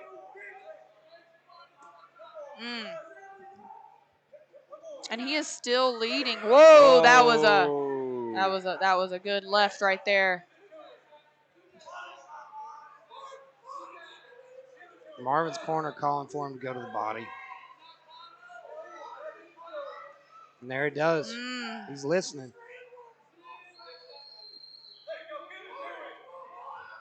And I can hear Jeremy Browning losing his voice over there in the corner. Yep. Oh. And that one there's hurt an him. uppercut. The way Marvin dipped there, I thought he was hurt for a minute. But he hangs tough. Yeah. Another fight that has heart. What does it take to stop this guy? Oh, my God! Marvin hurt him to the body! There it was. Oh, my God! Oh! Woo! And he's trying. Oh, my God. Could we see another comeback here? Dig to the body, Marvin. Big my body God. shots. He knows he's hungry. He hurt Marvin there. Oh. He's hurting Marvin. Oh, man. These guys are just pushing through. Marvin is eating them got to left some and blood right. Here, though. He has got to move his head. That shot right there is going to knock him down. He's got to move. Hands up. He's going into it every time, Elijah. Put your hands up! Marvin's got to push through here. He's got to keep his hands up, get out of the line of fire of Craddock's jab. Marvin is looking absolutely hurt right now. He's about to be done. He's looking hurt. And he's got to. Like, he has not blocked a shot in a minute straight. At He's least just eating them. He's literally walking through them, trying to find an opening. But, man, I hate seeing it. I hate seeing it. You hate seeing God almighty. And here's Marvin. Good. What a fight. How did he stay up? Another one of those fights, just like the lunchbox. I mean, we have seen some tough people. Marvin's an athlete. We see him jump up there.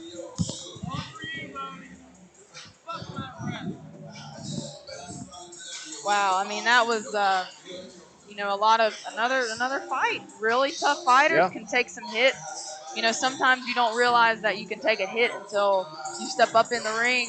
Yeah. And, both of these guys are super strong. A lot of exchanges of punches, a lot of landing. And it's just... absolutely. But I think we know how this one's going to go, though. I do, too. Now, I mean, when you got a guy like Craddock, I mean, that dude's just a talent, And not taking anything away from Marvin, I think it was just a little bit of a skill advantage here. Right.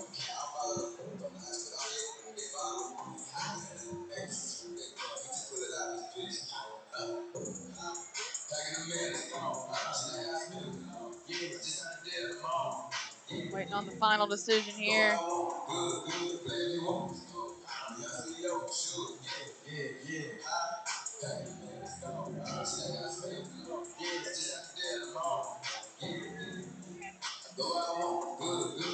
So coming up next after the cancellation between Chandler We got the main Crawford, event.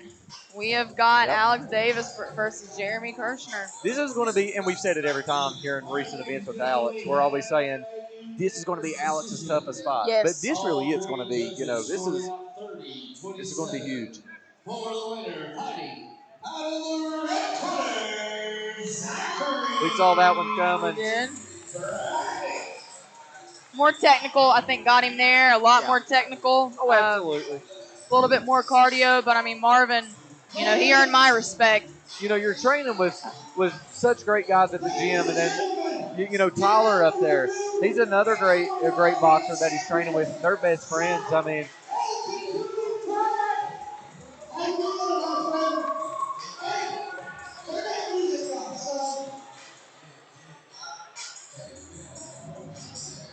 Waiting on the music to cut off. we got nobody manning the I don't DJ know booth. if anybody's doing the DJ booth. There we go. Give it up for Zach Craddock. Incredible fight against a very tough guy. There in the third round, he was hitting some massive shots. Did you expect him to put him away? I really truly thought I was, but like I said, this fight, I knew that he had talent. I knew it was not going to be easy for him to do that, but I didn't do it once. I expected this to be not going to be at all.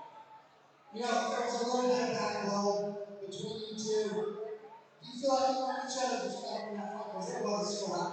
Oh, yeah, totally. We got that blood and soul. I mean, I respect that. Ladies and gentlemen, I think we're going to see big things from Zach Craddock next. What's the next step for you? The next step is going to go get McDonald's and get me a soda or something. Ladies and gentlemen, give it up for Zach. Hey, McDonald's don't sound like too bad of an idea right now. What do you think? I'm pretty hungry. All right. Well, this is it. Woo! I think this is going to be a pretty big fight. One of the biggest fights Alex has had in a long time. Yeah. Jeremy is a tough powerhouse. Alex, we know, has heavy hands. Yeah. He's going to have to move. He's going to have to work his jab, move around. Fun fact about Alex, he got offered a fight that was going to be on ESPN. Right. Yeah, and he took this fight with a little bit short notice for the other one, but he's facing Jeremy Karshner. Is he? Is he? Was that fight today? No, it was coming up on the 17th, I believe. This is going to be a challenge for Alex right here. I know, like I said, I've said it many, many times ever since he turned pro, it's going to be a challenge. Right. But right. I believe this is going to be the toughest one. This is going to be the one to say, okay, this is what Alex Davis is. This is what he's really made of, because he's going up just against such a sharp opponent, Jeremy Karshner. If Alex can come away with a win here, I think that shuts up a lot of people. And here is Chandler Carver coming into the ring, and this kid, I believe, twice he showed up in his opponent. Something's happened. Yeah. So this might be his second or third time. Carver came all the way from Portsmouth, Ohio, and he's going to get a walkover because I guess Austin got sick. Man, and that sucks too. It does. That absolutely sucks. And for his opponent, Austin Runyon, I'm sure he wanted to come in here and bang out too. Right. But absolutely. A lot of people's been getting sick here recently. We had Billy Fox's son supposed to fight. Right. Philip. And he got sick, and then he got over it, and then he pulled a vertebrae or something. Yeah. And so he wasn't able to fight. So now, he is your new cruiserweight champion in New York. And that's not the way you want to get the belt. Exactly. And you don't look at that as a win. No, you don't. Cruiserweight champion. You can just see it in his face. Yeah. I expected to win the title, but Austin Runyon wouldn't pick the walk. How you feeling about that? I appreciate you showing up. I put in a lot of work for this fight, and I hate to have my fight tonight. It was a little show for you guys. Maybe next time. I plan on fighting soon. finishing the ball game. You got to do what you got to do. Some people just don't got what it takes to get up here. There's somebody that goes to fight big people, but he wouldn't fight me. That's all right. On to the next one. I know we're going to see you come back ready to defend this title, and I think you're ready for it. I mean, you've been working so hard. I know it's such a disappointment, but I want to be the first one to congratulate you, champ. Here's the belt. Everybody give it up! Ladies and gentlemen, champion, Chandler Butler, we're going to see him soon.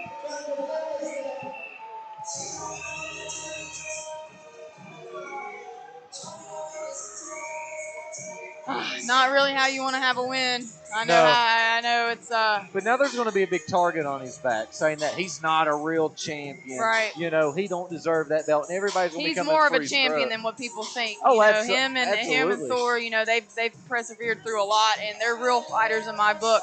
Absolutely. They're really good people. They always show up with the most positive attitude, and you know, it's a shame. I know he was looking forward to that. Yeah.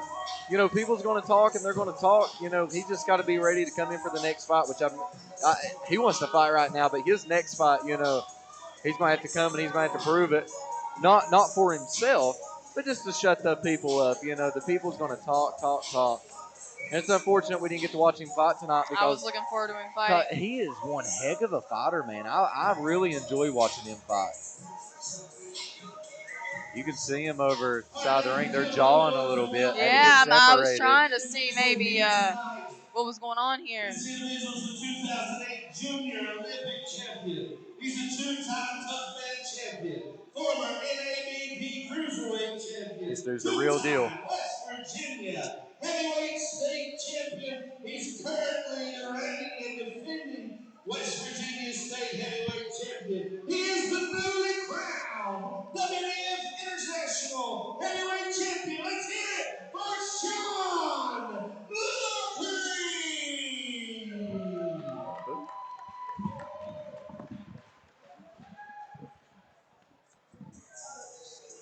I'm sorry, I'm sick.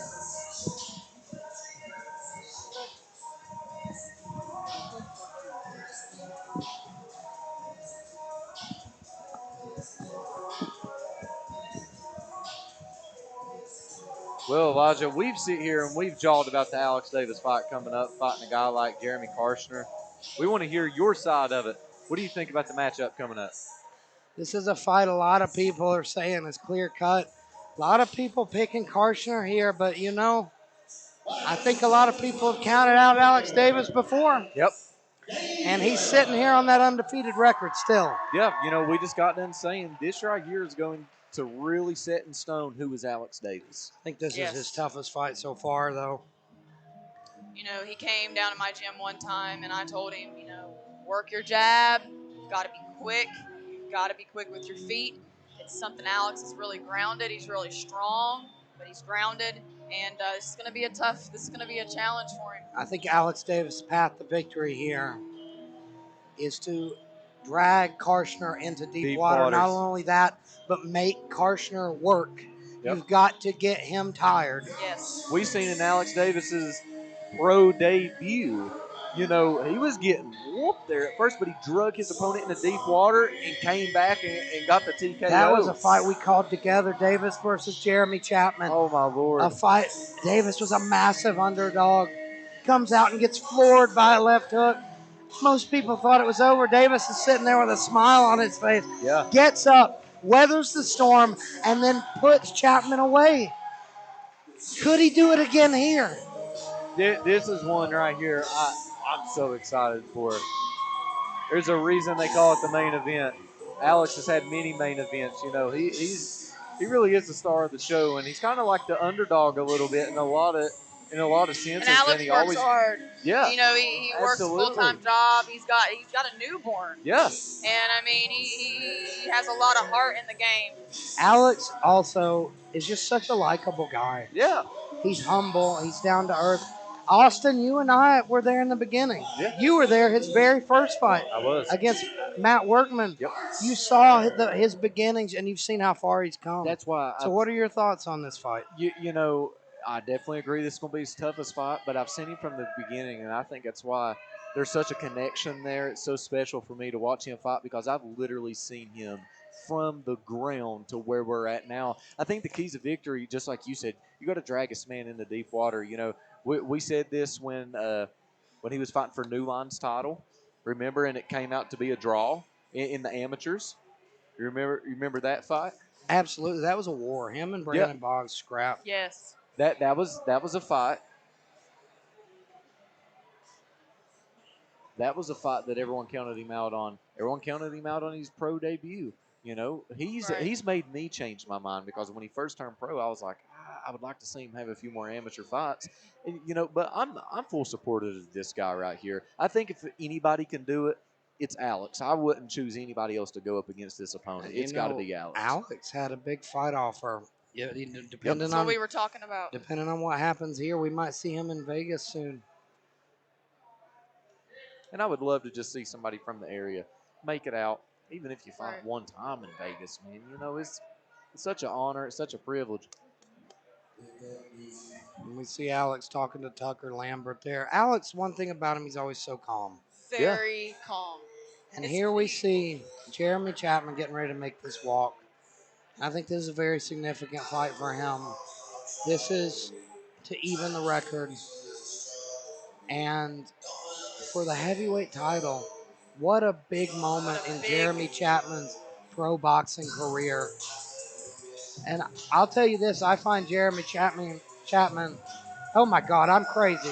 Jeremy Karshner, ladies and gentlemen. I've called 20 fights tonight.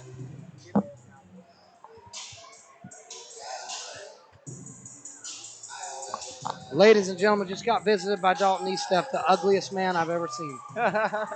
And Jeremy Karshner walks to the ring. Forgive me for calling him Chapman. It's been a long night, folks. Karshner is an incredibly tough fighter. And he started out in MMA, transitioned into boxing. And you've seen his style shift. You know, in the beginning, he looked like an MMA striker, but I think we're seeing him become more and more of a boxer. His last fight, he looked incredibly comfortable and confident. Jessica in his corner there, his girlfriend, and they've got an awesome relationship. One of the biggest power couples in combat sports around here. She is a strong girl. But this is the moment for both these guys. The biggest moment of their professional careers right here. And only one can come out on top. This is what it's all about. It doesn't get more exciting than this to me.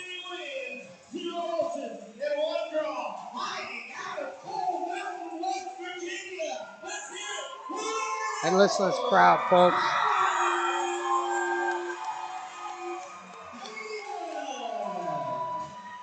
Karshner always looks so determined.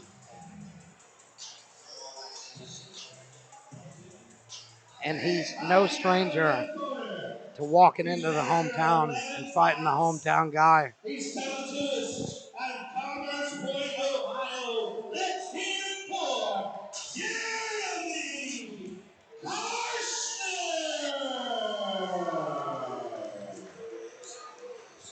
Big moment All right, here this for is both a men. big moment. Huge heavyweight fight for the NLC professional heavyweight title.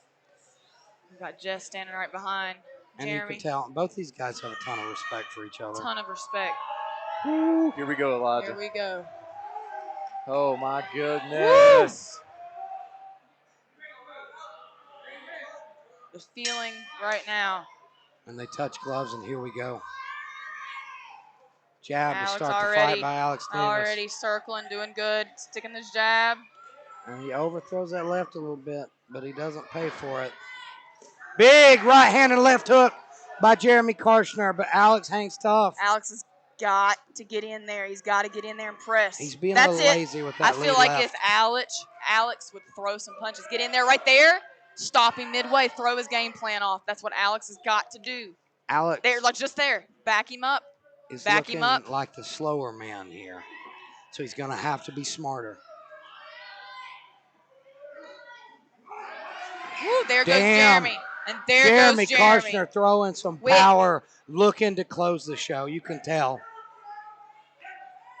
You can tell they don't want this to go the full. Davis has to weather this storm. Davis has got to get in there. He's got to angle. He's got to move to get in there. He's not going to get in there. Karshner's going to keep him out there all day long. And Davis pawing his shots. Yeah. You can't do that. He's looking a little uncomfortable. I think that one shot got him. You can see it in his eyes, actually. I think he just said, damn. Yeah.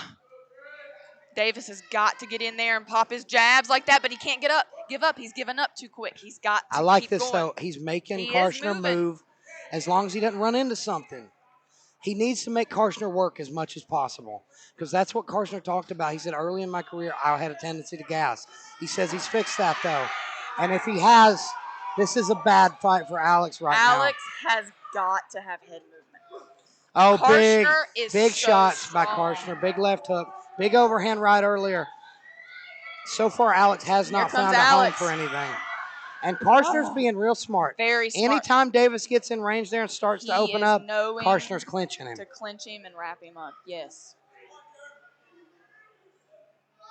Oh, Alex is waiting beautiful to get in left there. hook. And I believe that Karshner has watched that Chapman fight because that's how Davis got caught before. And Alex is feeling a little bit more comfortable here. I see definitely a switch, but he's got to stay away from Alex's right power. hand is so low. That left hook is going to come over the top just like that. That's got to happen. And Alex is doing the same. He's grabbing. He's getting the pressure. If I'm in Davis's corner, I'm telling him, get your lead hand up. He just shook his head. He's hurt. Alex Davis is hurt. He shook his head like he was trying to shake off the cobwebs. His eye, his left, his eye, he's bleeding. He's bleeding. There. Alex Look is at ready him. to go. He's wobbly. His eyes Alex has got it. Karshner is doing a great job at keeping that distance. Oh, man, he's hurt. That right hand over the top hurt him. And we've seen Alex get stopped at an amateur like this. Alex has got to get his hands up. He's got to get his hands up.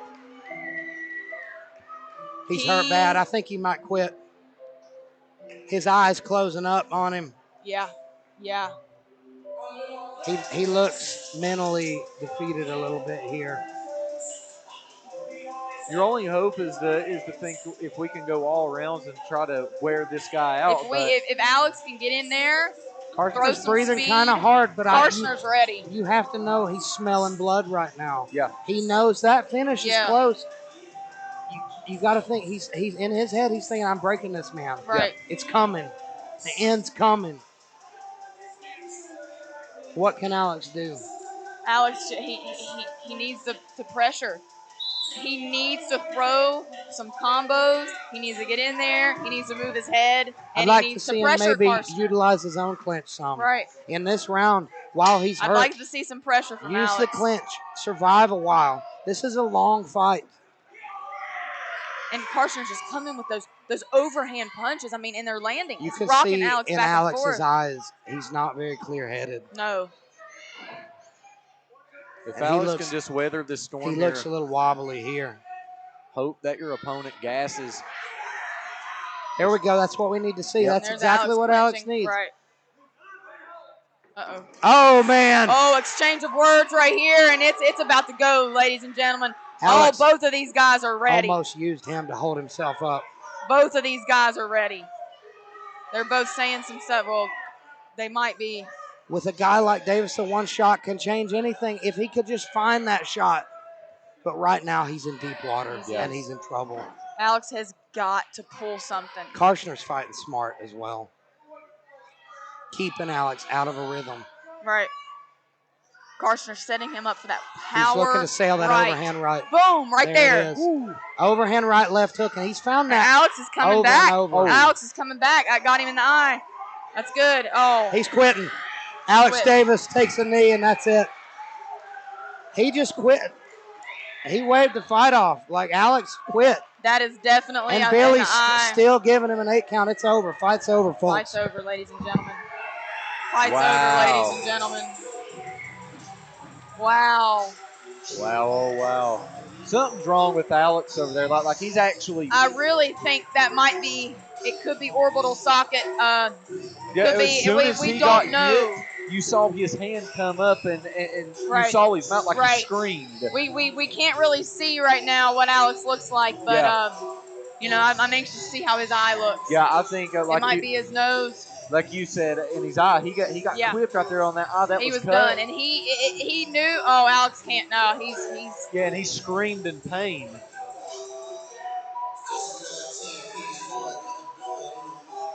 We got some action going on in the crowd. It looks like. That's Jeremy Browning yelling at Jeremy Karshner.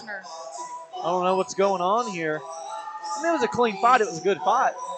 But like I said, I think something happened with Alex's eye when he got hit right there. He turned around, you seen him scream in pain, and he took a knee. So, something really happened there.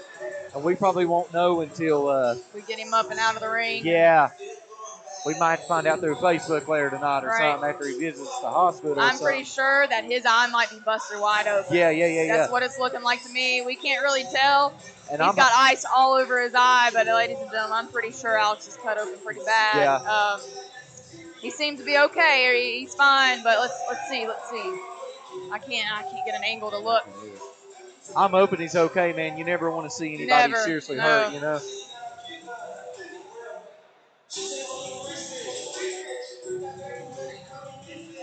Now that eye's cut. It's swollen to pieces. His left eye, doesn't look too bad, but his right eye is what they had that ice on.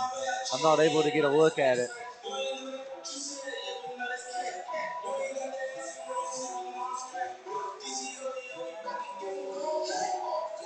Hold down the fort. I'm gonna do investigate.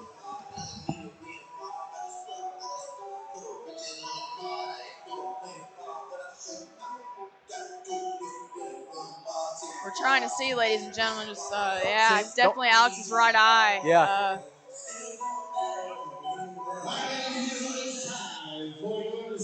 I don't know. I just know he got hit in that eye that was cut, and he immediately threw that hand up there and started screaming in pain. I don't know.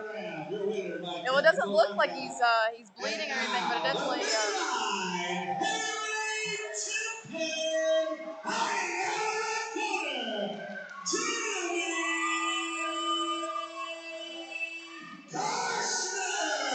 Great show of respect there. Yes, absolutely.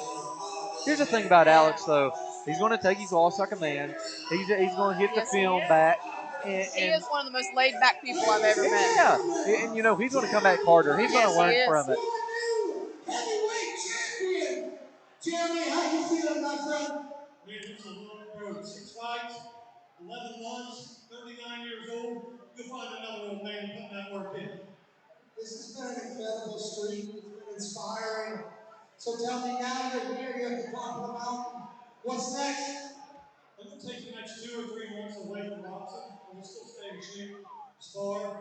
My daughter's playing AAU. Got another daughter playing travel volleyball. My son's in baseball. I'm going to concentrate on finishing them out the next 2-3 months. And then I'm going to roll back in. Ladies and gentlemen, the champ is here. Jeremy Karshner. Wow. Wow. What an amazing fight, ladies and gentlemen. And then the fights we had all night long, you know, there wasn't a boring fight. No, I enjoyed not one every boring single fight. one. I even enjoyed the USA boxing, the 2 little girls. They couldn't have been 9 years old, 9, 10 years old. I mean, they was very entertaining. Yes, very entertaining. There's, again, a lot of heart. Ladies and gentlemen, we got Elijah Thacker back on the mic. Ladies and gentlemen, what a card. You know, top to bottom, incredible fight. Starting out USA Boxing, seeing some of these young guys competing, and in the end, we see 2 incredible up-and-coming pros face off for this title. And, you know, it's the thrill and the agony, folks. Yep. You see the highest highs and the lowest lows in boxing. And it's a little bittersweet, you know, seeing a guy that we've watched for so long like Alex Davis take a loss like that. But it's a part of this game. And Jeremy Karshner is the man now. He's our champion. And I think we're going to see him defend this belt. in the And near Alex future. giving good sportsmanship. Alex is an incredible guy. He's Yes, like, he I want to is. put that belt around his waist. Right. Yeah. Well, ladies and gentlemen, that's been New Line Cage Fighting 15. I'm Elijah Thacker alongside Hope McNeely and the return of Austin Chafin. See you later. Time to smoke a cigarette.